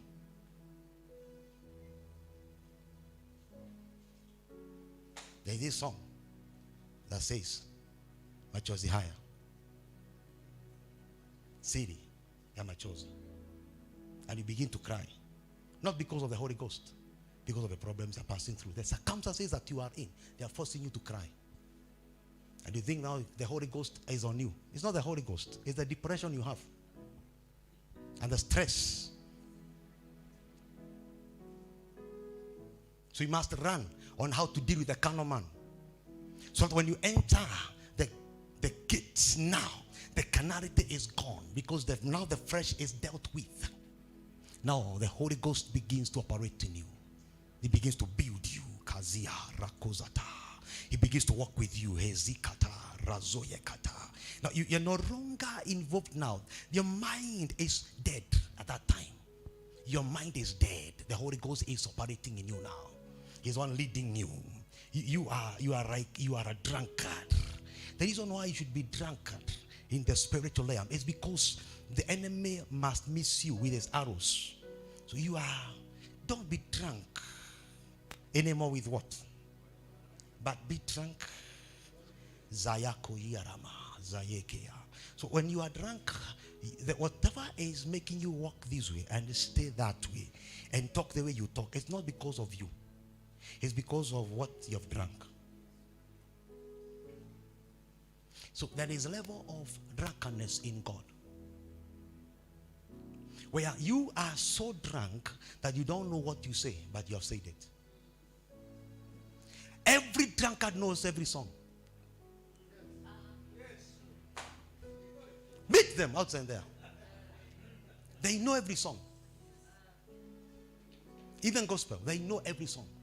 So when you are drunk, you find yourself singing songs that are being sung by the angels. You know them automatically, because at that time it's not about you. The carnal man is dead, but we want to sing to the Lord in that realm with our own carnality. Ooh, it can't happen. If you are sober as you're singing, you've not sung. That you're able to go left and you're able to go and you are singing and you are sober, there's a realm you have not touched. Abnormal, Holy Ghost controlled songs are the songs that are sung in heaven. So even if you read us with this microphone, and the time will come you don't drop it, you begin to sing your own songs. A time should come as a church where everybody is singing his own song. Wimbo yo, you're in wimbo, you're in wimbo, you're in wimbo. And you're singing, and the Bible says, and when someone opened the temple, man of God, there were thousands of people in the choir, an instrument of every kind. But when they went to heaven, it was one sound. The instruments, the singers, all of them, when they were lifted to the Lord, it was one sound. So a time is coming, and it should come now, where you sing your song, you sing your song, you sing your song, you sing your song, and all of you are singing the Holy Ghost. And then you can finish at the same time, because the choir master is the Holy Ghost. And the teacher is the Holy Ghost. When we speak of ministration of angels, it's not feelings. I felt the power of God. I felt the glory of God. I'm telling you, you cannot feel. You can't feel. You'll be strained. Power of God. You feel the power of God, and then you continue standing. You have not felt. That's another power. I can see the glory of God is here. Then there are some things that are releasing some smoke.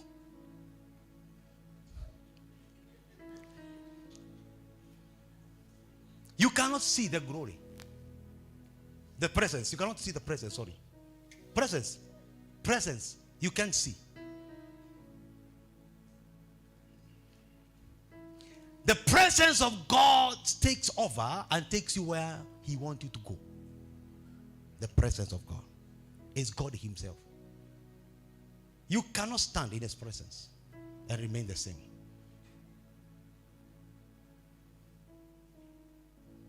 Ministration to oneself is not just singing new good songs to encourage yourselves in trouble.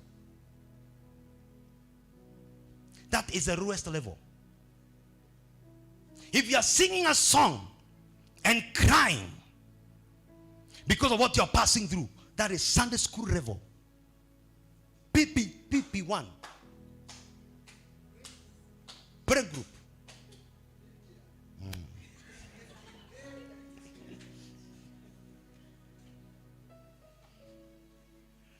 Huo wimbo hujaniguza. Okay.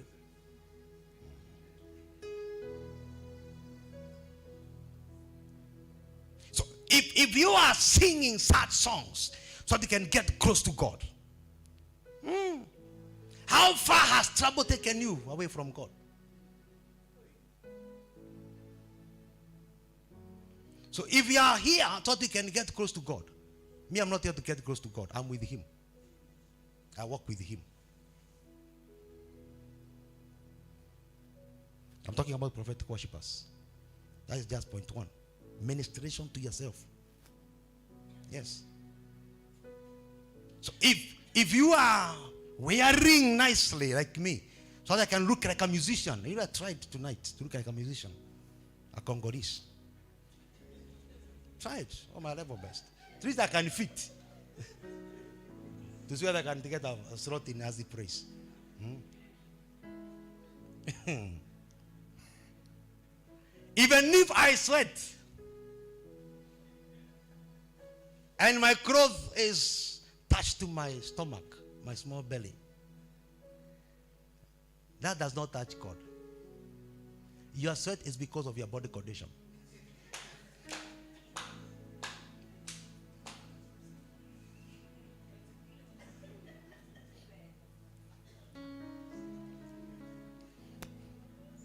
That is not the power in the Holy Ghost. No. Even if I take 4 glasses of water, if I don't encounter God, I'm the same way I began. The only thing I've done, I've sweat, I rot. They drifted for nothing.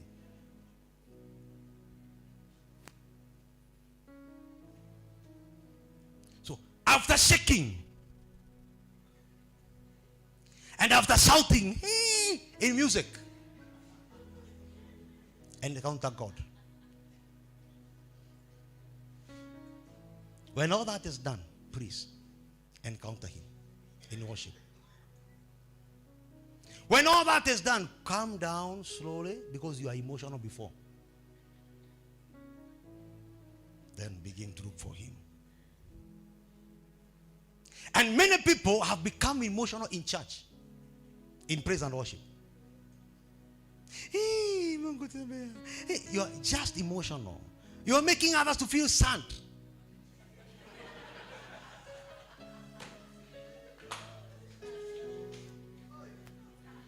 You are arousing men's feelings and emotions. Taking advantage of men because you have the microphone.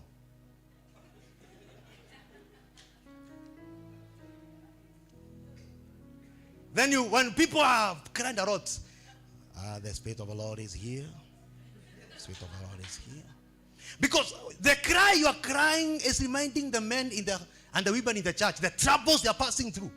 That kind of cry they are remembering, the same cry that they cried yesterday night. So you are just reminding them of the type of cry they cry.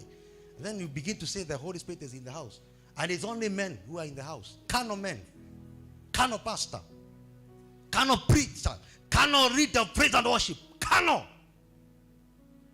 We have changed the move of the Holy Spirit in the church by feelings and emotions. Because men don't know how to build themselves in the Spirit. They don't know how to minister to yourself with the word. Every powerful praise and worshiper knows the word. Because every powerful song is connected to the word.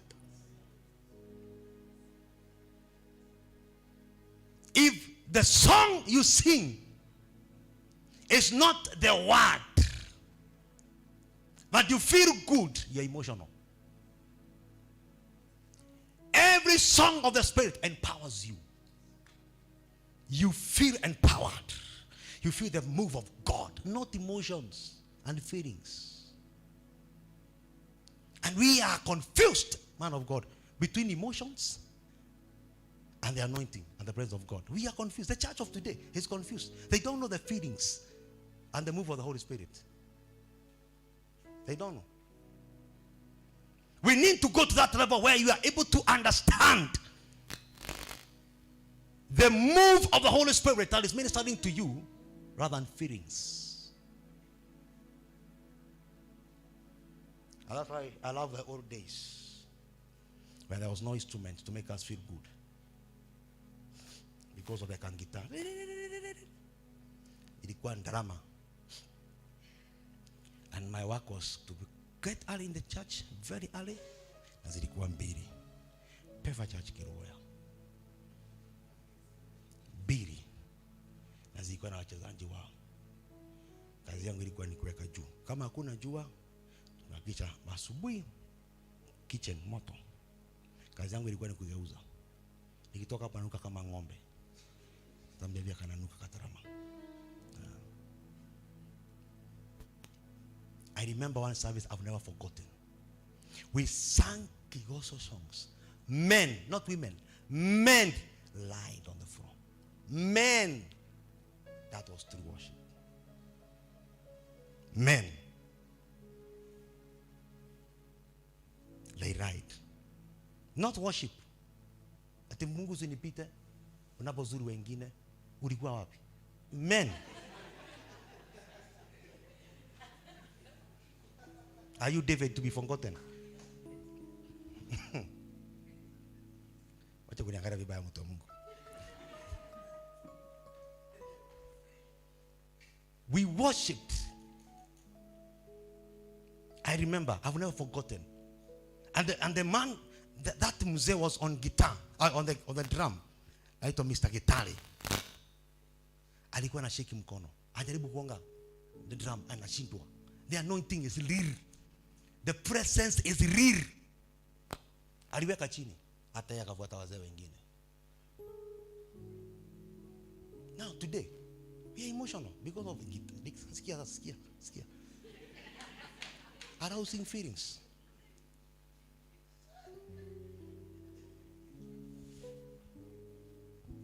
Where are true worshippers? Where?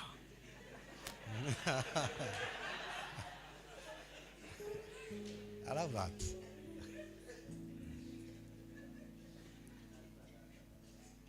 Where are true men who are worshiping and praising God in the spirit, in the truth?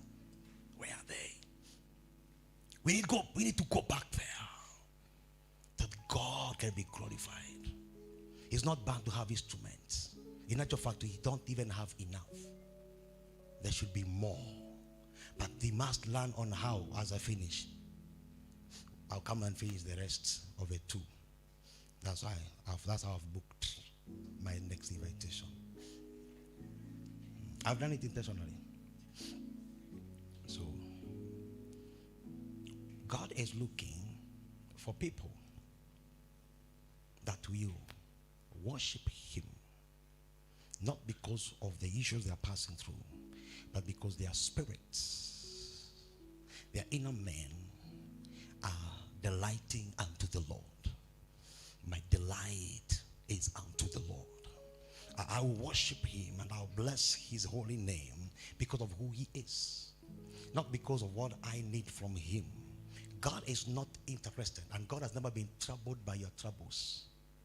Some troubles are not troubles. They are beckonings of men to God. And sometimes God will make you to pass through something that you can worship him as he intended of you from the beginning. So that you can get close to him and you can find his heart and he can find your heart. It's only the heart of man that God is looking for. Cows and animals have hearts, but God is never interested in those hearts. It's only man's heart that God is interested with. And we are the men now that God is looking for, that he can release the kind of worship that he deserves. That means God is calling us to his own dimension of worship, his own dimension of praise. I always say this, it's only in the heart of man that God can dwell. The earth is too big, but he cannot fit in the earth. It is so big. But it's only the heart of man that God can stay in. So God is more interested in you than what you're passing through. Whatever you're passing through is because the other realm have overcome your spiritual man. But when you rise to some levels of spiritual man and you enter that realm where now you are not functioning anymore as a carnal man. It's not I who liveth, but Christ who lives in me. So there is a level where men die and they stay dead and not desiring to rise again so that Christ can live in them. And we have overcome the world. Hallelujah. We have overcome the world because whoever lives in us is greater. He is greater.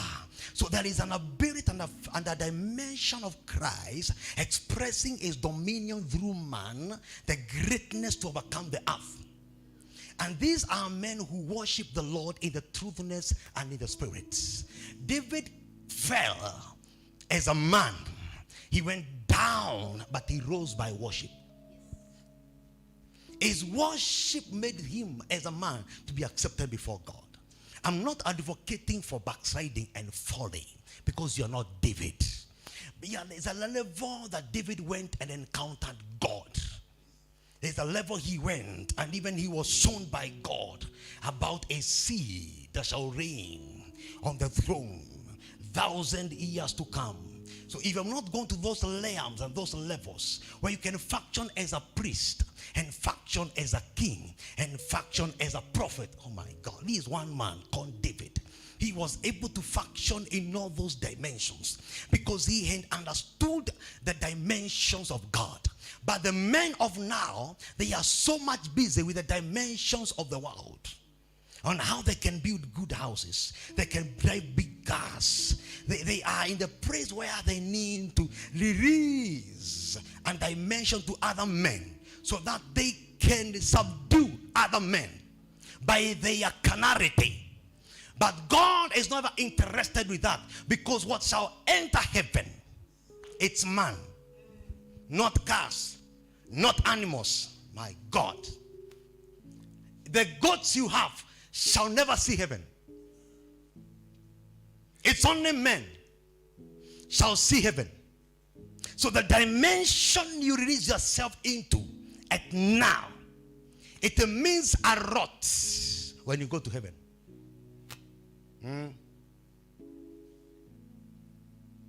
Let's stand up on our feet. I can't finish today.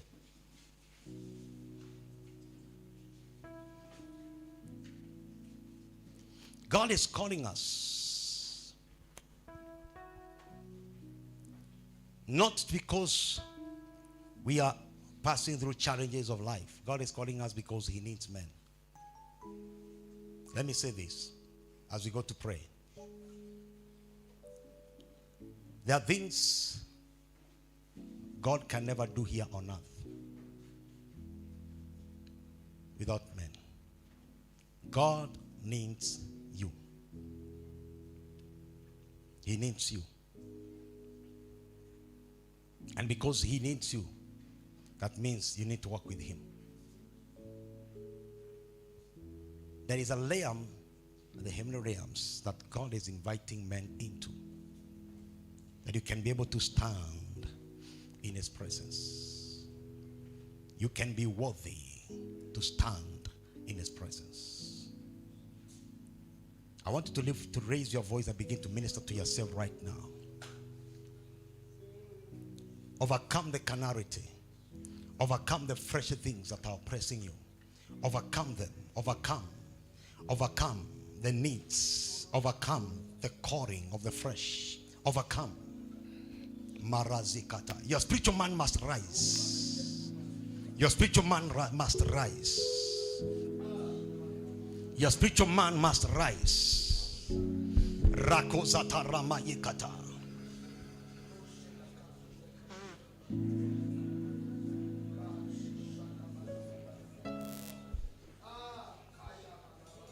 This is a dimension and ability not driven by the flesh, but driven by the spirit. Not driven by emotions and feelings, but driven by the Holy Spirit. These are the dimensions that are driven by the Holy Spirit. Kazota yanda. Resire rekonda rimba zorobo yekata. Resire makande rimba baba. You worship him with understanding. You worship him with the liberation. You worship him with the spirit and in the spirit. Kazika rakotamba yekalia resoto pakayanda reseketea. Do it out of love, Kazopa. Tell him, Jesus, I love you, Kazakayanta. I want you, Lord. I want you. The thing that lies in me is I want you, Lord. I want you, Kazikata. Rakotopa sedebeha. Rasotopa yekata. I want you, Jesus. Rezokopa yekata. Rasotopa yekatia. Rezotopa yekata. Mandeza liya rosata. Makanda raba zeketeria. Come on, build yourself, building yourself, build yourself in tongues, build yourself, Kazota, Rakata, Zeketea, build yourself, Gada, May your inner man be strong. Rekata. Overcome the mind. Overcome the mind. Resikata. Overcome the mind. Rekazata. Overcome that is suppressing you and pushing you. Kazata. Rakota. Rea. Rekazoya. Madeza teke dejata. Rakota mazakaya. Rekeketia ravozata. Rakonta basikete. Come on, Rakatia. Rayekete. And he teaches us on how to pray. He teaches us on how to worship. He teaches us Rakata, and he prays for us with groaning, words of groaning that cannot be uttered by men. May he teach you now. Makata rekezete mayakata. Ask him for purity. Tell him, Lord, I desire to be holy. Lord, I desire to be pure. Lord, Makata, make me worthy to stand in your presence. Makata. And how can I worship you with unclean heart? How can I worship you with unclean heart? And who shall ascend to the mountain of God? Those who have a pure heart, those who have a pure heart, that he has a pure heart, shall ascend to the holy place of God. Rakata, Makandozata, Mayeketiara, Reseketeanda, Rakata. Crucify your flesh. Makata rekete. God is looking for true worshippers. Rakata mayekete. Tell him to make you one. Tell him to make you one. Rakakato zakatia. Rekeketozata. Rakata nabayeka. Rakatiria. Rasoto pakatia. Makandereka zota. Rekenderia. Rakosatayanta. Come on, come on, come on. I want you to raise your voice and pray. Pray in the Holy Ghost. Makata. Come on, come on, come on. Let it come out of you. Let it flow outside. Let it flow from your inside. Let it flow from your inside. Rakata, Rakata. May the Holy Ghost be upon you right now. May the power of the Holy Spirit be upon you right now. Razopakatia, Reseketea, Mandozata, Rakayanda, Reseketeanda.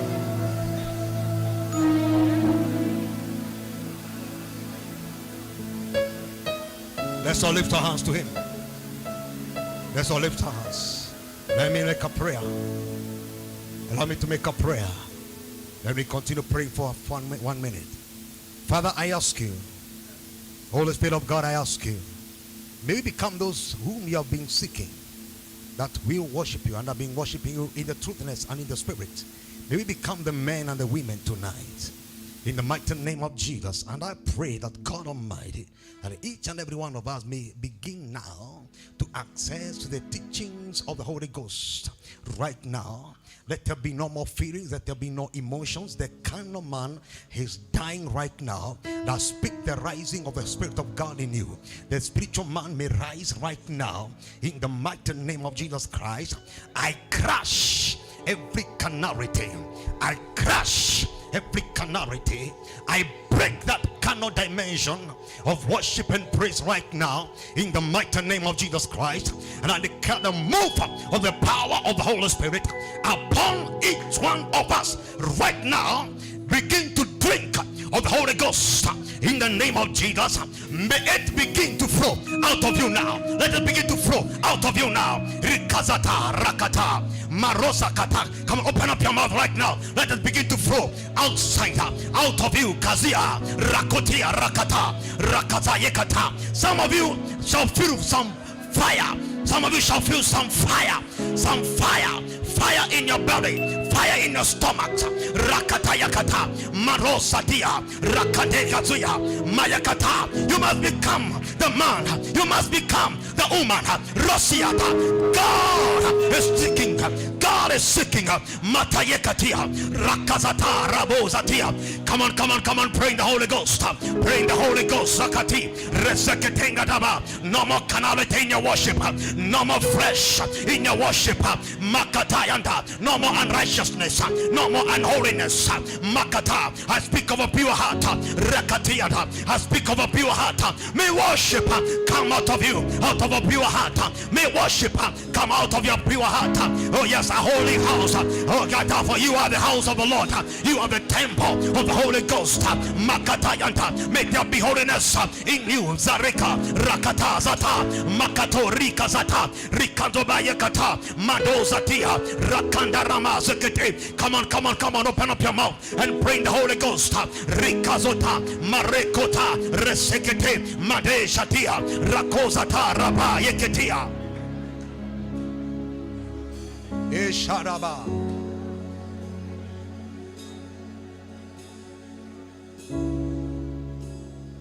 Shakata. Lift up your hands.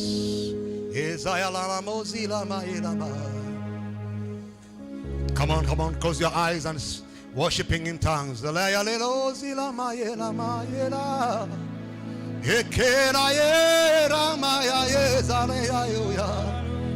on, join me in the spirit.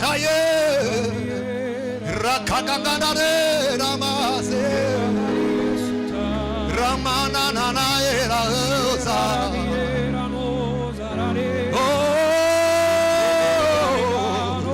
Rakaye Kazakata Karia Katozata. Flow Raka Rederetaya Rangana Nana Mana. Come on, Hareke.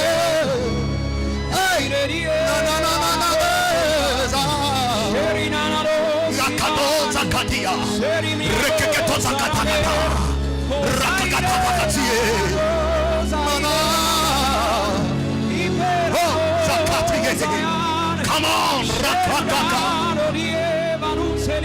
build yourself in the spirit. Join him in the Holy Ghost. Join him in the heavenly realms. Access, access, access the heavenly realms. Access, access.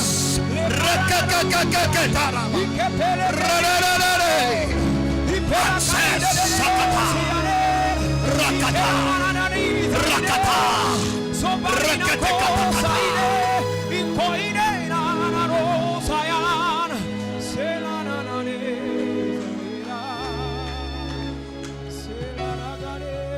Holy Spirit of God, we ask you as you lift up your hands as a surrender to him. We ask you, Holy Spirit of God, you may allow us to access to your praise. Allow us to access the Holy of Holies. Allow us, Holy Spirit of God, welcome us into your realm. Each and every one of us, we ask you, we repent our sins that have been hindering us. We repent our carnality. We repent our fleshly dimensions to please men. We repent, oh God. Lord, may we become the true ambassadors. Oh yes, Lord. True men who shall present the kingdom and allow the kingdom to come down. We ask you, Father, forgive us. Come on, open up your mouth and tell the Lord to forgive you. We are being so fleshy. We are being so fleshy in our worship, in our praises, until God has no praise to dwell. Until there is no praise for God to dwell. We have exalted our own selves. We have exalted ourselves at the altar with the microphones. We have exalted ourselves. Father, forgive us. We are being so proud before him, forgetting that he is the Lord, forgetting that he is the King of Kings, forgetting that he is the one who owns everything. We are belonging to him. We belong to him. We belong to him. He is a king. We have taken his praise in the church without our knowledge. Father, forgive us. And now lift up your hands and begin to worship him with a true heart. Today the church is shifting. We are shifting to the true worshippers. True worshippers that God is looking for. Kazakatayarama. Makayarama sekera. Sharakasayakata. Shakarama sakata. Sheramakayalama. Ramazayala. Eka. Nanana yirazi. Oh, shalala. Oh, salala. You are the Lord. Ishanala zela. Maya zandala na na na na na. Ekazalala zayela. Come on, join me in the spirit and worship him in the truth. Oh, Eka ezanana ye. Nanana ozilelea. Inkandalele. Inazo ye kayanda. Nanana ozikeda. Rikayana la la. Rikeza bo. Nanalele zeneri mayana la ba ba ba ba ba. Inaramo zarikena ramazololo. Rikanana zayeri. Nanana daraba ba ba ba ba ba. Rikekete kalamaye. Inanano sarakayanda. Mangarima serapakata. Come on, come on, come on, join me, the spirit, join me. Join the heavens, join the heavens, join the heavens. There are creatures in the heavens, Sakata, that worship him. Join the creatures in heaven.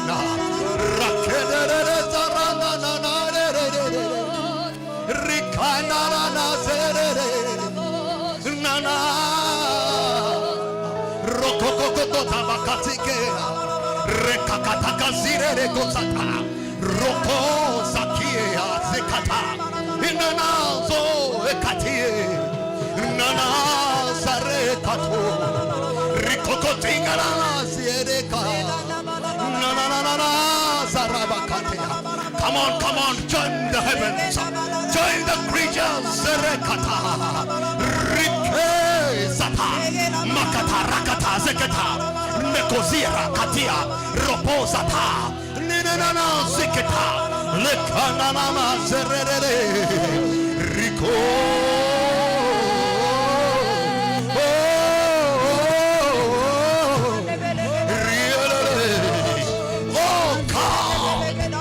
Access the heavens, Sakata. We access the heavens, Sotokatia. Rakanda Rakaza, Tekatia. Rotobakazata, Rakatia. And the Zine Nana Yere. Nana Zatoma Yekata. Mano Zabekata. Makana Ramakere. Manana Zere.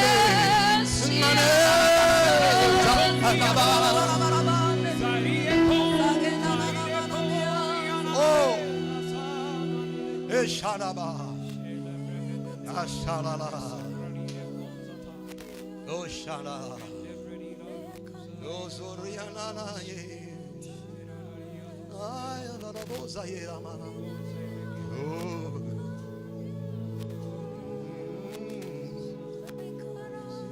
Shua, Akazoya Kataraba, Amashia.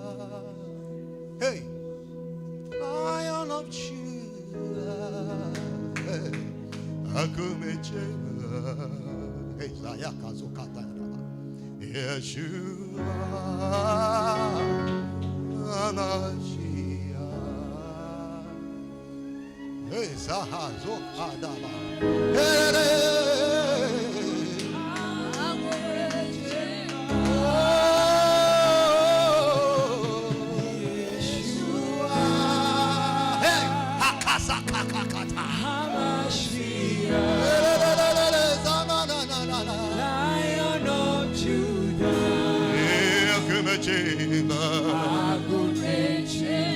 Tell him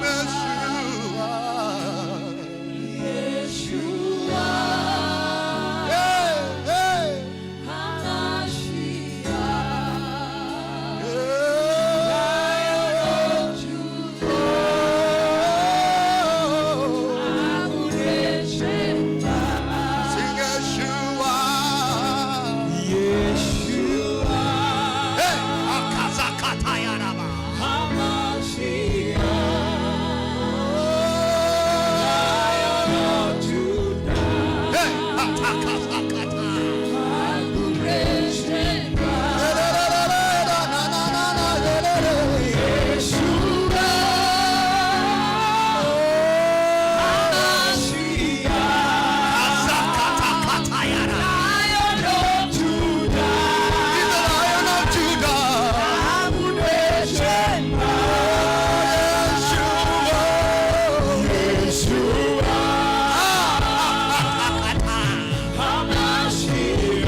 Come on, join me, the Holy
Jesus at the well of Ciake.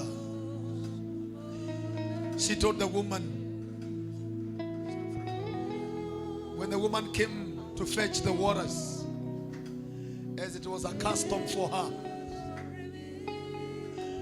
Jesus told the woman, if you take this water, you will be thirsty again. But there is a water that I give.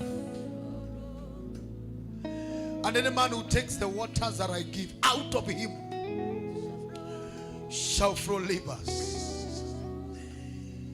Father, we thank you because of sending us your servant to reveal to us that there is something you are seeking. And we pray that you may allow us to hit it. The Bible says, no man can come to you unless that which you have called to yourself. Call us to yourself that we may worship you. Give us that which you give men. Oh, something is coming upon your spirit.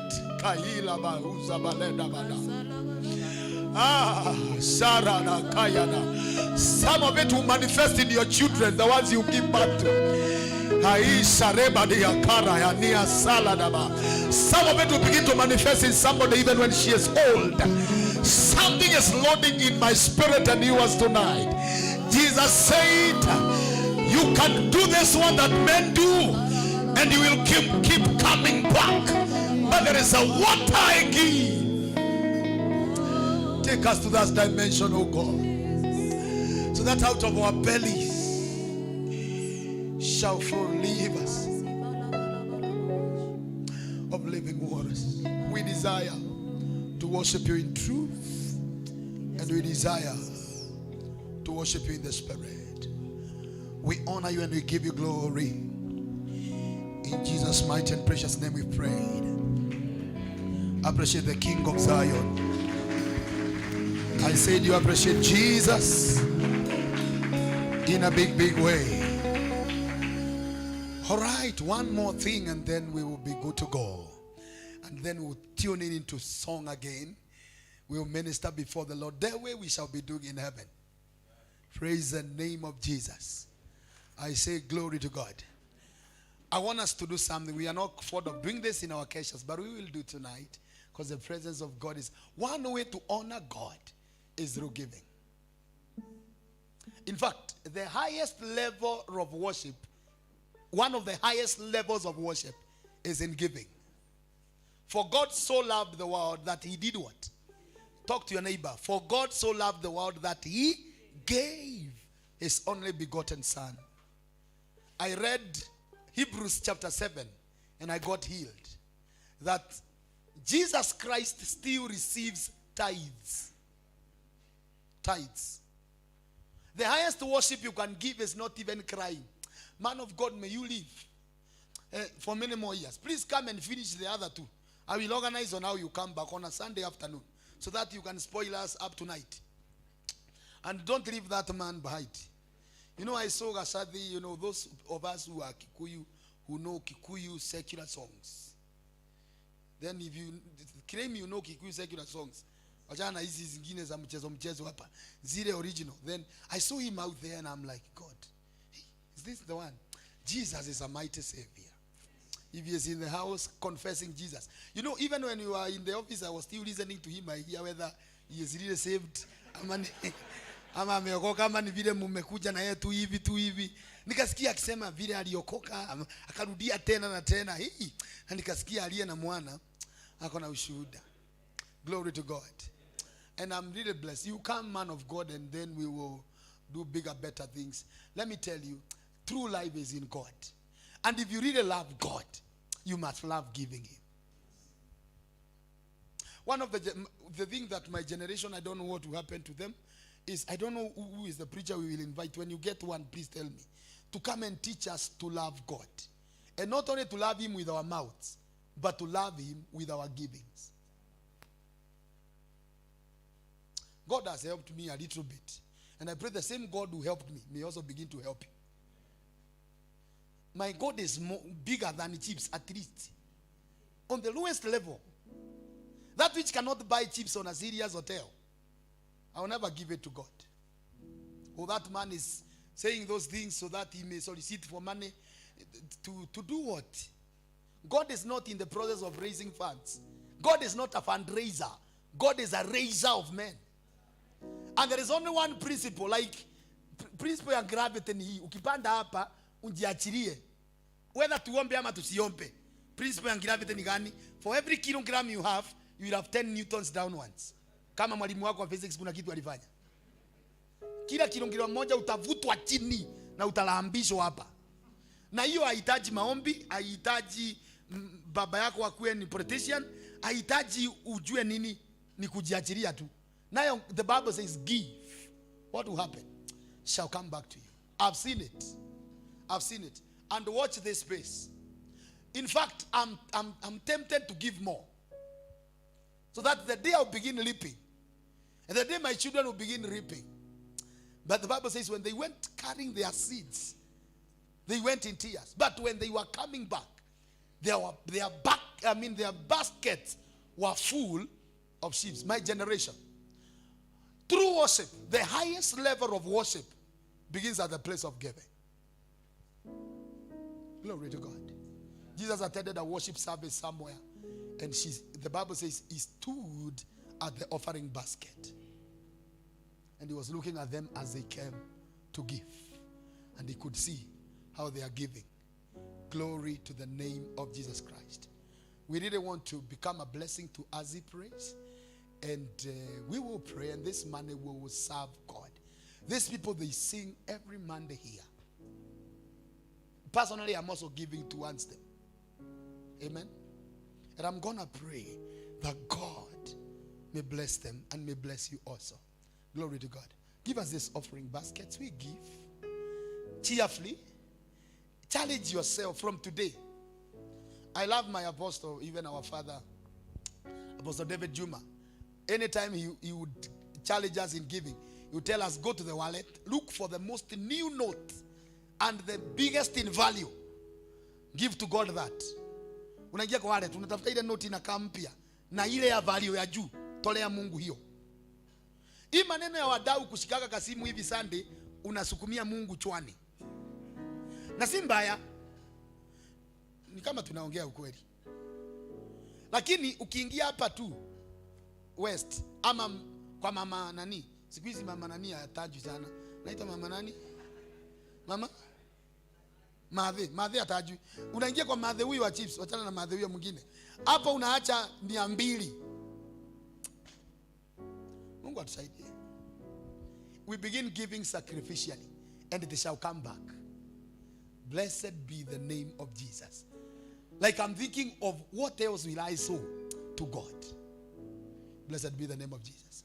I want us to bring those who have cash before we pray, and those who have M-Pesa like I do. Just go to M-Pesa. Weka pesa hapo mpaka. Wale hawana kitu. Ukweli wa mambo ni kwamba katikati yako na umaskini hakuna kabisa. Enda kwa M-Pesa prophetically. Enda pale kwa lipa na M-Pesa. Hiyo kitu hiyo. Hakuna kitu simu inaweza kataa kufanya hiyo hata kama una pesa. Fika mpaka pale kwa tiru, weka 8716 hiyo ni ile alipa na M-Pesa. Laudi hii. Umeweka hiyo? It's on our screens. Weka ile pesa, unasikia hao watu ungewasupport nayo.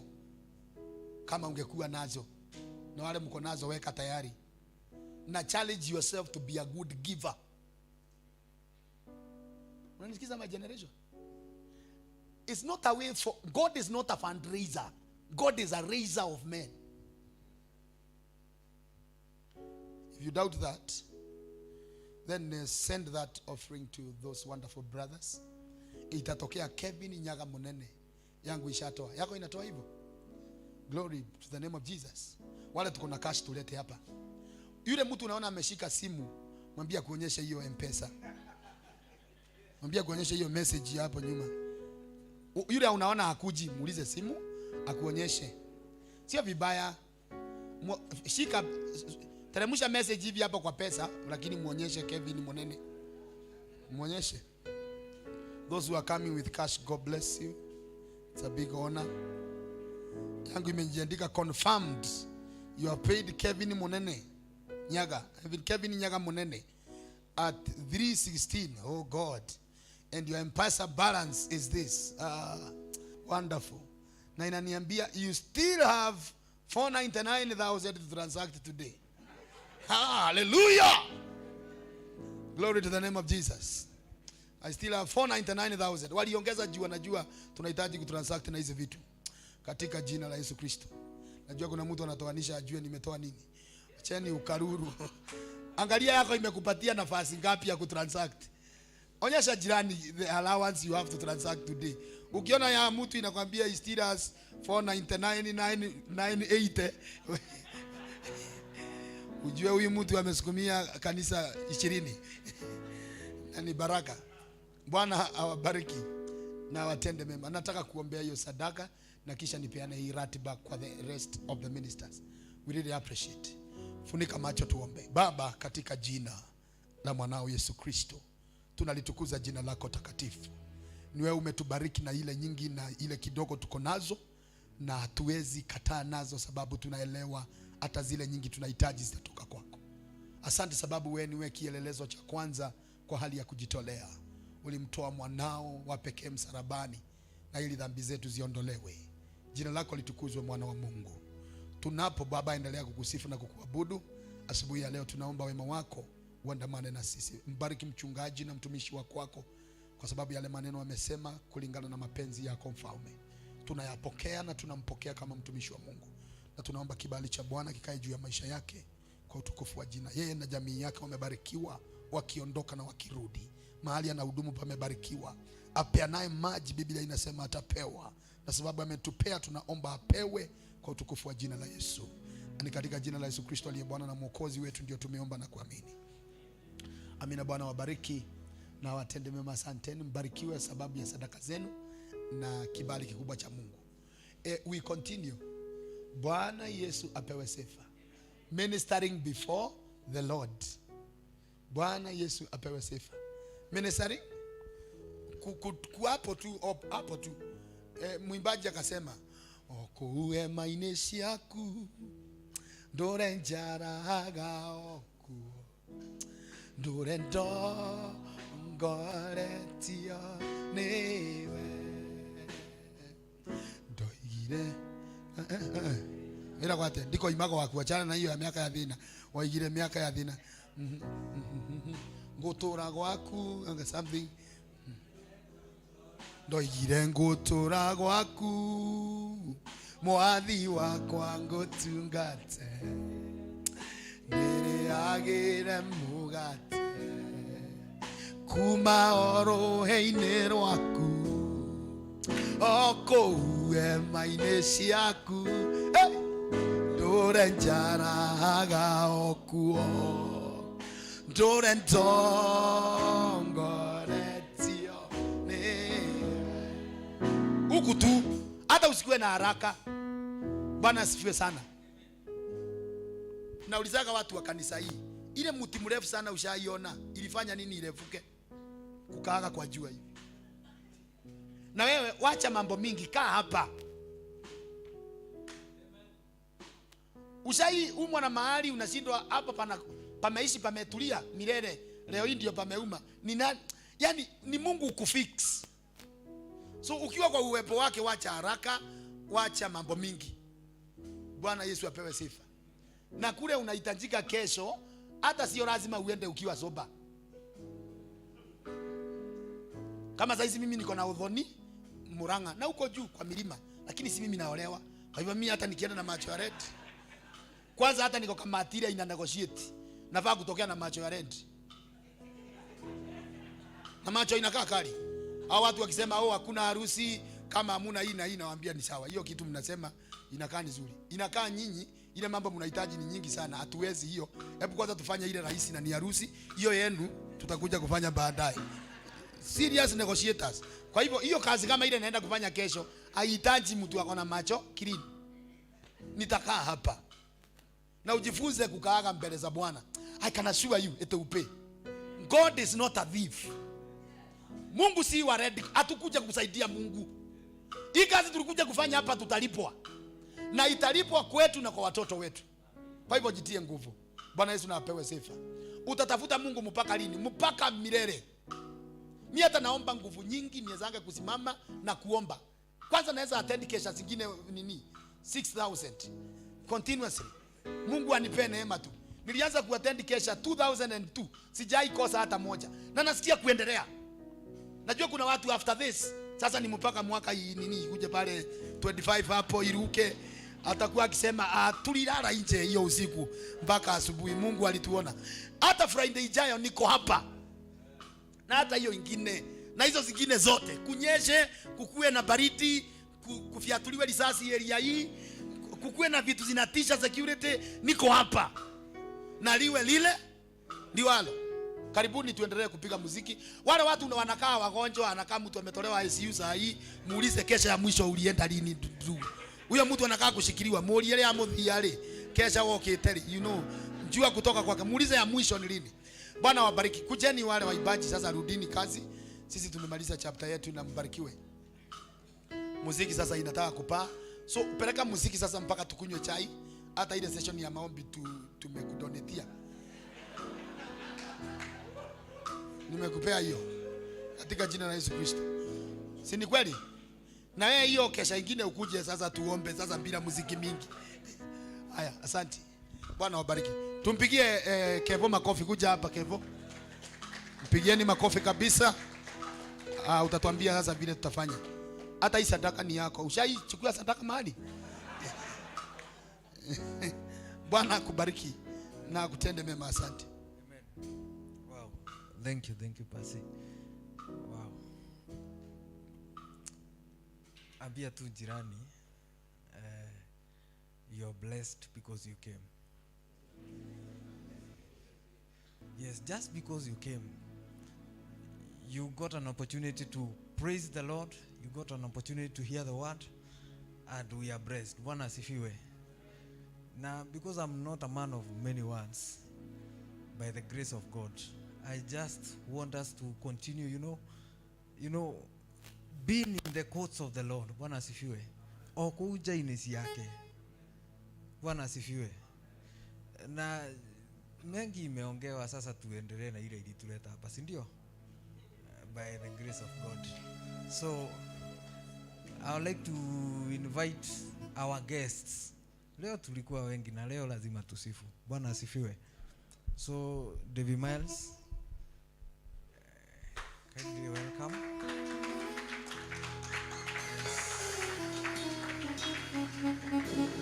Yes. I would also like to welcome Ciake. Yes, Ciake kuja.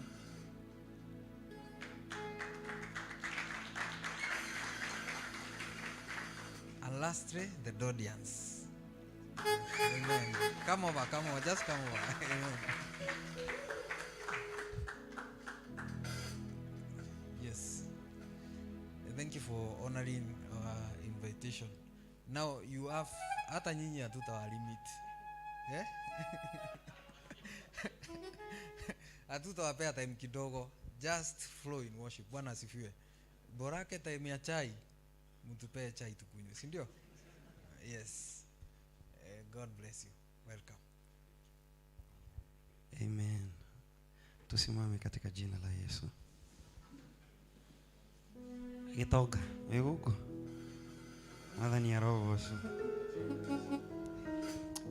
Kuna wimbo unasema enie gai muthemba mwega gokulete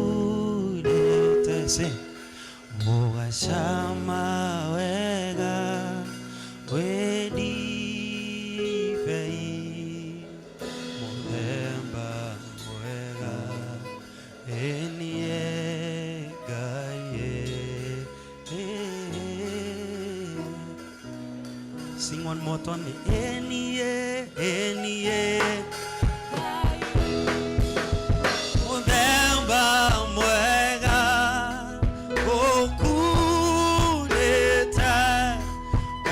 Shama wega wedi vaingaye muthemba mwega enie gaye muthemba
muthemba mwega.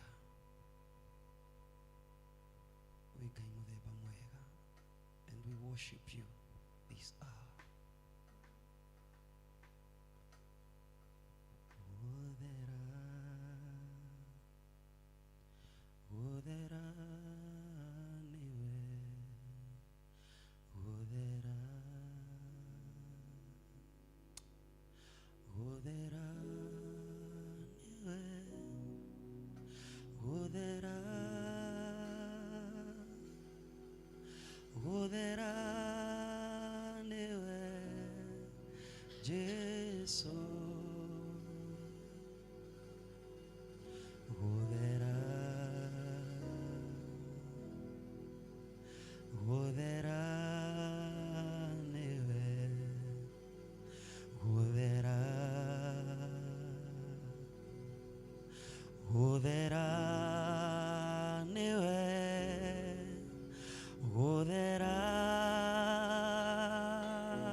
Weka makofi na shangwe kwa Yesu katika jina la Yesu. Weka makofi kwa Yesu. Shangilia Yesu. Amen.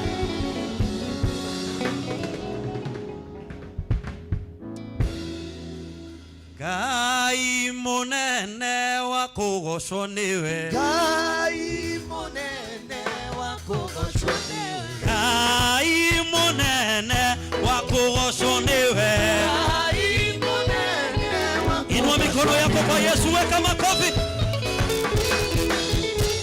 Chapa makofi ya juu. Ngai munene wa kugocwo niwe. Ngai munene wa kugocwo niwe. Ngai munene wa kugocwo niwe. Ngai munene wa kugocwo niwe. Wewe na hinya wa kugocwo niwe. Ngai munene wa kugocwo niwe. Ngai munene wa kugocwo niwe. Ngai munene wa kugocwo niwe. Ngai munene wa kugocwo niwe. Ngai munene. Inua mikono kwa Yesu tule. Inua Yesu. Oya mokoma kuna igoro tobara yele toge. Wewe na hinya wa kugocwo niwe. Ngai munene wa kugocwo niwe. Wewe yoro ironena wa kugocwo niwe. Ngai munene wa kugocwo niwe. Ngai munene wa kugocwo niwe. Ngai munene wa kugocwo niwe. Ngai munene wa kugocwo niwe. Ngai munene wa kugocwo niwe. Ngai munene wa kugocwo niwe. Ngai munene wa kugocwo niwe. Inua mikono kwa Yesu, tupeperushe tu kwa Yesu. Peperusha mikono kwa Yesu tu. Peperusha mikono. Ngai munene wa kugocwo niwe. Ngai munene wa kugocwo niwe. Ngai munene wa kugocwo niwe. Ngai munene wa kugocwo niwe. Ngai munene wa kugocwo niwe. Ngai munene wa kugocwo niwe. Ate Jesu ni abarario. Nyambarario Jesu ni abarario. Ate Jesu ni abarario. Nyambarario Jesu ni abarario. Yesu. Jesu ni arogero.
Cheza tu kwa Yesu kidogo tu.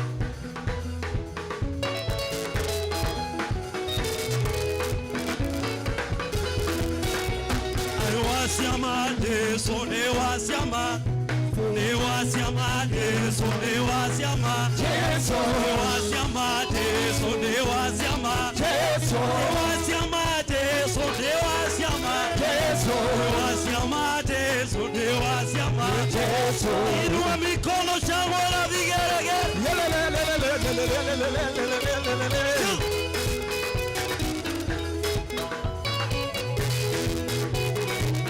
Federa ya Jesu no irariuka naderege kahoa goa monene wanene jawakarao liuoka nikionda sokereke ate federa no irariuka naderege kahoa goa monene wanene jawakarao nikionda tafuta kitu ushike tupeperushe kwa Yesu.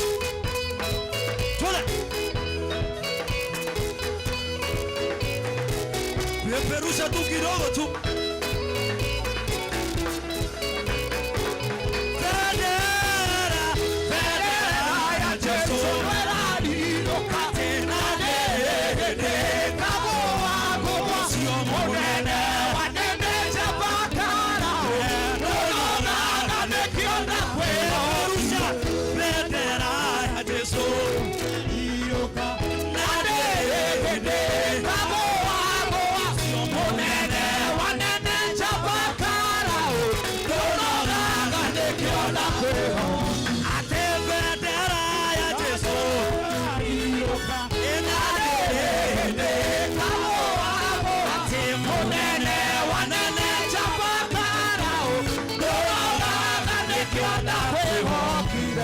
Shangilia Yesu. Wajira kugereria moraugereria. Hamshangili bado. Shangilia Yesu. Hallelujah. Fedha na dhahabu totire. Tukoe oriendo nyue. No deine wale tuare a Jesu. Oya que farewe tuare. Fedha na dhahabu totire. Tukoe oriendo nyue. No deine wale tuare a Jesu. Oya que farewe tuare. Tuwe otire ora maga. Boro di wajuna.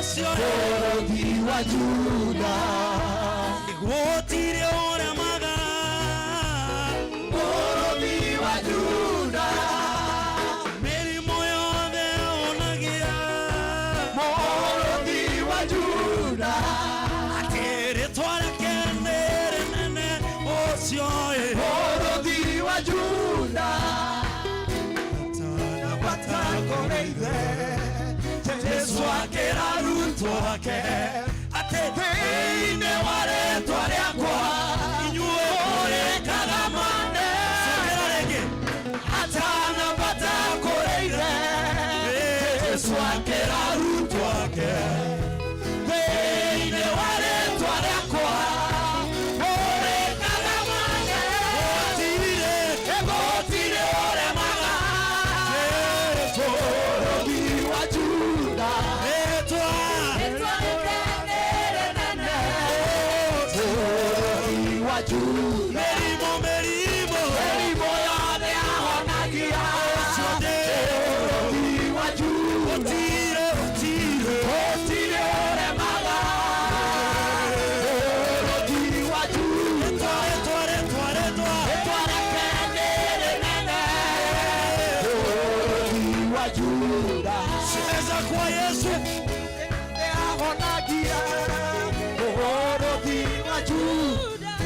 Sasa tu kwa Yesu.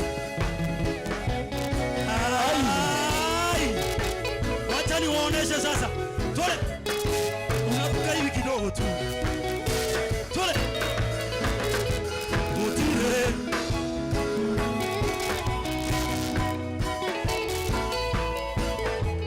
Retware yake. Orodi. Mutire, mutire.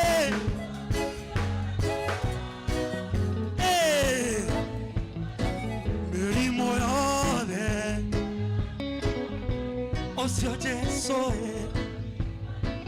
etware ake oe okai merimo nangĩkorwo wĩ nayo nĩ arahonio na ndagĩka ĩno cokera rĩngĩ mĩrimũ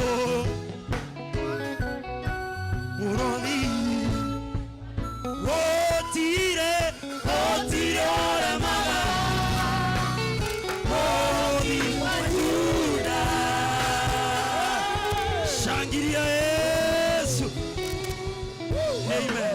Amen. Amen. Celebrate Jesus. You can celebrate Jesus better than that. Hallelujah. Hallelujah. Salimia mwenzako mwambie asubuhi imefika.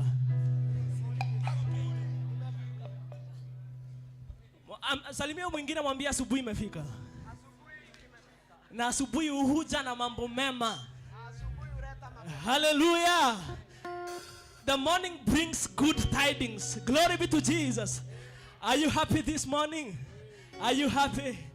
Lift your hands above your heads and celebrate Jesus. Hallelujah. Hallelujah. Amen. Na leo tumeambiwa ni ile siku tu ya kukaa in the courts of the Lord. Hallelujah. I feel happy. You know, most times tumekaa mahali kwingine, lakini leo ni ile siku ya kukaa kwa Mungu. Hallelujah. The last night tulikaa kitandani mwako.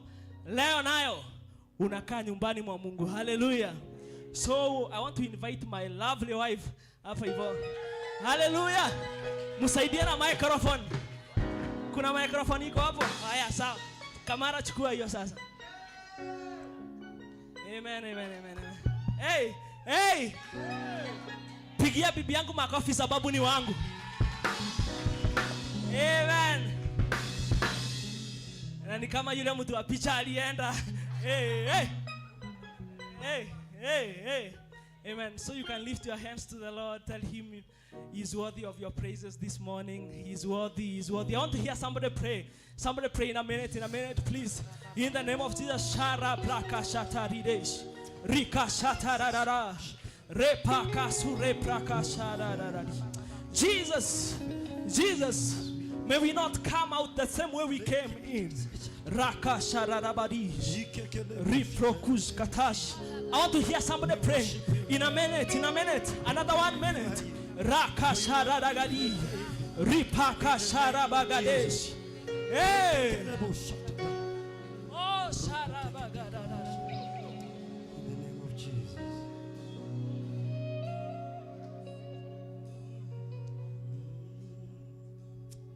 Jesus, we worship you. Niwekete magegania. Dinge hota gotareria. Dinge hota gotareria. Lift your hands. Magegania. Dinge hota gotareria. Jesu newekete.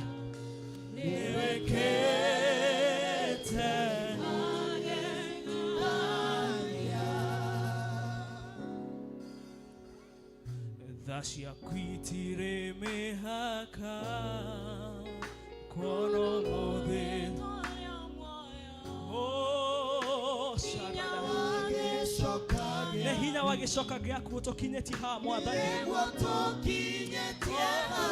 raka shara daradu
Shataradi. Rikashata.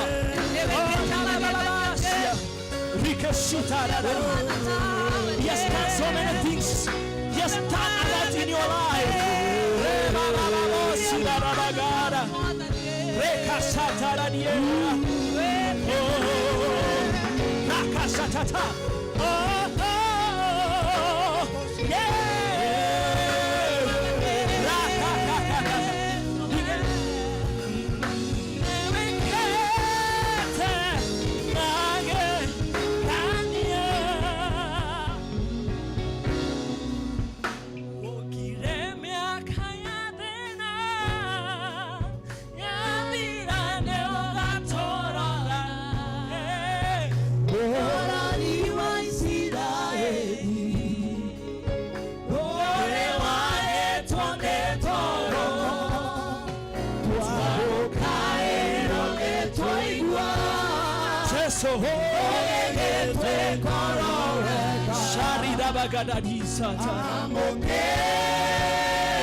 Everybody say, Doteagera, Newega.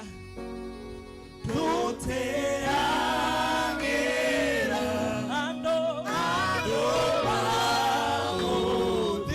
Ekyo Jesu, Ekyo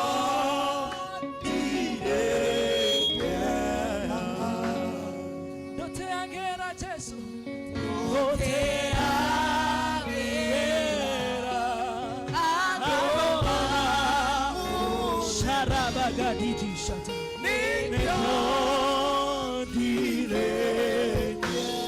Celebrate Jesus. Celebrate Jesus. Celebrate Jesus. Hallelujah. Amen. Are you blessed this morning? Yes. Are you blessed this morning? Yes. Wow. I feel energized. Hallelujah. Amen. Na sijui leo masaa inakimbia aje. Nimeangalia saa nikaona hey. Masaa inatoroka sana. So nataka tuambie Mungu ametuona. Hallelujah. Mashida zako zote ameziona.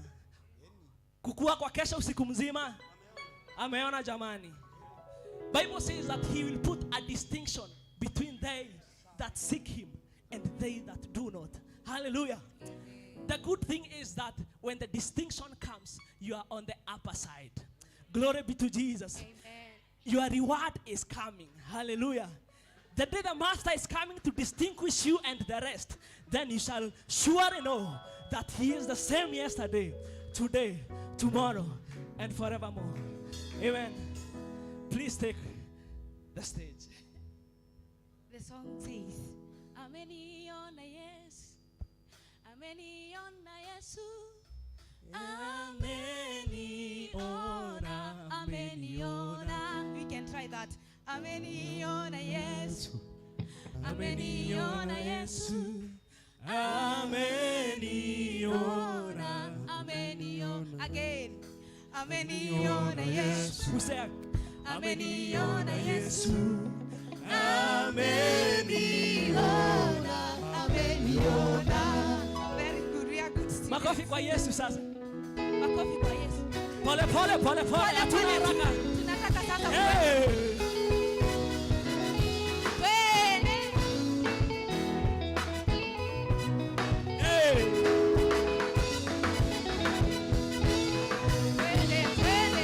Ameniona Yesu, Ameniona Yesu,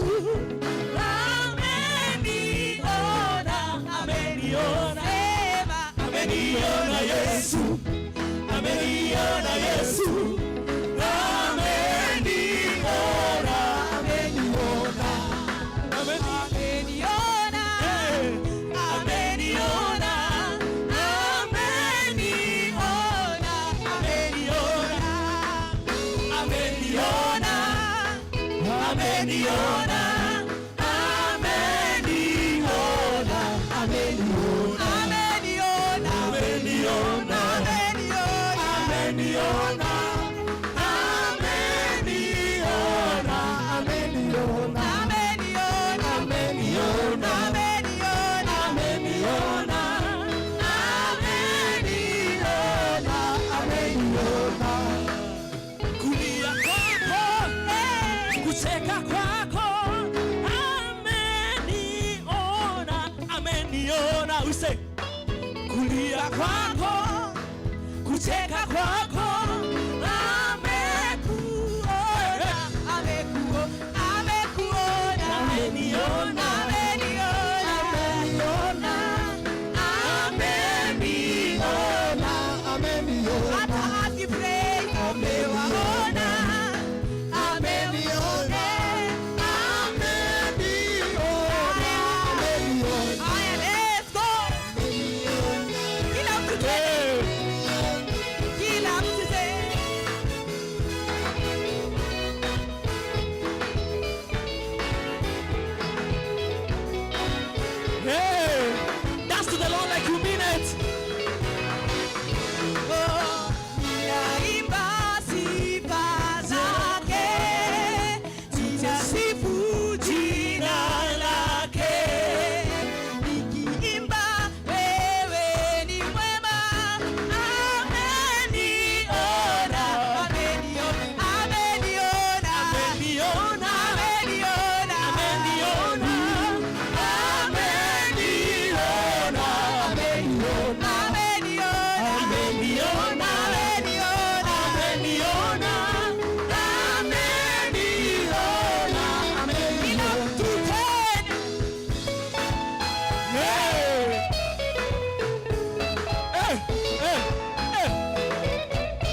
The Marcos. Doze. Hey, let's go, Cosby. The Cosmos. Hey, celebrate them. Hey, You moves.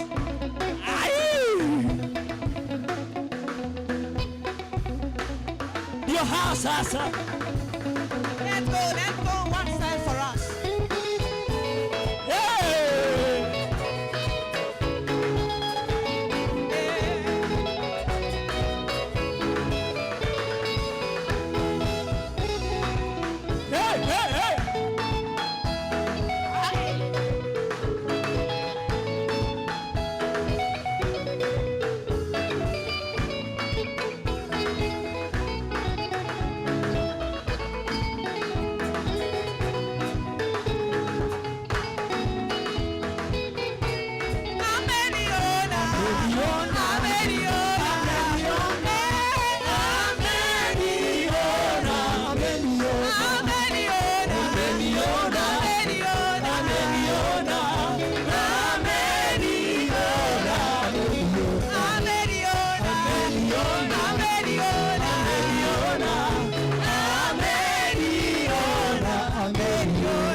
Celebrate Jesus. Sini ukweli ametuona. Yes. Kevo Mungu amekuona jamani. Hallelujah. So amen, amekucheck hivi na machone. Amen. Haizi kuachilia manze.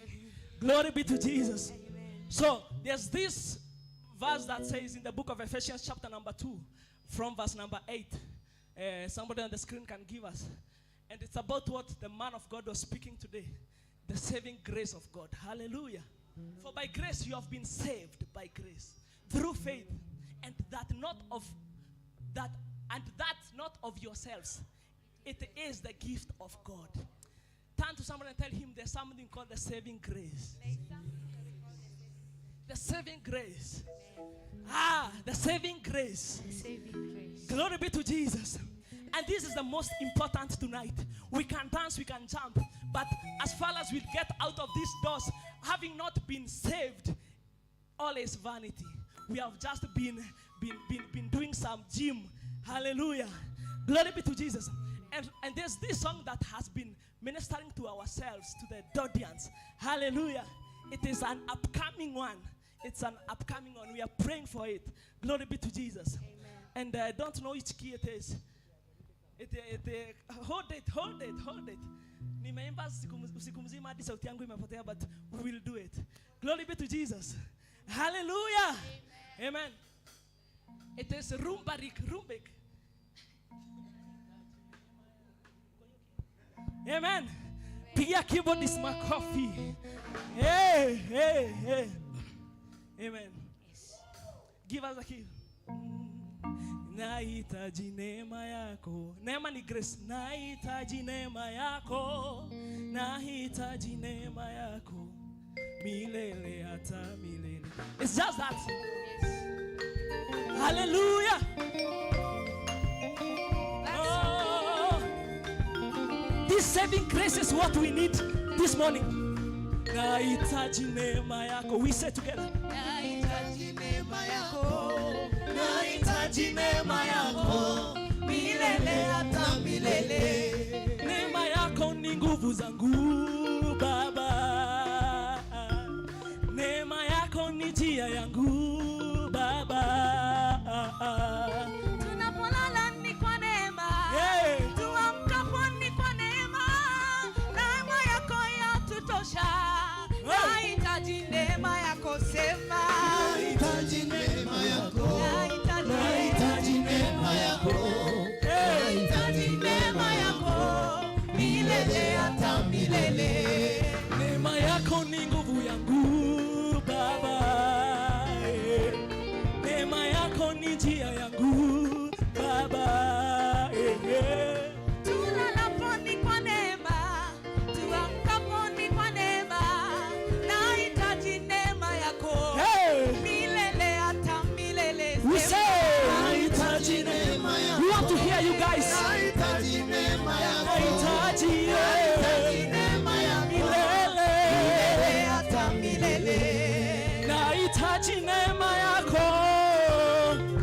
We say together nahitaji. Nahitaji neema yako. Nahitaji neema yako. Milele hata milele. Neema yako inaokoa Baba. Neema yako inatakasa dhambi. Tuokoka kwa neema. Twasafishwa kwa neema. Nahitaji neema yako. Milele hata milele. Nahitaji neema yako. Nahitaji neema yako. Nahitaji neema yako. Milele hata milele. Neema yako inaokoa Baba. Neema yako inasafisha dhambi. Tuokoka kwa neema. Twasafishwa kwa neema. Pigia makofi, pigia makofi. Nahitaji neema yako. Milele hata milele. Nahitaji neema yako. Nahitaji neema yako. Nahitaji neema yako. Milele hata milele. Hivi. Hey. I want to hear the bass, the bass. Hey.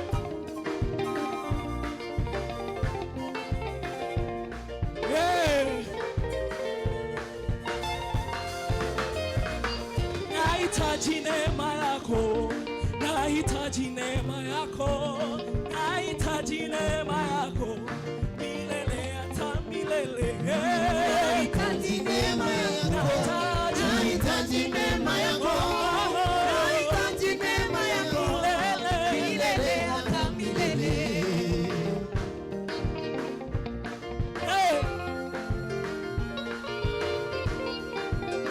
Alafu tuseme neema ya Mungu, neema. Neema ya Mungu, neema. We say neema ya Mungu, neema. Neema ya Mungu, neema. This side. Neema ya Mungu, neema. Yes.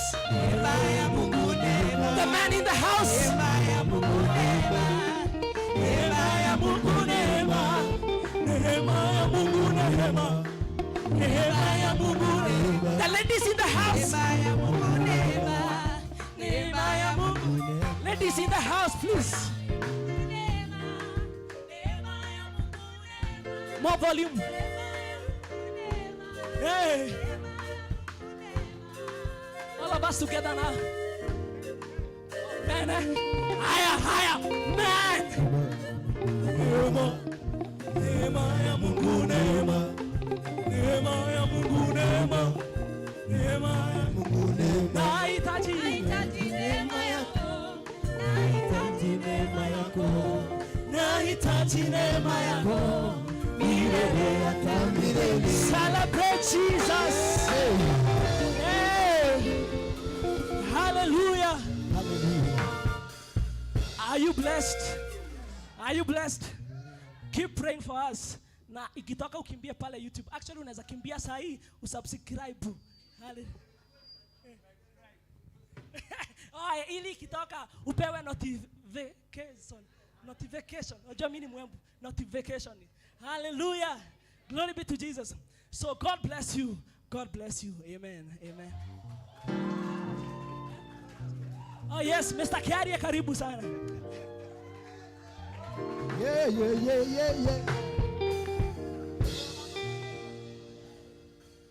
Hey, Bwana asifiwe. Najua sasa ni asubuhi. Uliza jirani yako ni gani hatujaiba. Upendo. Upendo, upendo, upendo. Upendo. Upendo, upendo, upendo, upendo. Upendo. Upendo wa Yesu we. Upendo. Upendo wa Yesu we. Upendo. Upendo wa Yesu we. Upendo. Upendo, upendo. Upendo. Upendo wa Yesu. Upendo. Umetuweka pamoja. Upendo. Upendo wa Yesu we. Upendo. Upendo. Unapiga makofi kidogo. Ambia jirani yako ni upendo wa Yesu.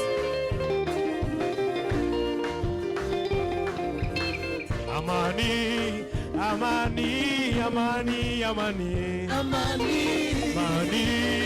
amani, amani, amani, amani ya Yesu, umetuweka pamoja, amani ya Yesu, amani, amani, amani ya Yesu, imetukomboa leo, amani ya Yesu, amani, amani, furaha, furaha, furaha, furaha, furaha, furaha, furaha, furaha ya Yesu, hiyo ndio nguvu yetu, furaha ya Yesu, furaha, furaha, furaha ya Yesu, hiyo ndio nguvu yetu, furaha ya Yesu, furaha, furaha. Angalia jirani yako, mwambie uko na furaha ya Yesu wewe. Mwambie uko na furaha ya Yesu. Muulize kama uko na furaha ya Yesu wewe. Haleluya. Akorone mwega uganegwa. Kaga wega negwa. Aturathimeta negwa. Negwa, negwa, negwa. Akorone mwega uganegwa. Kaga wega negwa. Aturathimeta negwa. Negwa, negwa, negwa. Akorone mwega uganegwa. Kaga wega negwa. Aturathimeta negwa. Negwa, negwa, negwa. Hold on,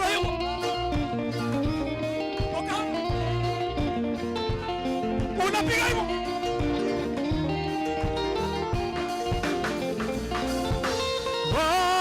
Sai mwadhani oya ina dashamige tomo wasere tore yake. Sai mwadhani oya ina dashamige tomo wasere tore yake. Akorone mwega uganegwa. Kaga wega negwa. Aturathimeta negwa. Negwa, negwa, negwa. Akorone mwega uganegwa. Kaga wega negwa. Aturathimeta negwa. Negwa, negwa.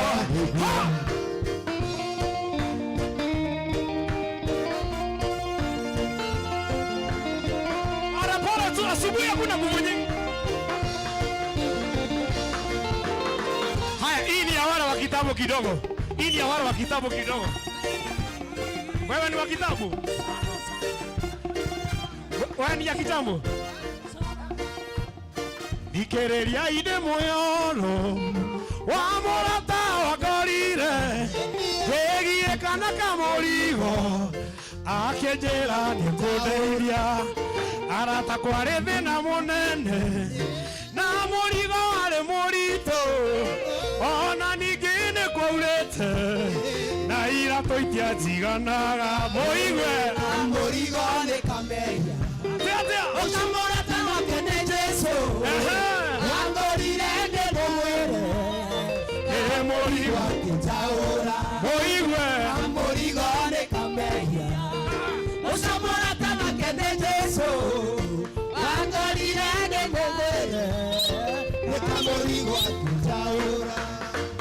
Uliza jirani yako, unajua hiyo? Unajua hiyo?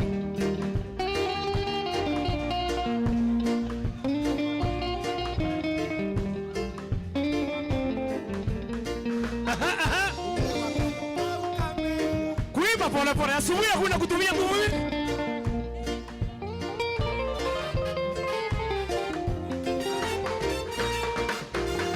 Ninyi wakiondoke ukiamehia ndabongera tawiru na juko mwete onao manga kinya kiondoge taruka hinde ira ndakaire Jesu mundurume warume ariange akijera rehe mwana wakwa gaka ni kamusukani moiwe amurigo ni kameya aiye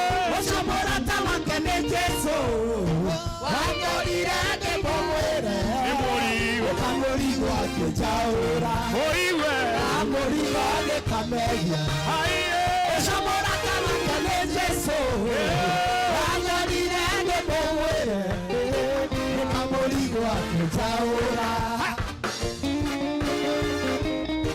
ekamurigo kawe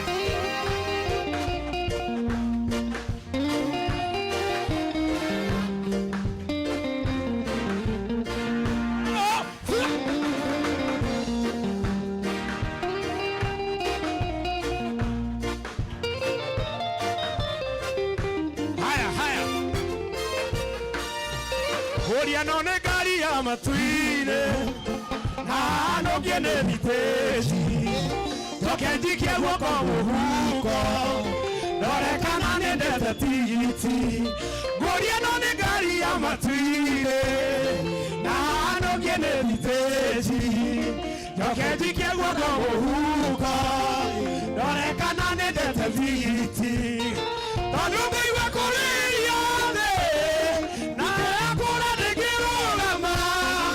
Mudara faide de anene Arioke afe aigo Iyo le tafea Yama tuine Digiti wabo diegoro Wana wa mudara faide Uhe anawane jeso Nayo na metoke Are jeso Bakame ode mataga Kono lerio ne dakame Murate ode ofea Uliza jirani yako. Muuliza kama umekula fea wewe. Umekula fea. Kuna wengine wanatumua fea wanakula. Wewe umekula fea. Wewe umekula fea.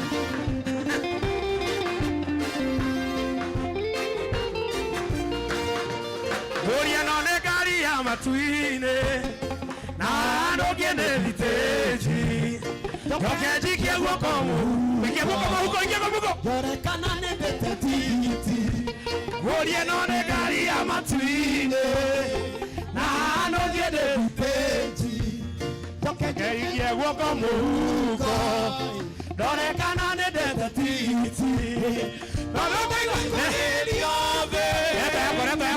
Kora de kero dama. Amodara vaide le anene. Fea ya igoro Tua hiro eta fea Yama tuine Digiti wabo die igoro Wana lara vaide Ohe ana vale jeso Naruana me toke Are jeso Bakame ode matala Perio me yana dakame Morate ane afea Hola carajo Hola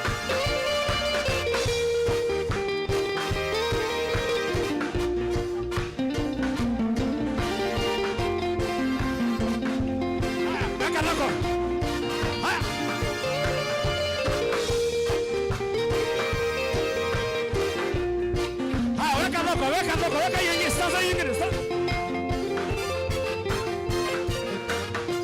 Eva kwa higo eto viteji. Titi suwa marigo na dimo. Oraro kana oya mangotore. Ohodera tigiti wa machmine. Eva kwa higo eto viteji. Titi suwa marigo na dimo. Oraro kana oya mangotore. Matine, Wairuma te anori sabio, no iligara sono daria, no querai ne shaitani, te makerere, ya matine, tigiti wa odiegoro, no na vodara faide, o ana jeso, na me toke.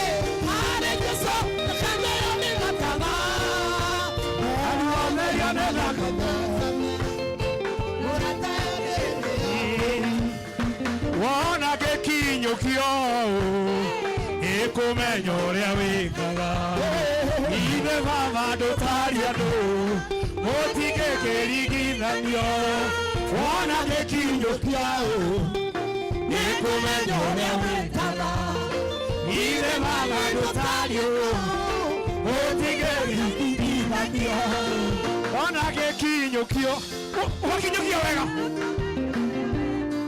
Wakinyokio Ire baba dotario Otigeri Ibadio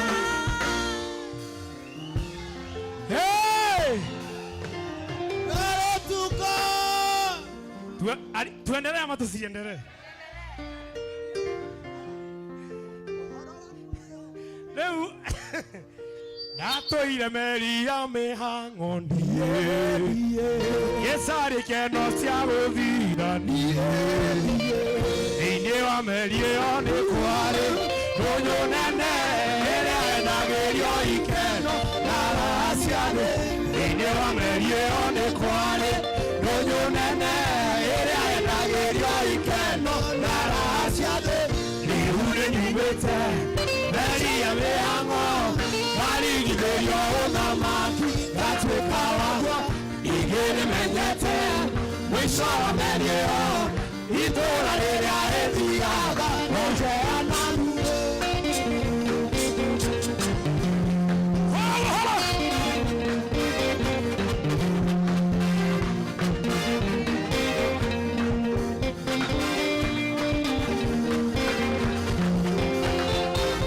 meri ĩyo nĩ yarĩ na ndũnyũ nene yetagwo ndũnyũ ya tũhũ mũtheri yendagio maũndũ mathĩno marĩa moru marĩa mathahagia kiugo mũtũũra muoyo. Yendagio maũndũ mathĩno marĩa moru marĩa mathahagia kiugo mũtũũra muoyo. Rĩu nĩnyumĩte meri ya mĩhang'o ngarigithĩrio ũthamaki ngatuĩka waguo. Ningĩ nĩmenyete mũico wa meri ĩyo itũũra rĩrĩa rĩthiaga gũceana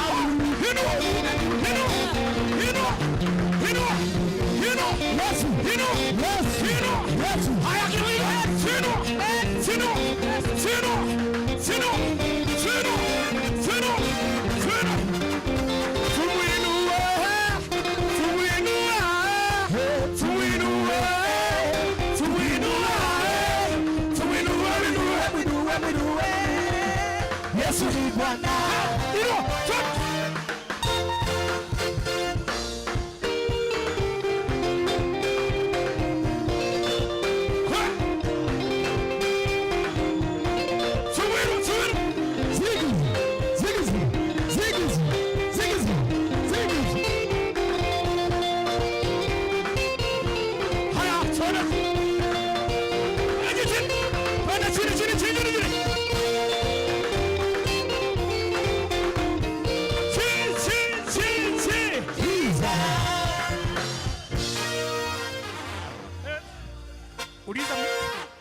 Uliza mwenzako tuendelee ama umechoka?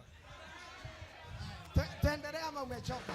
Muulize uko na hakika hujachoka? Muulize kwani unatumiaga nini ili na mimi niwe natumia? Kwani unatumiaga nini hata mimi niwe natumia? Mimi nimechoka bwana. Mimi natumia damu ya Yesu. Aya, ni damu imekulea? Ni damu. Kwanza imba hii moja ya kukongeja koyorete ku arogi wapi yatuna ni ku korea gotena ndo methini wa Jesu na kouja kouja aya na kouja igeriganirwo gucoka wadirikanire kuganirwe Imanueli wa Ngai leo dirikanete nekyo ndacoka kuganirwe iyo digeriganirwo gucoka wadirikanire kuganirwe Imanueli wa Ngai leo dirikanete nekyo ndacoka kuganirwe.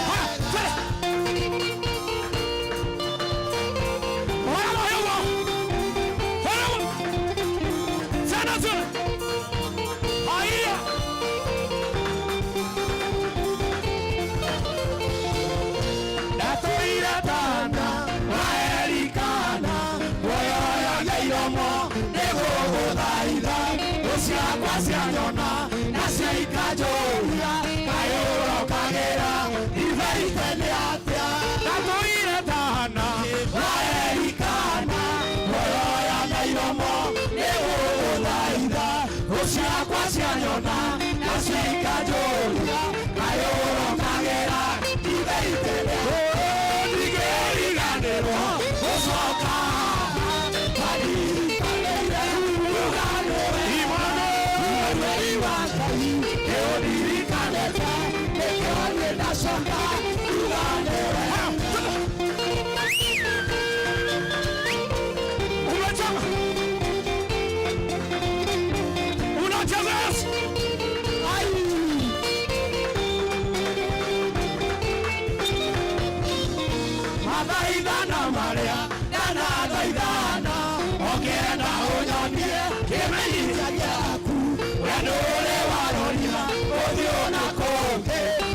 ndiracoka kuga nĩ wega. Chezea Yesu.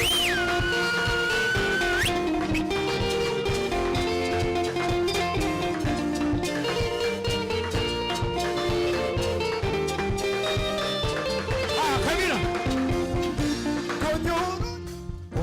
Negua ndĩinagate ngĩinĩra mũthamaki ũrĩa wenyenda mũno nowe tu ndĩrĩ rũgauga nĩguo ndĩinaga ngĩinĩra mũthamaki ũrĩa wenyenda mũno nowe tu ndĩrĩ gocaga.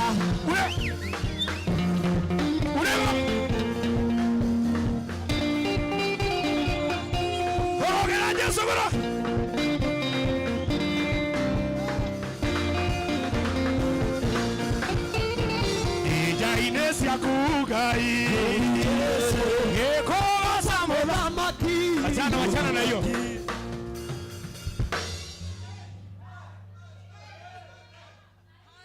Hebu uliza jirani yako nini mbaya na wewe?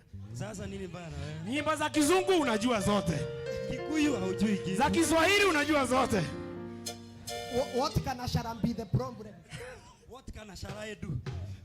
Kwa mbere hakuna ihoru Ngethaitha tũkĩgirĩkaga tondũ Ngai wakwa ndĩ mwĩhia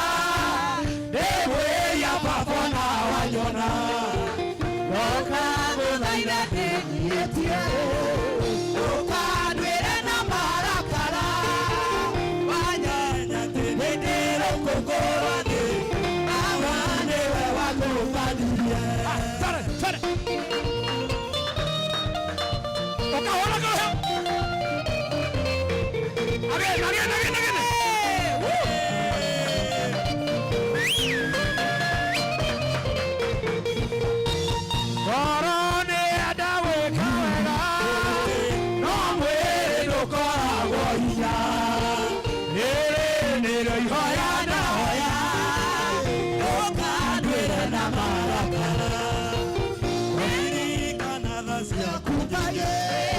Wachana.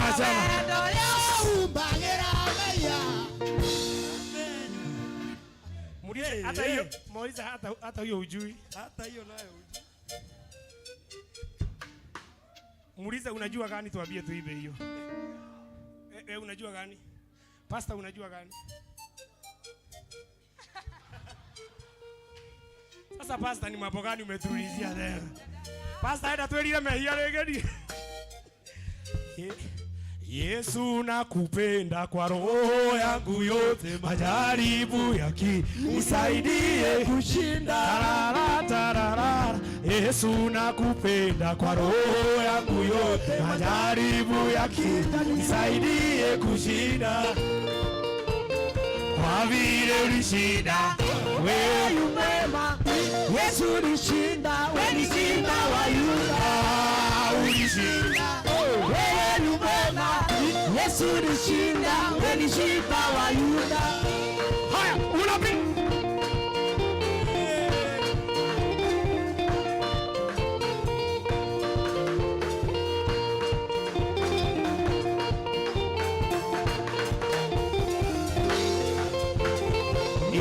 ajabu gani Mungu akakuumba kwa mfano ya mikono yake. Ni ajabu gani Mungu akakuumba kwa mikono yake ya mfano wake. Uliwe kwa vile ulishinda wewe umema, Yesu ulishinda, wewe ni simba wa Yuda. Ulishinda wewe umema, Yesu ulishinda, wewe ni simba wa Yuda.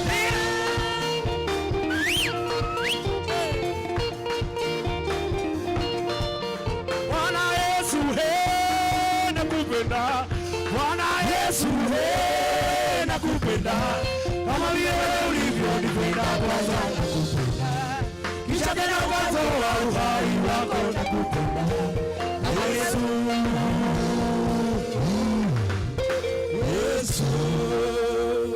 Haya, twende inua.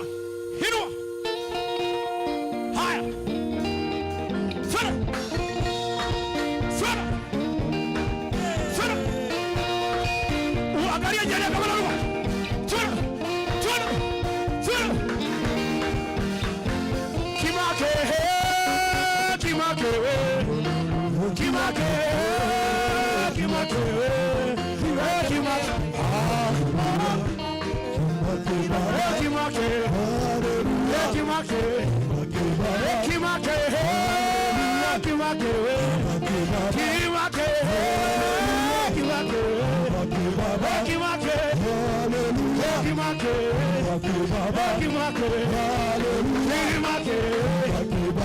Ciake, unapeperusha bendera. Bendera ya Yesu, bendera ya Yesu, bendera ya Yesu, bendera ya Yesu.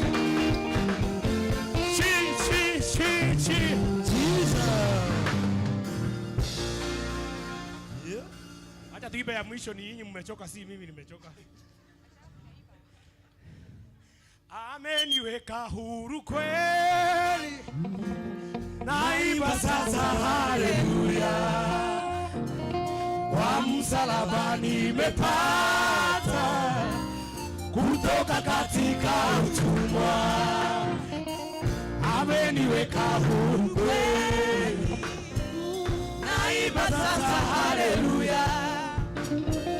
Kwa msalaba nimepata kutoka katika utumwa. Nimeokoka na furahi, na dhambi zangu zimetoka. Nataka kumtumikia Mwokozi wangu siku zote. Nimeokoka na furahi, na dhambi zangu zimetoka. Nataka kumtumikia Mwokozi wangu siku zote. Havia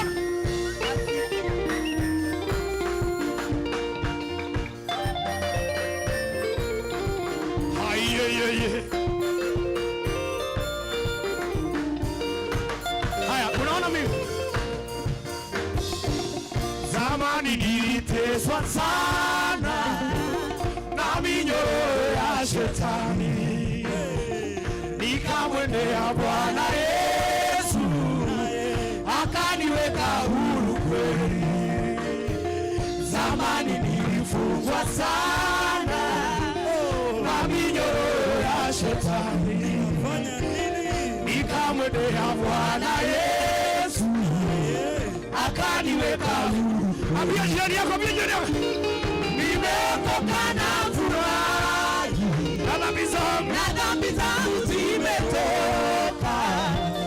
Nataka kumtumikia Mwokozi wangu siku zote. Nimeokoka na furahi, na dhambi zangu zimetoka. Nataka kumtumikia Mwokozi wangu siku zote. Nimeokoka na furahi, na dhambi zangu zimetoka. Nataka kumtumikia Mwokozi wangu siku zote. Wakusifiwa, wakuabudiwa ni wewe tu, Mungu wa miungu. Wakusifiwa, wakuabudiwa ni wewe tu, Mungu wa miungu. Ni wewe tu, Mungu wa miungu. Mungu wa miungu. Ni wewe tu, Mungu wa miungu. Mungu wa miungu. Haya, kidogo tu. Punguza volume kidogo. Punguza volume kidogo. Nataka sasa dance na style yako tukimalizia. Pastor, hata wewe udance tuone. Udance na style yako. Kila mtu dance na style yake. Kwani mlikuwa mnasomea sura moja? Kila mtu dance yake. Huyu wako sawa, huyu. Dance yake kila nani? Una dance. Wewe tukuhetania mno wewe. Wewe. Nimekwambia weka nini? Kila mtu adansi. Adansi. Dance. Dance. Tunataka tudansi tukimalizia. Tunataka tumalizie na zile nguvu tulianza nazo. Nataka kuona mtu akidansi. Niko na 1000 hapa. Nataka kupatia yule mtu atadansi vizuri. Niko na 1000 hapa kwa ya kweli. Niko na 1000. You can do better. Niko na 1000. Niko na 1000. Niko na 1000. Niko na 1000. Mzee niko na 1000.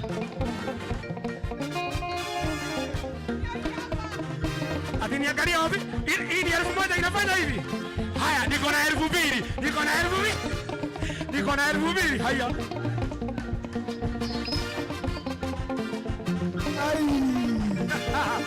Yeah! Yeah! Yeah! Yeah! Hallelujah. Nataka tushangilie vile nilikuwa nikikuja pale. Nasikia watu wanashangilia. Kwa hivyo nikushiba, mlikuwa mmeshiba. Tunaweza shangilia vile mlikuwa mnashangilia. Hebu shangilia nisikie.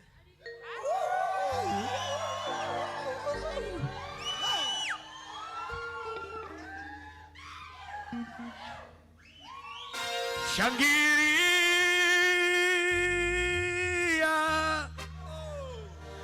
Piga kelele kwa Bwana. Shangilia. Sifu Bwana, sifu Bwana. Wa Bwana. Shangilia, shangilia. Piga kelele, piga kelele kwa Bwana. Shangilia, shangilia. Sifu Bwana, sifu Bwana. Oh, wa Bwana. Ametukuka, ametukuka milele. Ametukuka, ametukuka, ametukuka milele. Ametukuka, ametukuka, ametukuka milele. Ametukuka. Sema tena ametukuka, ametukuka milele. Ametukuka. Haya, piga makofi.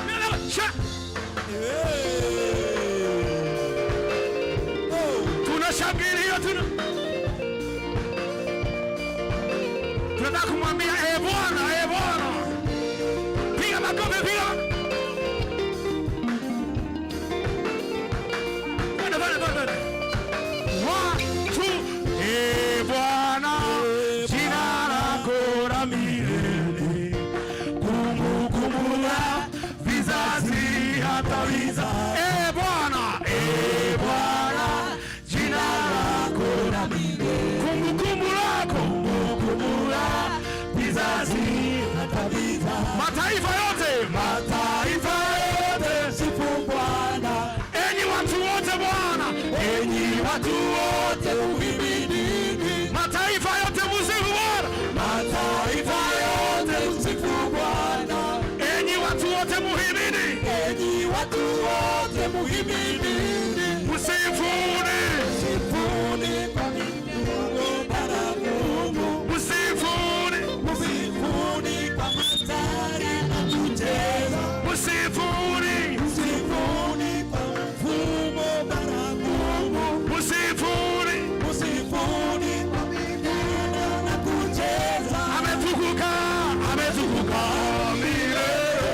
Ametukuka, ametukuka, ametukuka milele. Ametukuka, ametukuka, ametukuka milele. Ametukuka. Shangilia, shangilia milele. Ametukuka, ametukuka, ametukuka milele. Ametukuka, ametukuka. Haya, shangilia, shangilia, ametukuka. Inua, inua, inua.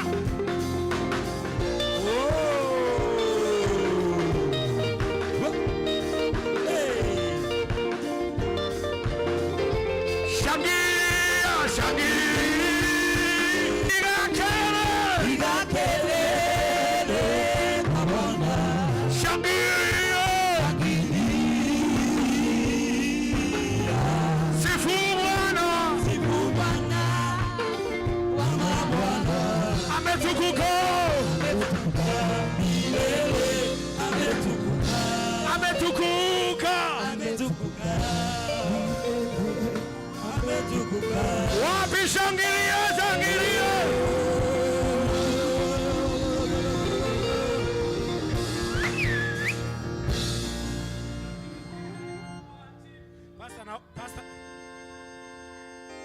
Hata niibe ya mwisho naomba.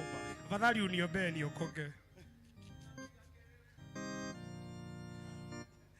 Uinuliwe Yesu wewe uinuliwe. Inua Yesu wewe. Haya. Asante. Haya, twende. Uinuliwe Yesu wewe. Inua baba.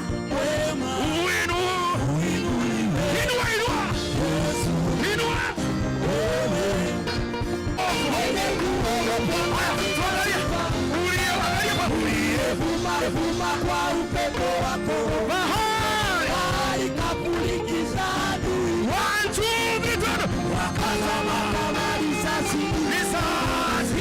ndani ya maji makubwa. Uinuliwe Yesu wewe.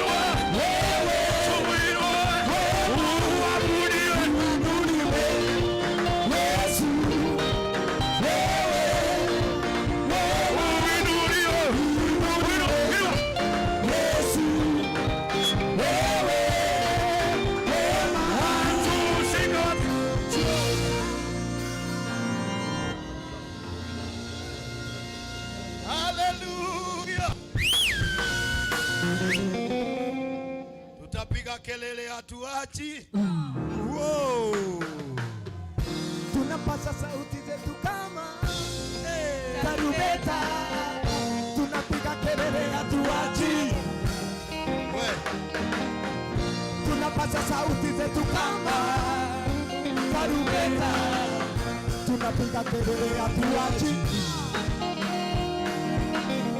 Tunapasa sauti zetu kama tarumbeta.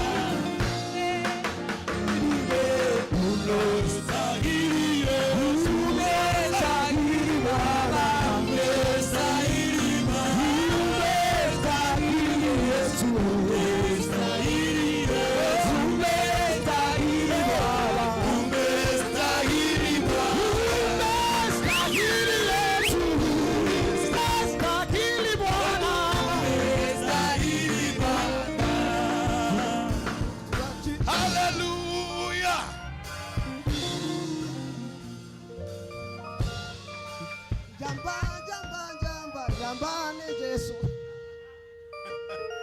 Hey. Tukuje tuanze mpaka saa 3 hivyo ya usiku. Tukoroge in the presence of God.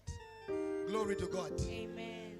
Mapepo ya dini ile iko karibu sana, iko e.t.c saa hii. Na mlolongo zikipotea. Glory to God. There is power when men praise. Glory to God. When Jehoshaphat was surrounded by 5 kings, how many? 5. And the Bible says each of those kings was powerful than him. So he didn't require 5. He needed 1. But he was surrounded by how many? 5. They were against him. The letters came and he was told, prepare your little army. We are coming to kill you in installments tomorrow. The Bible says he laid the letter before the Lord. And he read it to God. God told him, go look for women and children. They are the ones who will lead in the battlefront. Not guns, not arrows, no shield. Tafuta wa mama na watoto. Waongoze hiyo msafara na wimbo. Let them go singing to me. Let the other 5 kingdoms come. And let them encounter the God who is exalted. My good God. You simply don't know what you have earned in your life tonight. This was not just another night singing. Glory to God. So, the Bible says God caused them to ambush each other. 4 kingdoms were ambushing one. After one is over, the remaining 3 would abuse the one until the last one ambushed itself. And they all died. And Jehoshaphat, with the team of his army made of women and children, my God, praising God, they went home with a lot of wealth from this army. Say, anything that with victory in the name of Jesus.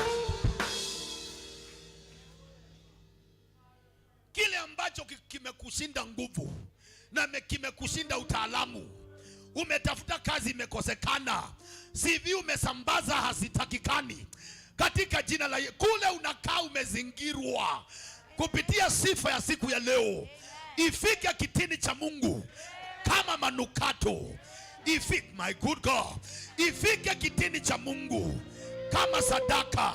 Hatukutoka manyumbani mwetu tulale hapa tukirukaruka kama kazi bure.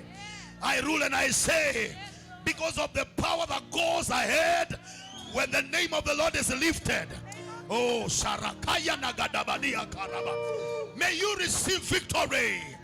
May you receive victory. May the sick be healed. Kayamane Malabada. May the sick be healed. Wale wamekwamia ndani, wale magonjwa imewashika mahali hata dawa hazitoi, uwepo wa Bwana utende kitu leo. Katika jina la Yesu. Katika jina la Yesu. Katika jina la Yesu. Asante mwana wa Mungu. Sifa na ibada ni zako. Lord, we can sing to you until cows come back home. For real, you are a good God. You are a good, good Father. And that is who you are. You have loved us, oh God. You have even given us an opportunity to be called your children. We who are lost in sin, after you washed us, you gave us an ability, an anointing to be called your children. And we give you glory. Lord, the reason why we are very proud is because we know we have you by our side, oh God. David says, because of the Lord, I can fight an army. Because of the Lord, I can scale over a wall. And I declare these people will fight armies. I declare these people will scale over walls. They that have been following us online, we declare, may you go ahead and overcome the armies around you. Go ahead and scale the walls that have encaged you. In the name of Jesus. Father, we honor you. And Father, we pray for Azipraise. We declare, oh God, may this team leave. Abba, Father, keep raising men and women who will come and will be interested to partner with these people at whatever level they need partnership. They need your mercies. They need singers. They need instrumentalists. They need your grace, oh God. I pray that you may intervene. Lord, I pray for the leader. The scripture says, and the shepherd will be stricken and the sheep will scatter. I declare that the shepherd of this team shall not be stricken. Would you lift your hands for a minute? I know the Kesha is out. Don't be raising up concerning this one. I know the Kesha is over. The scripture says, and the shepherd will be stricken and the sheep will scatter. I want you to start with Kevin for 1 minute. As the shepherd of this team, Mayakura Baya Kaya Dagada. Katana moyo wake kwa dakika moja. Unaweza kuwa wa baraka, tangaza. Anaweza kuwa ni kijana mdogo, lakini neema ya Bwana ilimjia Daudi na akatawala Israeli kukiwa na wazee. We pray for our brother Mayakura Basate Karabada. Enta parayakaya dagadada. Entu parayakata. Lift your voice. You still have a whole minute to pray. You'd rather not be lazy. Kayezo barayate karana nakata. Yadadakala. Ruprate rayatura basarada. Hey, shatara badadadadaba. Father, arise. Father, arise concerning this man. May his enemies scatter. They that are set to derail him, they that are set to bring shame, they that are set to embarrass him, I pray, Jehovah, that you may arise concerning him. Anoint him with fresh oil, oil of gladness. Provide unto him, oh God. Stabilize his life, oh God, where he is in miry, slimy pits. I pray that you may deliver him and praise him upon the rock, where men will see, they will fear, they will put their trust in God. May Azipraise live and its generations never be filled. Never be filled. We bless you. We bless you, servant of God. We declare the mantle, God, in the slopes of Mount Kenya and around, to land on you in the name of Jesus. May the mighty desire to associate with you. They that have been given names in this land, may they come where you are. In the name of Jesus, Son of the living God. Father, we praise you. Father, we praise you. Father, we praise you. Gai muradimi, kwenda na gotire onge koria kioria. Oh, Onge harorokia. gotire onge koria kioria. muradimi gai, Muradimi. dadi morenge, Dadi morenge. dadi mera, Dadi mera. Vera wamoko makwa. emwana kioge tu. Now egetomi. Yago kenereroka. Muradimi, Dai muradimi. weradi mage, Weradi magero ryokwenda. Dai muradimi. dadi morenge, Dadi morege. iradi mosiaku, Itire kiano gikeno. Iana tayema. Itienyenekaga. Natondo de mwana. Somebody pray through that song. Wakudaine waretwa rya Jesu. Enda kuhoya. Odadi myorenge. Oya moko makuda, Dimera. wera wamoko mako, hegeto, Now egetomi. yago Kenereroka. muradimi, Weradi magero ryokwenda. gai wakwa, Gai muradimi. dadi morenge, Dadi morege. le andare mwende, Tarakerine jakufu. Wamosobereria.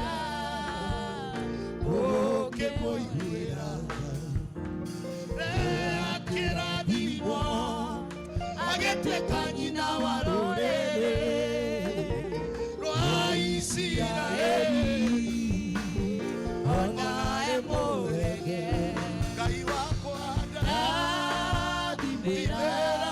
Mera wamoko makwa. Now egetomi. Yago kenereroka. Gai muradimi. Weradi magero ryokwenda. Gai muradimi. Dadi morege. toradime twakoa,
tunalienzi jina lako takatifu.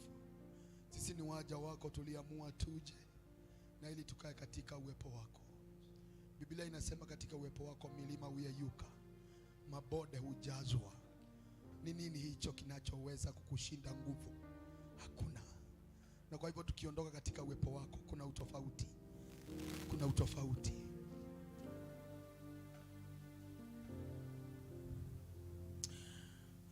Kuna mtu wako katikati yetu.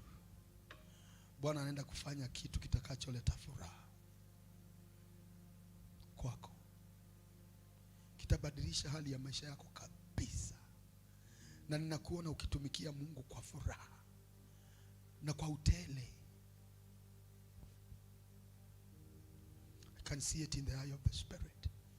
You will serve God from a place of abundance. You are radiating too bright. Too bright. You are becoming bright and brighter. That thing will make you better. It will lift you. It will make you richer. It will make you a better, closer friend of God. Every time when good things happen, people are afraid. This one might swallow. This one, I can see it will brighten you. It will make you and your family serve God at ease. Father, release it to your children. Lord, there's a reward of they that seek you, because that is your word. We bless you, O God. And Lord, we pray that all this may come to your throne as a sacrifice, and it may come back to us as a blessing. I bless everybody who have participated here. They that were here ministering, Lord, singing and doing the work of the instruments. Lord, the planning, those who have been cooking. May your hand of grace be with all of us. Be thou glorified, King of Kings. In Jesus' mighty name we have prayed. Amen. I appreciate Jesus in the house.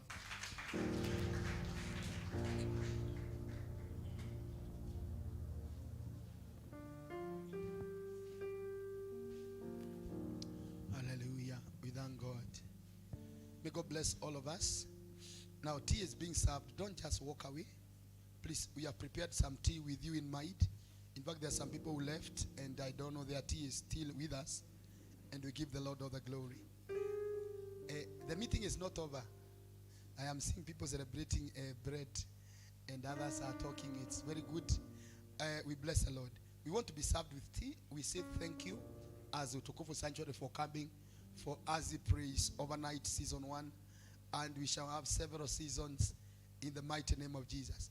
I see in the eye of the Spirit when the whole mountain will have gathered around Nairobi and people will come to sing and hear. I see it in the name of Jesus Christ. This will go far in the name of Jesus. You know, this is not going tribal, no. This is going God's way. Amen. When men were talking in one language, they began doing against the will of God. That's where many languages came. People began to talk in their small language. And that's how they were able to do the will of God. We shall be doing the will of God as Azipraise, as we go through the mountain lyrics, and we shall give the Lord all the glory. They shall be heard in Igbo. They shall be heard in the Yoruba land. They shall be heard in Chad and Tunisia to the glory of God.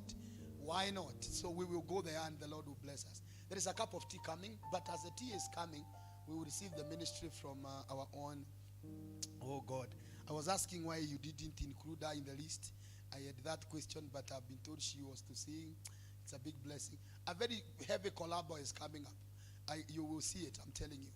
This girl is blessing my heart. I preached to her when she was a tiny baby girl. Very tiny. I got surprised that she could remember me. You know, she was barely 5, 3, 4 years when his father had hosted us in their home. Imagine. Tukifanya mission work in the slopes of Mount Kenya. Little did I know that I'll meet her in Nairobi. A beautiful girl who walked into the church and she is like, oh, pastor, pray with me.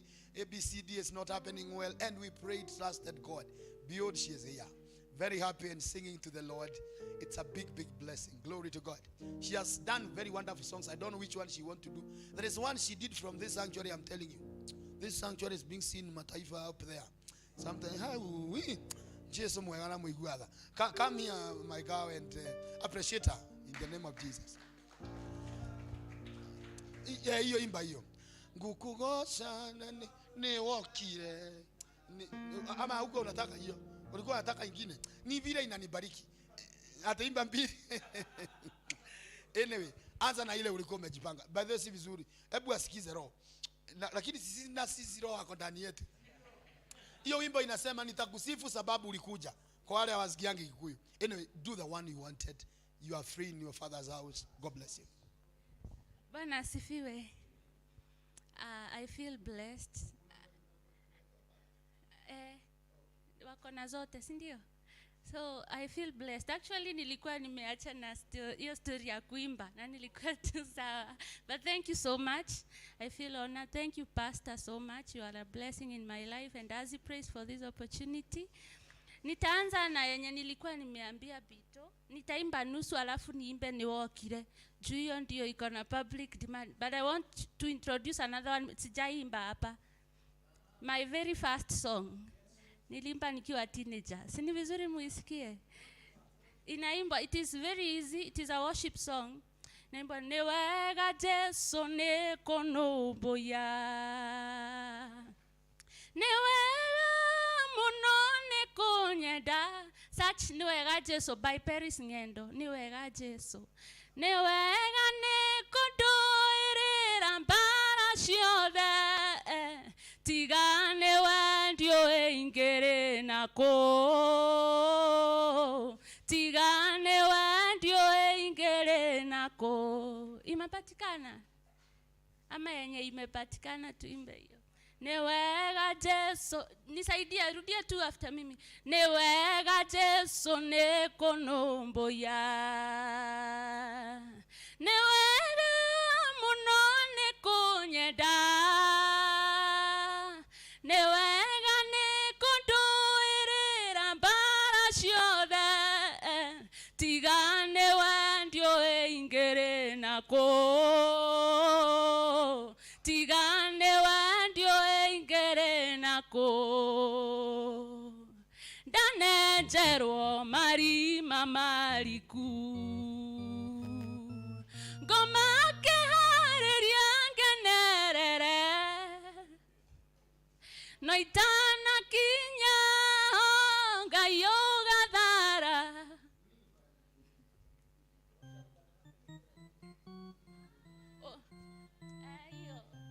Utanisaidia na makofi hata kama haujui ni encourage, si ndio? And it is a worship song. You can also ambia Mungu asante kwa sababu anatupenda sana kwa kutupigania zile vita zote ametupigania.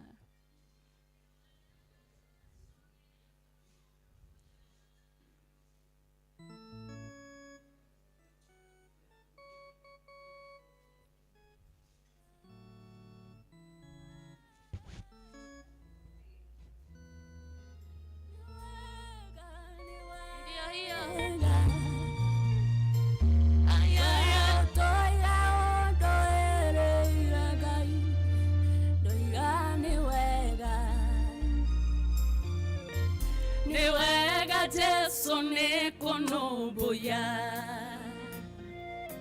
Newega muno nekonyeda.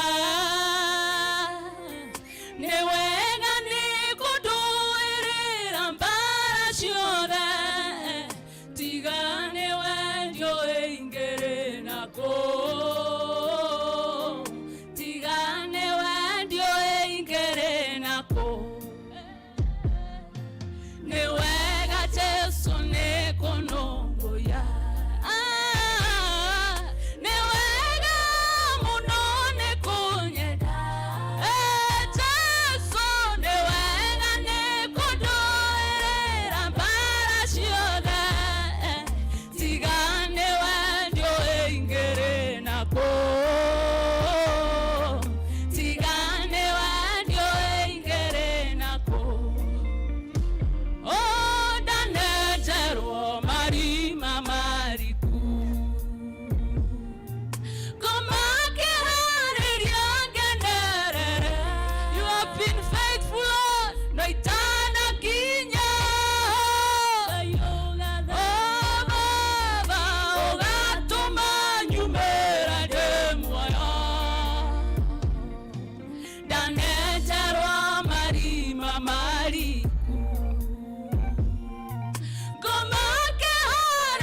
Praise the Lord.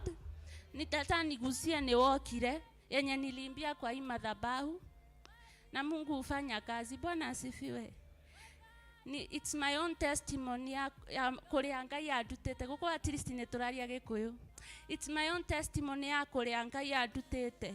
Ndanoka kuririra abama ngoma njubete na depression, lakini Mungu na yeye anasikianga maombi. Bwana asifiwe. Tukimuita huwa anakuja.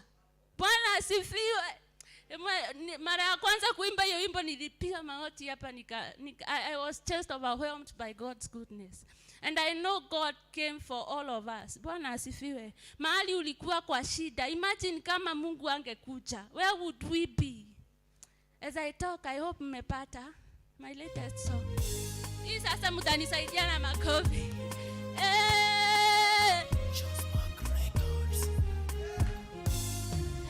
Anodari Riria itonaga toro Riria ndataraga meiterera gugakia Riria ndonaga nduma ethiũrũrũkĩirie mĩena yothe Riria rũciũ rwakwa rwanĩte ta rwauka Ngai mũriũkia mahĩndĩ nĩũndiũkĩirie mwĩhoko Onayo njĩra yakwa ũkamĩtua nũngarũ Ndagwĩtaga Ngai wa Iburahĩmu Isaka na Jakubu No rĩu nĩnguongerera ngwĩte Ngai wakwa Ndakũgoca nĩ tondũ nĩwokire Rĩrĩa ndakũrĩa Achia instrument kazi munisamehe Rĩrĩa itarĩ na ũngĩandeithirie Nĩ thank you nĩ tondũ nĩwokire Ndakũgoca nĩ tondũ nĩwokire Rĩrĩa ndakũrĩragĩra ndĩ ruo-inĩ Rĩrĩa itarĩ na ũngĩandeithirie Nĩ thank you nĩ tondũ nĩwokire Tiga nĩwe Baba ingĩathirire tene Wanatumithia mĩrũthi njikĩtio kuoĩnine We wanona maithori makwa hĩndĩ ĩrĩa ndĩrarĩra nyika Ũkagithia mwaki hinya ona ndindĩkĩtwo kuo Ũnjoyaga igũrũ rĩa makũmbĩ ndage wega waku Namo maiga njikĩirio ũkahũthĩra kũnyambararia Ngai werũhagia hinya warĩa othe magwetagĩrĩra Nĩwe wanakerũĩria hinya ngathiĩ na mbere Gũkũgoca nĩ tondũ nĩwokire Rĩrĩa ndakũrĩragĩra ndĩ ruo-inĩ Rĩrĩa itarĩ na ũngĩandeithirie Nĩ thank you nĩ tondũ nĩwokire Ndakũgoca nĩ tondũ nĩwokire Rĩrĩa ndakũrĩragĩra ndĩ ruo-inĩ Rĩrĩa itarĩ na ũngĩandeithirie Remashaka ya nderebosa Rikatara maseterere bosa Rika ya tereboria Najua kesha imeisha lakini Yesu anakukutia Wherever you are crying to God, may God come through for you. Akere ogore Durete gũkwĩhoka Ona ndagera nduma-inĩ Ngai ngagweterera Kuona nĩmenyete wega ndũrĩndĩ ũkandiga Matukũ makwa mothe Jehova ndũkandirika Nĩwe ũrĩ nyunangagĩra mbegũ yothe ya nduma Onaguo waraka ũkaũconorithia Ũtũũraga thĩinĩ wakwa Na nata mũno ũgakĩra ũrĩa ũrĩ thĩ na hinya wake Ndakũgoca Ona rĩu nĩũroka Ngai Rĩrĩa ndakũrĩragĩra ndĩ ruo-inĩ Hallelujah Na ũngĩandeithirie Nĩ thank you nĩ tondũ nĩwokire